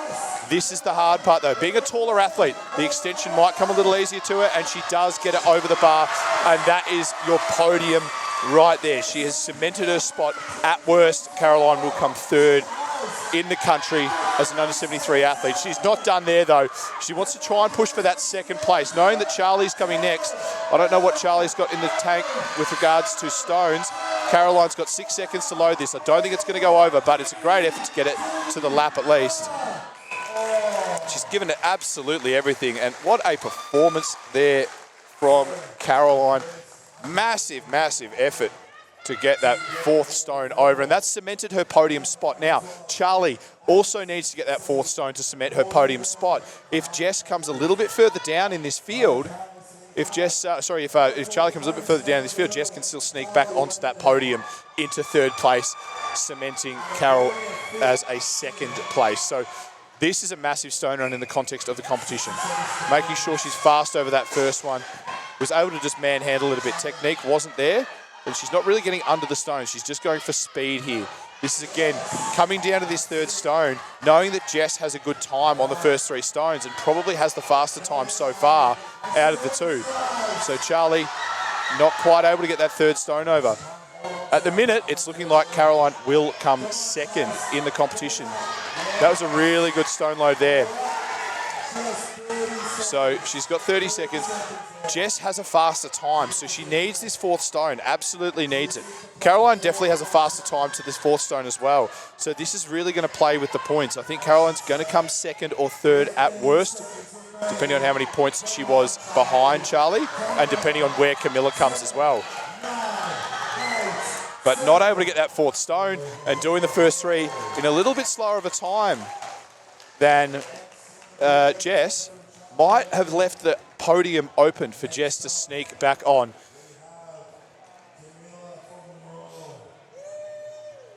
Now, in an unassailable position, I'm fairly sure if she throws the first stone over, she has won the competition. But she's not going to be satisfied with that. She's making sure every stone in the series is loaded correctly into position for her. She's going to try and get all 5, and I think she'll do it. Viewers around KO, this is just a cakewalk for Camilla, the queen of weight class strong woman in this country. She won the under 64 kilo class last week, and this week she's going to win the under 73 kilo women's class yet again. This is an absolute cakewalk for Camilla. She's going to blitz the final stone. I have no doubt in my mind that this last stone is going to go up, and this is an absolutely fantastic showing for undoubtedly the greatest under 64 and under 73 kilo strong woman this country has ever seen.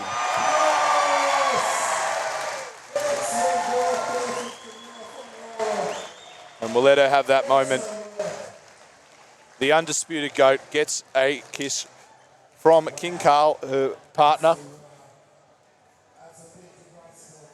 That is enormous from Camilla. Really excited to see the scores from that one, though, see where the other girls placed down the line. Now we're going to bring out a heavier stone, and we're going to start a new series, this one with the under 82 kilo women. So there's 5 of these ladies, 5 of those stones. I think we're going to finish at 130 kilograms on that last stone. So 90 kilos the first stone, 10 kilo jumps up to 130 kilograms. 130 kilo rock. A big rock. All right, so Ash Devlin coming out. She's been valiant all weekend.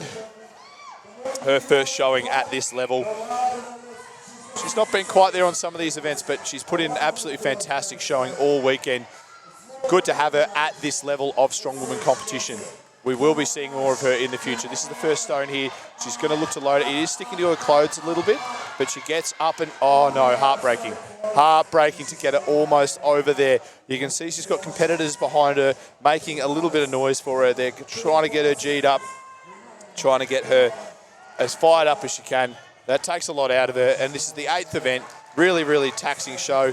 Frustrating to not get it, but that is what strongman is all about. You've got to make sure you dot those I's and cross those T's. So now in 4th place in the women's 82 kilo class, we've got Jessica Zercher. So out of Werribee, a little more local for her, this competition. She's got the work boots on. We'll see how she goes with this stone load.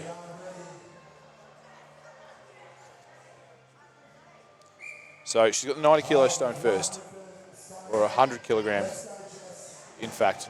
Rushes that a little bit and lets it slip down. You've got to make sure that you stick with it here, stick with that stone. The stuff she's got in her hands is tacky. It's a sticky tree sap-like substance that we use to stick to the stones, but it is a bit volatile as well, especially in the warmer weather. It can get a little bit slippery, a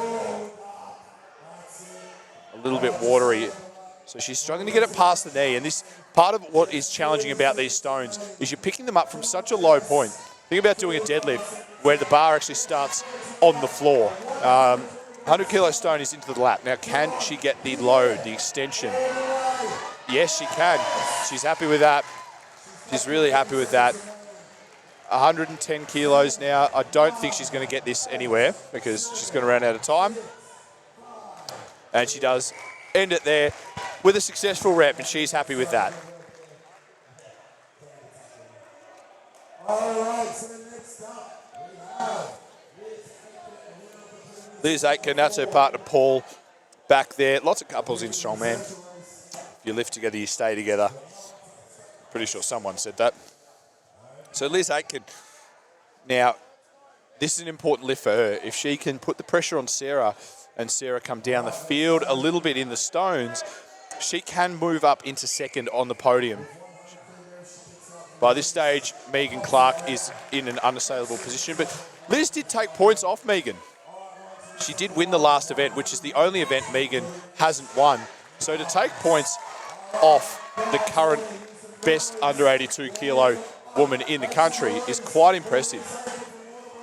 So Liz Aitken onto the 3rd stone now. And she's made really light work of that. She's actually getting better as the stone run goes on. 130 kilogram stone here. Let's see if she can manage it. Gets to the knees and she's rolled it around. Got a nice deep squat position there. And looks like she's going to get this. She can get it up and over. Oh, really well done. Really good patience there. You saw a couple of the other athletes in the earlier classes not quite having that patience to stay with that stone on the bar, but Liz did a really good job of holding that stone on the bar and just sticking with it until she was in the right position to push it over. She didn't get hasty or greedy, and that's put the pressure on Sarah. 4 stones over that bar. Sarah knows she needs to load those 4 stones to keep Liz out of second, keep herself in that second place position.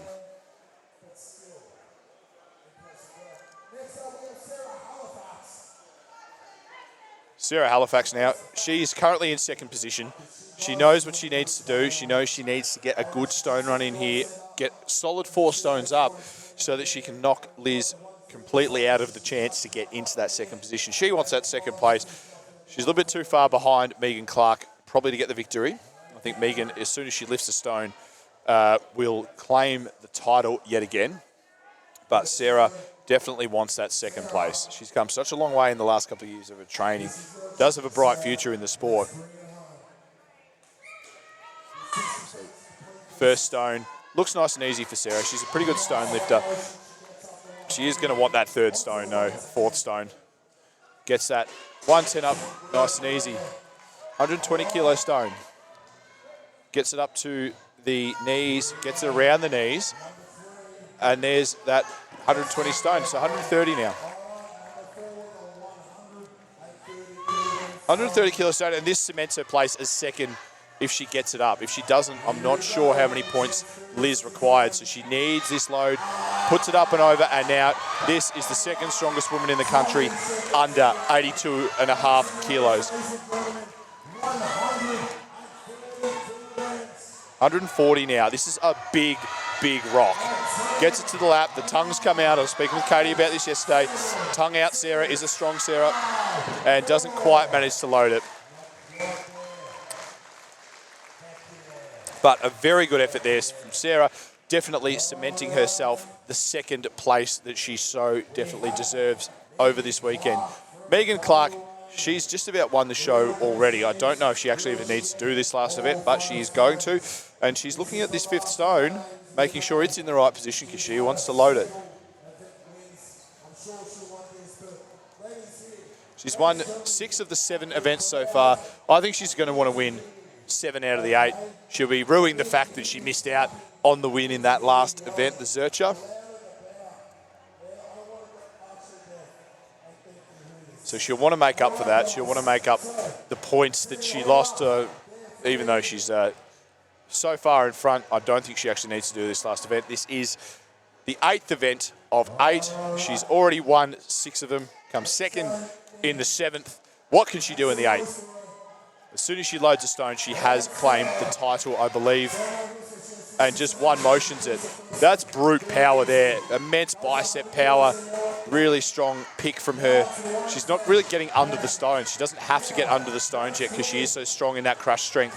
120, just like it ain't no thing on the way up, gets it over. She's eyeing off this 140. 130, this for the event win and for the win on the day. Your strongest woman in the country, under 82 kilograms, Megan Clark. 140 kilo stone. Can she get it over the bar? She gets it up to the knees, rolls it over, and I think once it's there, I think she will load this.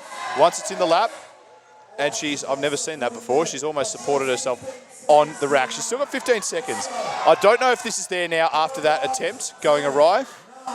She's got 10 seconds. No, it's not quite there. She'll be a little bit annoyed at that. I think she just lost her balance forward a touch. I've never seen an athlete actually hold themselves up on the stone bar while still holding the stone. That's actually a feat in and of itself. Mason just helping Megan out with her hair there. Bringing out the under 90 boys. So we're going to roll into some different weighted stones. So all really hate shirts.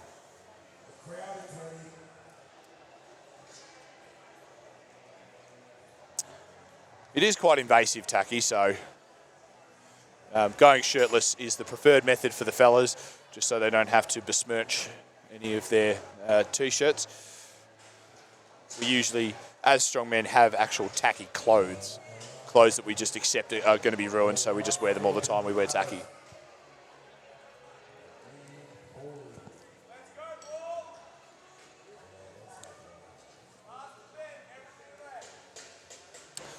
Tyson over behind me. He's calling out to Paul. It's his client. So we're just making sure all the stones are in the correct position here.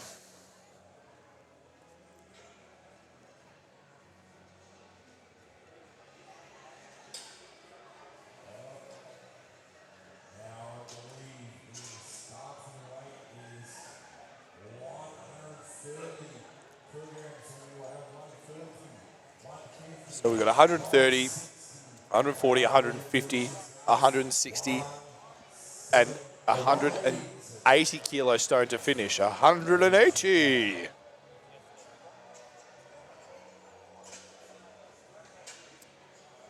Anyone that gets that, you will hear me saying it every time somebody loads it, so just be prepared for that.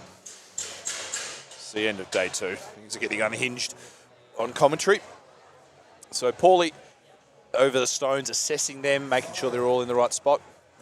You can see the setup we've got out the back here to save the crowd if any of those stones do come over the back.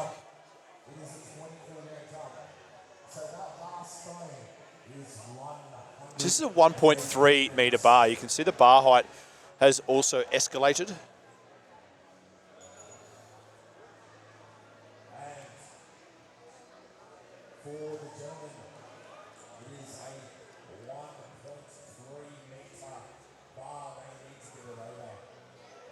Alrighty, Paulie now. He's getting ready to start his stone. He wants to start. He's currently in last place. He doesn't want to finish there. He's going to want a really big performance here. Liz finished her stone. Now she's encouraging Mr. Paul. Gets that first stone over. Good extension there on that first stone. Second stone, let's see what he can do. Can he get this up to his lap? Yes, he can. Getting in close to the platform there, or the bar. Big extension, and that's over the bar.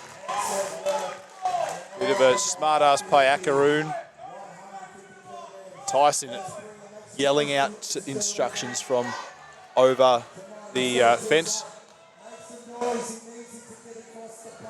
Paulie looking to get this third stone up and over the bar. He's going to need to come up onto his toes to get it up and over, and just not quite got the height and the extension there. I think he's got 15 seconds left, so I think he's done. There won't be any more lifting from Paul. Well, there will be, in fact. He's going to try his hardest to get this stone. And he's not going to quite get it, but a couple of really good attempts there at a really heavy stone. And having himself a moment on the stone bar there. Probably got a little tacky on the gooch. We've got Taz Kasoria here in second last place. So again, these fellas are coming out in reverse order to the current standing. So it has nothing to do with the last event like normal. It has everything to do with the current standing. So this is now a direct impression of the actual points of the lineup. Taz rushes that first one a little bit. He's a really good stone lifter though, Taz. I wouldn't be surprised if he finished this medley. But again, he's never done an 8-event, 2-day show. So it could come down to a bit of fatigue for Taz, but he is a really good stone lifter. So that second one goes over probably in faster time than Paulie, so probably does condemn Paulie to that last place finish unless a few of the other guys go pretty slow through too. Taz gets that stone up and over. That's the 150. Now we're on to the 160 kilo stone. I think he's got this in him. It's about how much is left after these 2 days of competition. 160, it's a good pick. Really strong pick. The load to the 1.3 is going to be tough. I think he's got it though. Great lift for Tasso. Final lift now, 180. 180. I think he'll get it to his lap and the time is out. Unfortunately, I didn't hear the timer there, so the timer ran out at the end. Really good effort. Big hug from Lukey boy. Tacky hugs are great.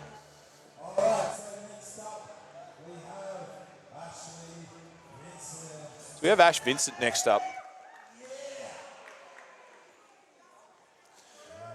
He's in third last place currently. Boys, everybody making sure they've got the stones correctly set. You can see it rolling around. That middle one actually doesn't want to stay where it is.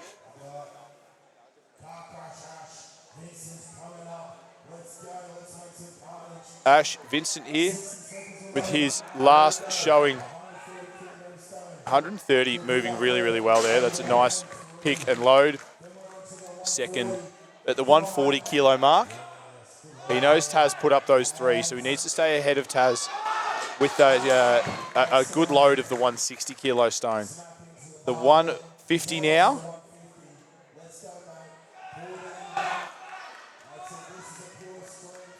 Let's see what he can do. Does he have the extension power? It's rolling a little bit forward in the lap.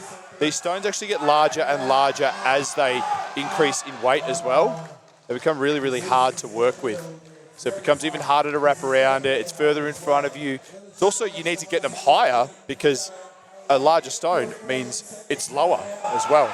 So to get the bottom of the stone over that bar requires you to get even higher through that extension. So this 1.3 metre bar being a real challenge for these under 90 kilo athletes. Justin now.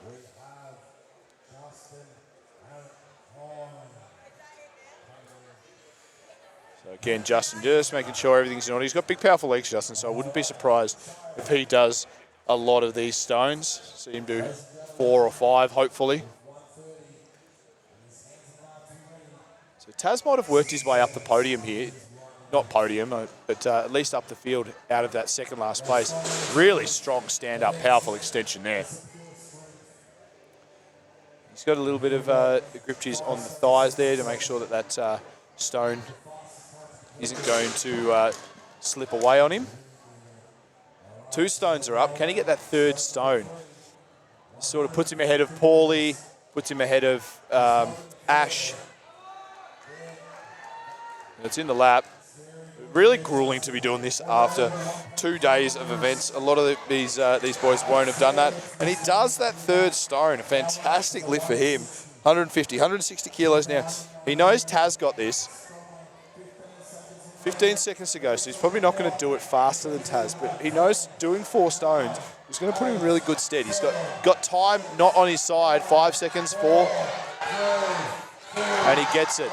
With 1 second to go, he gets that 4th stone. That's a fantastic, fantastic clutch effort there. Here's Mr. Carl Sherry. Now, Carl historically has had some good stone performances.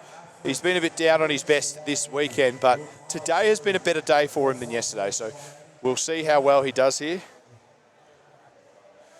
He knows that 160 is going to be important. Carl just testing out where all the tacky is. Just the consummate professional Carl. He's been around the traps for so long. 1st stone, 130. He should make an absolute light work of this, and he does. Light work there. 2nd stone. Let's see what he can do. This is the 140. Gets it up and over. He's a little bit shorter than some of the other athletes, Carl. He is an under 80 competitor. He's actually the strongest under 80 competitor in the country. Gets it onto his lap, and he gets that load. That's probably a faster load than some of the other boys. So this stone he knows is important. He's got time on his side. He's working that tacky into his arms. He wants a bit of support from the crowd. He loves the hype. And he's got it to his lap. It's a wide stance he's got. He's going to need to bring those feet in into a strong position to stand up. And he can't quite get it in a position to stand up. And not Carl's weekend this weekend, but last weekend absolutely was. A quick kiss of the Queen. Coming out next, I think it's birthday boy, Riley Talbot's his 30th birthday today. Celebrating it by getting stoned.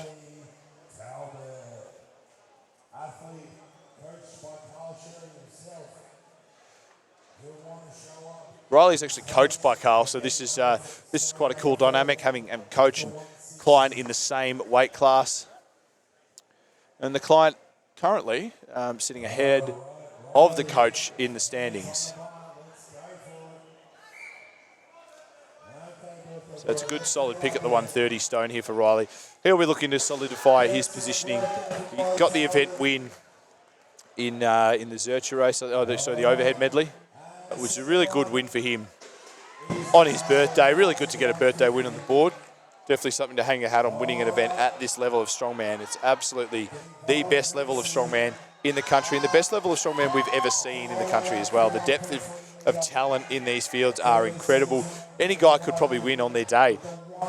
It's just shown with different people being better at different events. And 8 events really is a good way to find people's strengths and weaknesses. This is a good extension here. Can he get it all the way over? He's so close, so close. And lets it roll to the side, gets out of the way safely. That was such a close effort. He didn't quite make it there with the 160, and that is time over. What a valiant effort. You can see he's taking a little bit of bark off the front of him. There's a lot of the guys shave beforehand because this tacky does just rip your chest and stomach hair off.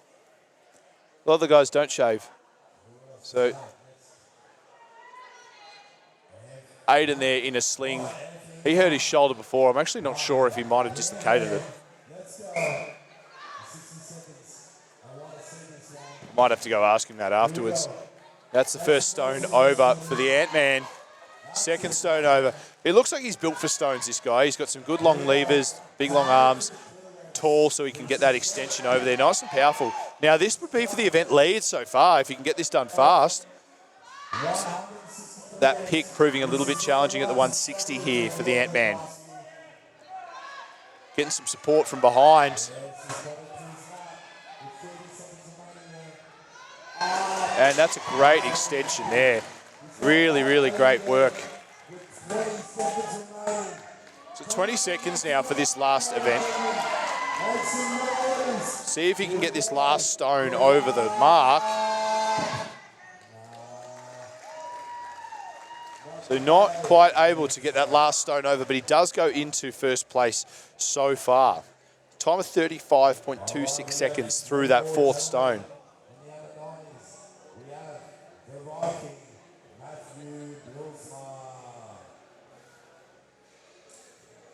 So Matthew Bilsma currently in third place.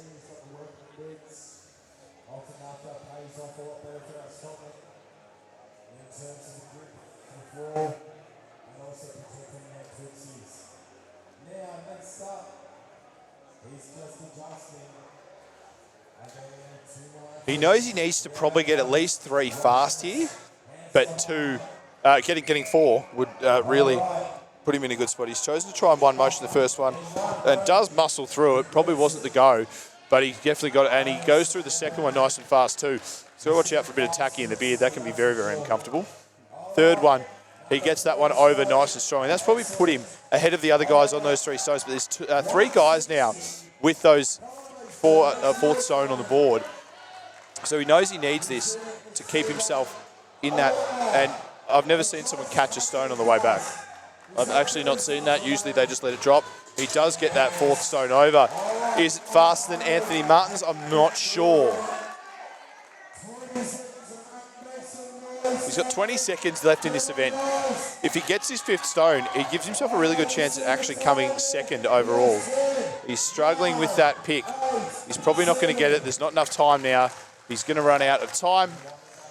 Waves that off. Now, I don't know whether he's done enough to keep himself in third place. Anthony Martin might have snuck in. No. Matt Bilsma will be your 3rd strongest man under 90 kilos for 2024. At least 3rd. Now, Lukey Kyger the Tiger, making sure everything's in place. He's a good stone lifter, Luke, so I expect him to try and get all 5 of these stones.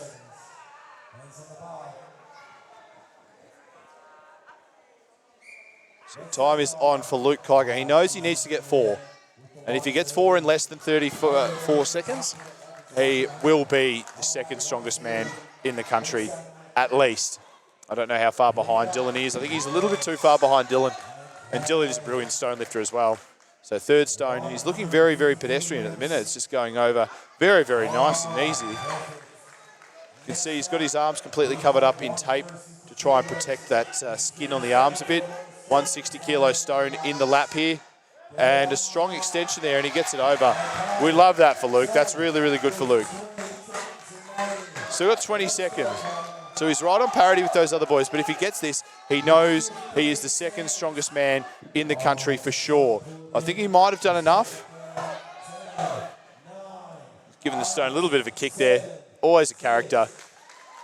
I think he's done enough to concede, to seal 2nd strongest man in the country for 2024, but we'll have to wait for the scores to come out to absolutely confirm that. Oh, wow.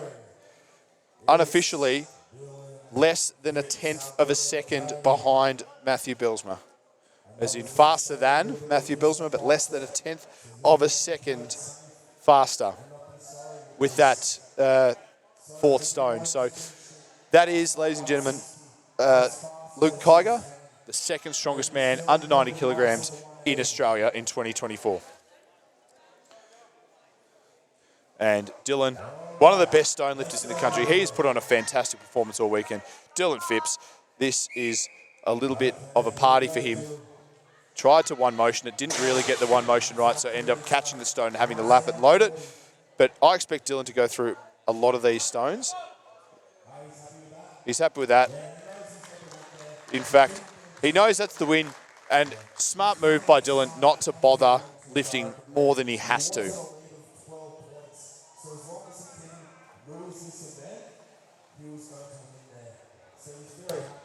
So, a lead of 12 points. He might have only won by 1 point in the end, but he's done enough to keep himself in that first place. Fantastic performance from Dylan all weekend. He could have gone through and probably won that stone load. Like I was chatting with Tyson about before, it is hard to motivate yourself to do more than you have to, especially in the last event of an 8-event show. It can be really, really hard to motivate yourself.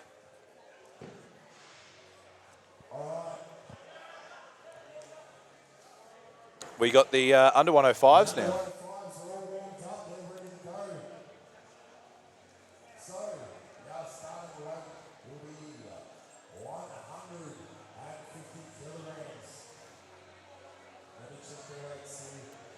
$150 kilos here for the first weight. 50, 60, 70, 80, and then the last stone will be 200 kilos.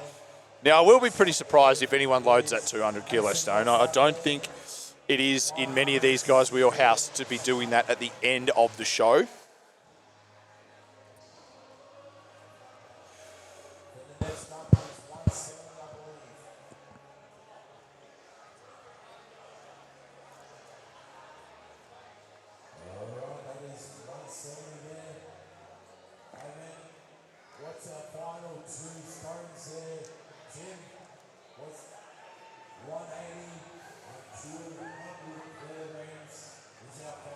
There's been a lot of good performances here in the under 105s. It has been the most exciting class all weekend. And it will come down to this last event. Everyone within 15 points can still win the show. So it really, really is a tight field here. We've got Tommy Winthrop,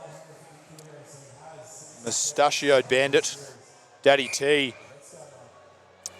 His first show of this magnitude. So he's sitting in last place in the field. He probably came in with slightly higher expectations, but not too beat up about it. I've had a chat to Tommy, and he's had a really great competition. He's got his beautiful wife and child clapping him on over the other side of the fence, and he's got a lot to go and work on, but he'll go and work on that, and you will see more of Tom Winter in the future. No stone there for Tom. Jake Megg, he's going to look to get this first stone, 150 kilos. That's a big start there for Jake. It's a good load to get that first one over. Second stone into the lap, 160 kilos, and that's a good load for Jake. Jake's had an up and down comp. He's had some good events, and he's had some poorer ones. This one, he's looking to make a good event for himself. 170 kilos. He wants some big points in this. That's a good extension over there. He looks like he's maybe got this 180 in him. Can we see the first 180 kilo stone loaded? Big Meg, Jake Meg. 180 kilo stone. He's still got time to lift it if he wants. He's got it to the lap. Now, can he get it in a good enough position to get that load? It is a big stone, that 180. It's moving. It's slowly moving. He's got the extension, but not quite getting over that 1.3 metres. That 1.3 proving to be quite a difficult height for these boys. Josh Martin will be our next man out.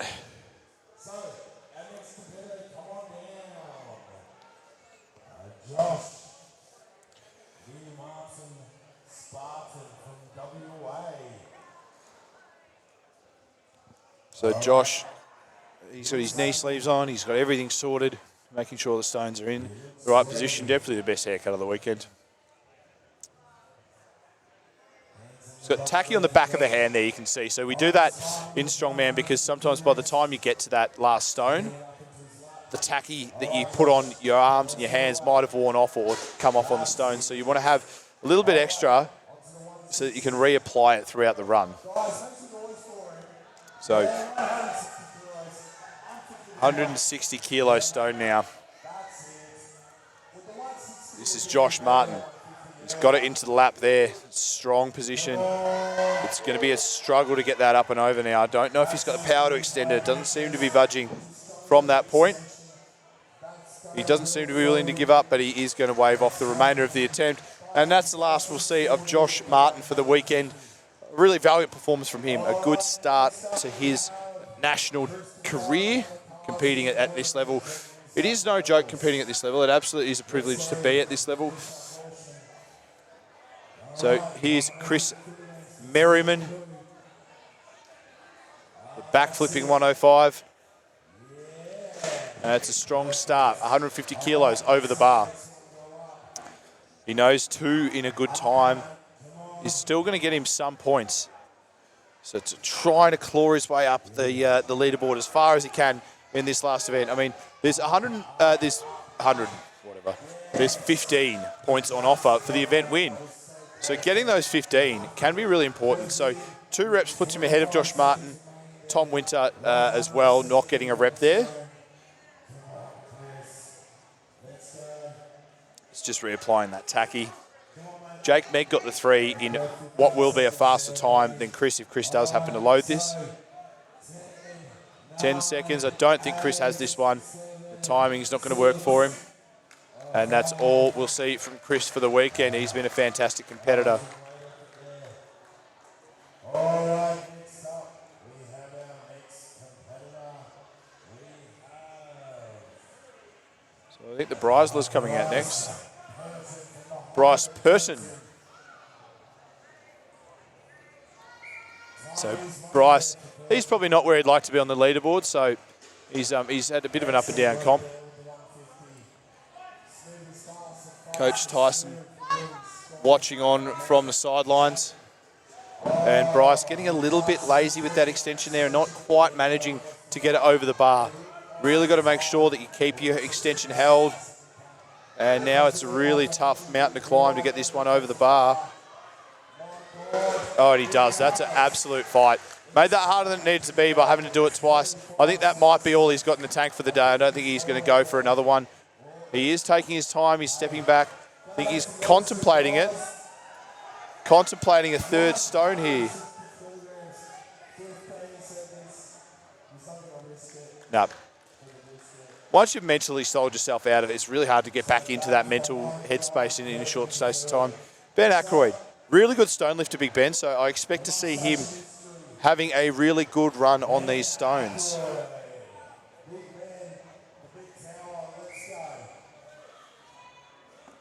It's a good start. Big long levers help with the stones. You can wrap around the stones a bit further with the long arms. Being taller, Ben won't have too much of an issue with this 1.3 metre extension. There's a good 2nd stone for Big Ben. Tacky, getting that sorted out. Then 3rd stone now. This stone in good time puts him ahead of Jake Megg. Maybe. Jake Megg got 3 stones in 23 seconds. So we'll have to see how fast it was. Ben might need to do this stone to keep himself ahead of Jake Megg.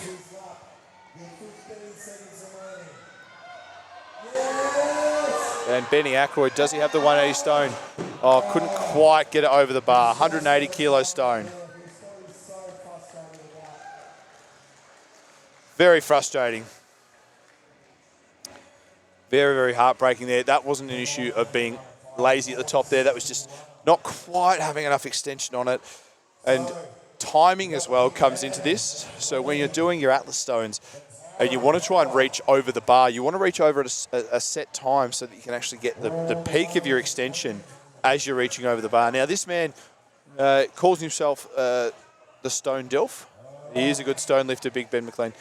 He, if anyone in the field, is the one most likely to get that 200 up. He's done it before. He's lifted a 200 kilo stone before. There's the first one over. like a pebble. Second one over like a pebble as well. This is 160 kilos now, 170, sorry. That he's just manhandled there. 180 kilos. So he's looking to take the event win here. At least put himself in the lead, but I think Ben would like a win in this last event here. 180 kilos would get him in the event lead and would put a lot of pressure on the later guys trying to get points off him. In event 8 of a 2-day show for a Masters athlete, this is incredible endurance here. Brings the feet in, gets it in that right spot on his chest, and then does he have the load? I think he does. Oh, not quite. It spat him out a bit there. And I don't think he'll have enough time to relap that and reload it. And that'll do him. Interesting to see how fast he's done the first 3. The first 3, I reckon he might have done in pretty good time. So we'll get those times through. 14.79 seconds through the first 3 implements. So crazy, crazy time there. Really going to be hard to beat. So the guys at the top know that unless they're really, really fast through that stone, they're going to have to get the 4th. James Lation here. He's had a bit of an up and down competition. A couple of events I think he would have liked to go a little bit better for him. He can redeem himself and drag himself further up the point standings here in the stones. Nice tall athlete, good for stones. That extension seeming like it's not really an issue for him. The pick is where James might have a bit of trouble, but that stone seemed a bit easy, that 170 kilo stone. And that's a good extension over there as well. He's a good shot at this 180. He knows he needs to get it because he has not done the first 3 as fast as Ben. Ben having done them in 14 seconds. This 180 kilo stone to the lap. He's getting coaching instructions from the sidelines saying feet together. Not quite able to get that extension over the bar. You can see how much it's taking out of these athletes, and he's going to run out of time.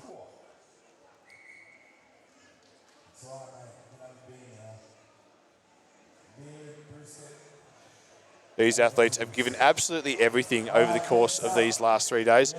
Sheriff going the barefooted approach, sort of Hobbit style. The Hobbits competition was last week in the under 80s, but this is the Sheriff opening up with 150 kilos. That's a good strong load there.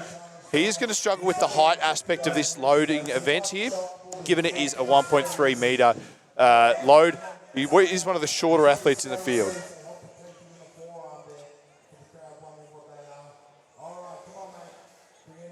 So this is important for him. He wants to see how far he can push himself up the leaderboard. 1 stone probably won't be enough for him to get himself decent placing, decent points on the leaderboard, so he needs a 2nd stone. He really does need to put himself in here with this 2nd stone, up and over, and that just kept on going up and up and up. That's a great extension there from Nathaniel, from the Sheriff.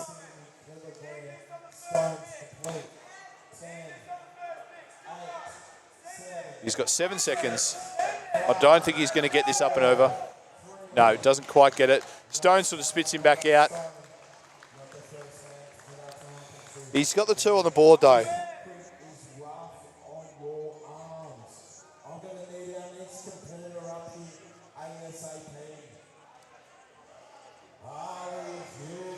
Harley Hughes up next.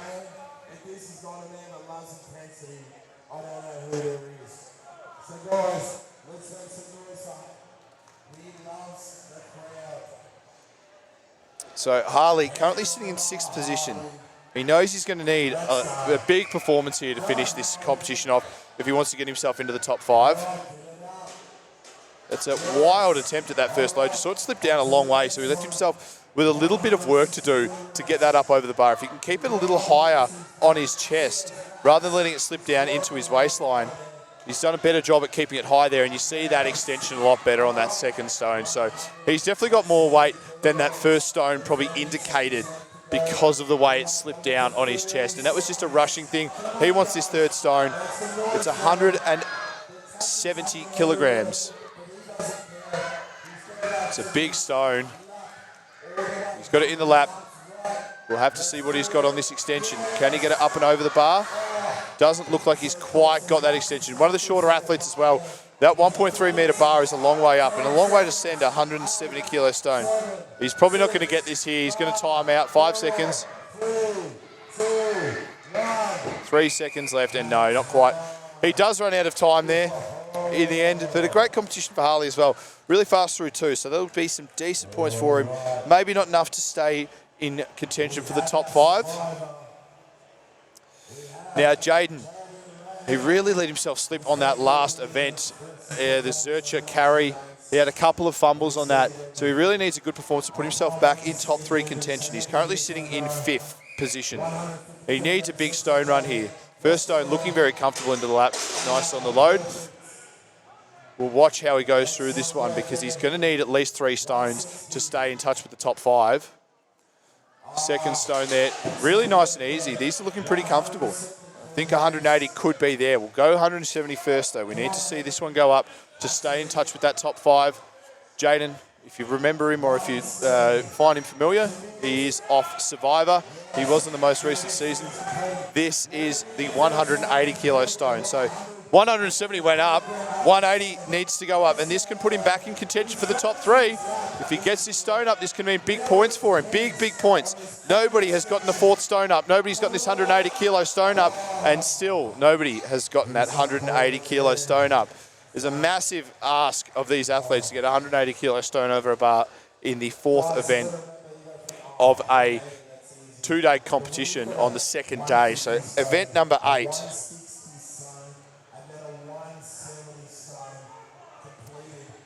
Kyle Norton.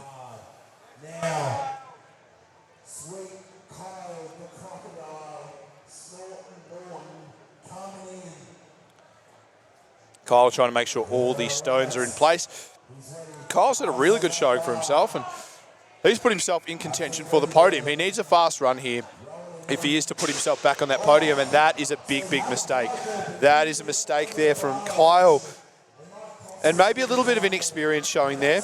He's now had to lift the 150 twice, which is massive taxation on your nervous system, on your body, when you are trying to lift 180 kilo. He's looking very comfortable through this range as well. So 170 kilos. These stones start to become harder because they become heavier and bigger, actually wider in diameter. 170 is over really fast, so he's already got himself good points, but this 4th stone could keep him in contention for the top 3. He's currently in 4th. This would be a clutch lift. If he's able to get this stone up, he could get the event win. He's looking good for it, and he will get it. That's a massive lift for Kyle. A huge comeback. He's not going to get the 200, but 180 kilo stone at the end of that medley to take the event lead.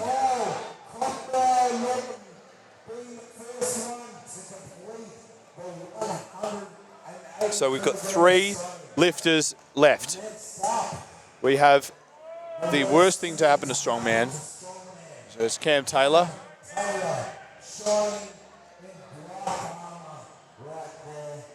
So Cam is currently in 3rd. He knows he's going to need to get that 180 kilo stone over to make sure he doesn't slip back behind Kyle Norton. 150 kilo stone, nice and easy for Cam. He's good for height, Cam. I competed against him once in a stone for max height.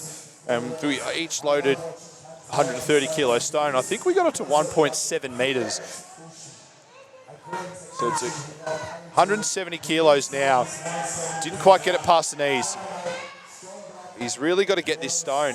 If he doesn't get this, it does put him a long way back. So the 3rd stone, he needs to get up and over that bar and doesn't quite time it, but there's the experience I was talking about to stick with that stone and make sure that it gets over the bar.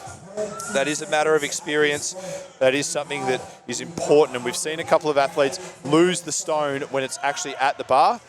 Cam wasn't going to let that happen. 180 kilos, he knows this is important for his points, and he's not going to get it. It's not moving off the ground. He's done there. The worst thing to happen to strongman. Thankfully, that is the last you'll see of him all weekend. He has left the door open, however, for Kyle to sneak into 3rd place. Kyle so far the event leader. At worst, Kyle can place 3rd in the event. Charles Van Niekerk and Mitch Budge to come. So Charles, always the bridesmaid, never the bride. Charles really wants this podium to turn into a victory. So he's going to gun for that 180 kilo stone fast. He's already gotten out to an advantage on Kyle if he is to get that 180 stone, in the fact he hasn't had to double lift the 150. So he's gone with 160 stone. That's over the bar. 2 stones done. 3 stones really does solidify his spot on the podium and makes it a cert. That's a big lift from him, and he gets it up, but no, misses. It's that experience, but Charles, you would have thought, would have had the patience, but he'd already spent his tickets by the time he got up to that full extension with 170. If you're going to miss a stone at that extension point, the 170 isn't the one you want to miss. This is a big drag in. He's got 20 seconds, so he's still got time on the board. He's in a better position to extend here. The narrower you stand, the taller you can be at your tallest point. You're a little bit sleepy, dizzy, taking a seat on the 180 kilo stone there, but he's all right, Charles. That's a big miss for him, though. That has now let probably Kyle sneak into his position. Now maybe Charles has slipped off the podium.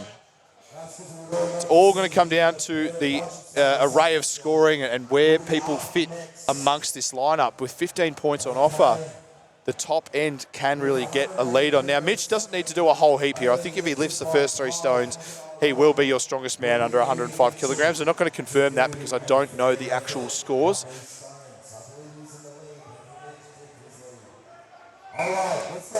Time is on for Mitch. This is the last lift we will see for the day. He slips up on the first stone.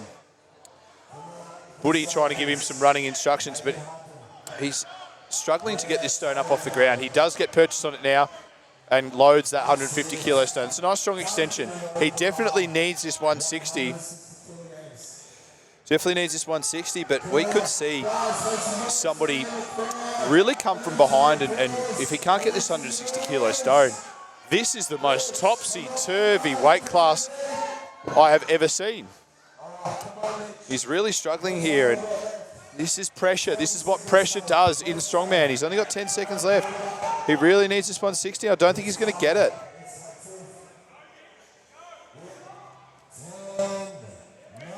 He's got 10 seconds now. He's not going to get it, and that's him done. And that will really throw a spanner in the works of the points. Wow. Wow. This is going to be really interesting looking at these scores, because Mitch has taken second last, only behind Tom Winter.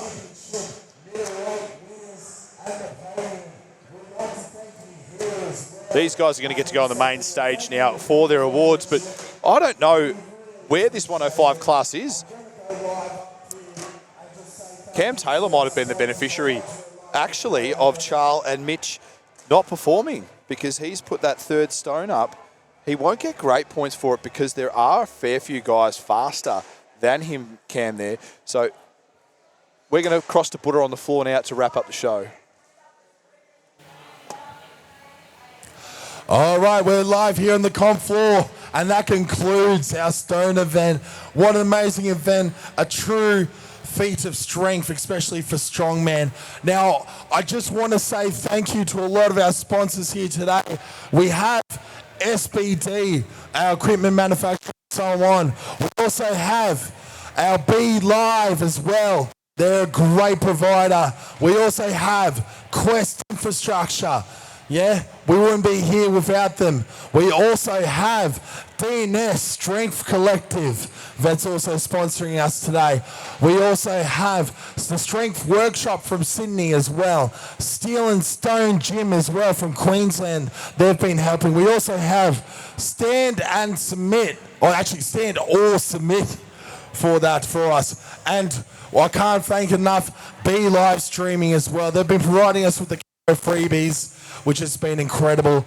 Ladies and gentlemen, we are going to be going to the main stage here at Meatstock Bendigo. We want to say thank you very much to Meatstock for letting us to provide this great event for the Middleweight Championships.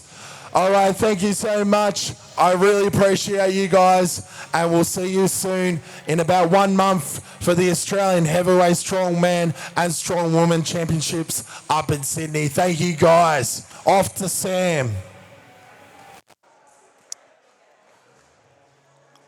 Screen. So that is it for the Australia's Strongest Middleweight Series. The under 73 kilo women, under 82 kilo women, and then the under 9 kilo, under 105 men. That's it. We're going to call that a wrap. If you want to see the prizes, the awards, go to the AS Instagram or social media pages, and they will have a live stream of the podium being awarded on the main stage at Meatstock. Keep your eyes peeled for that on the AS socials. You guys have been a fantastic crowd. Thank you so much for joining us. We'll be back live from Sydney Meatstock with Australia's strongest man and woman, with myself and 30 of the strongest men and women in the country vie for the title of the heavyweight, the Open, the most prestigious strength title in the country, Australia's strongest man and woman, the 19th, 20th and 21st of April in Sydney. That's where you'll see us next. See you next time.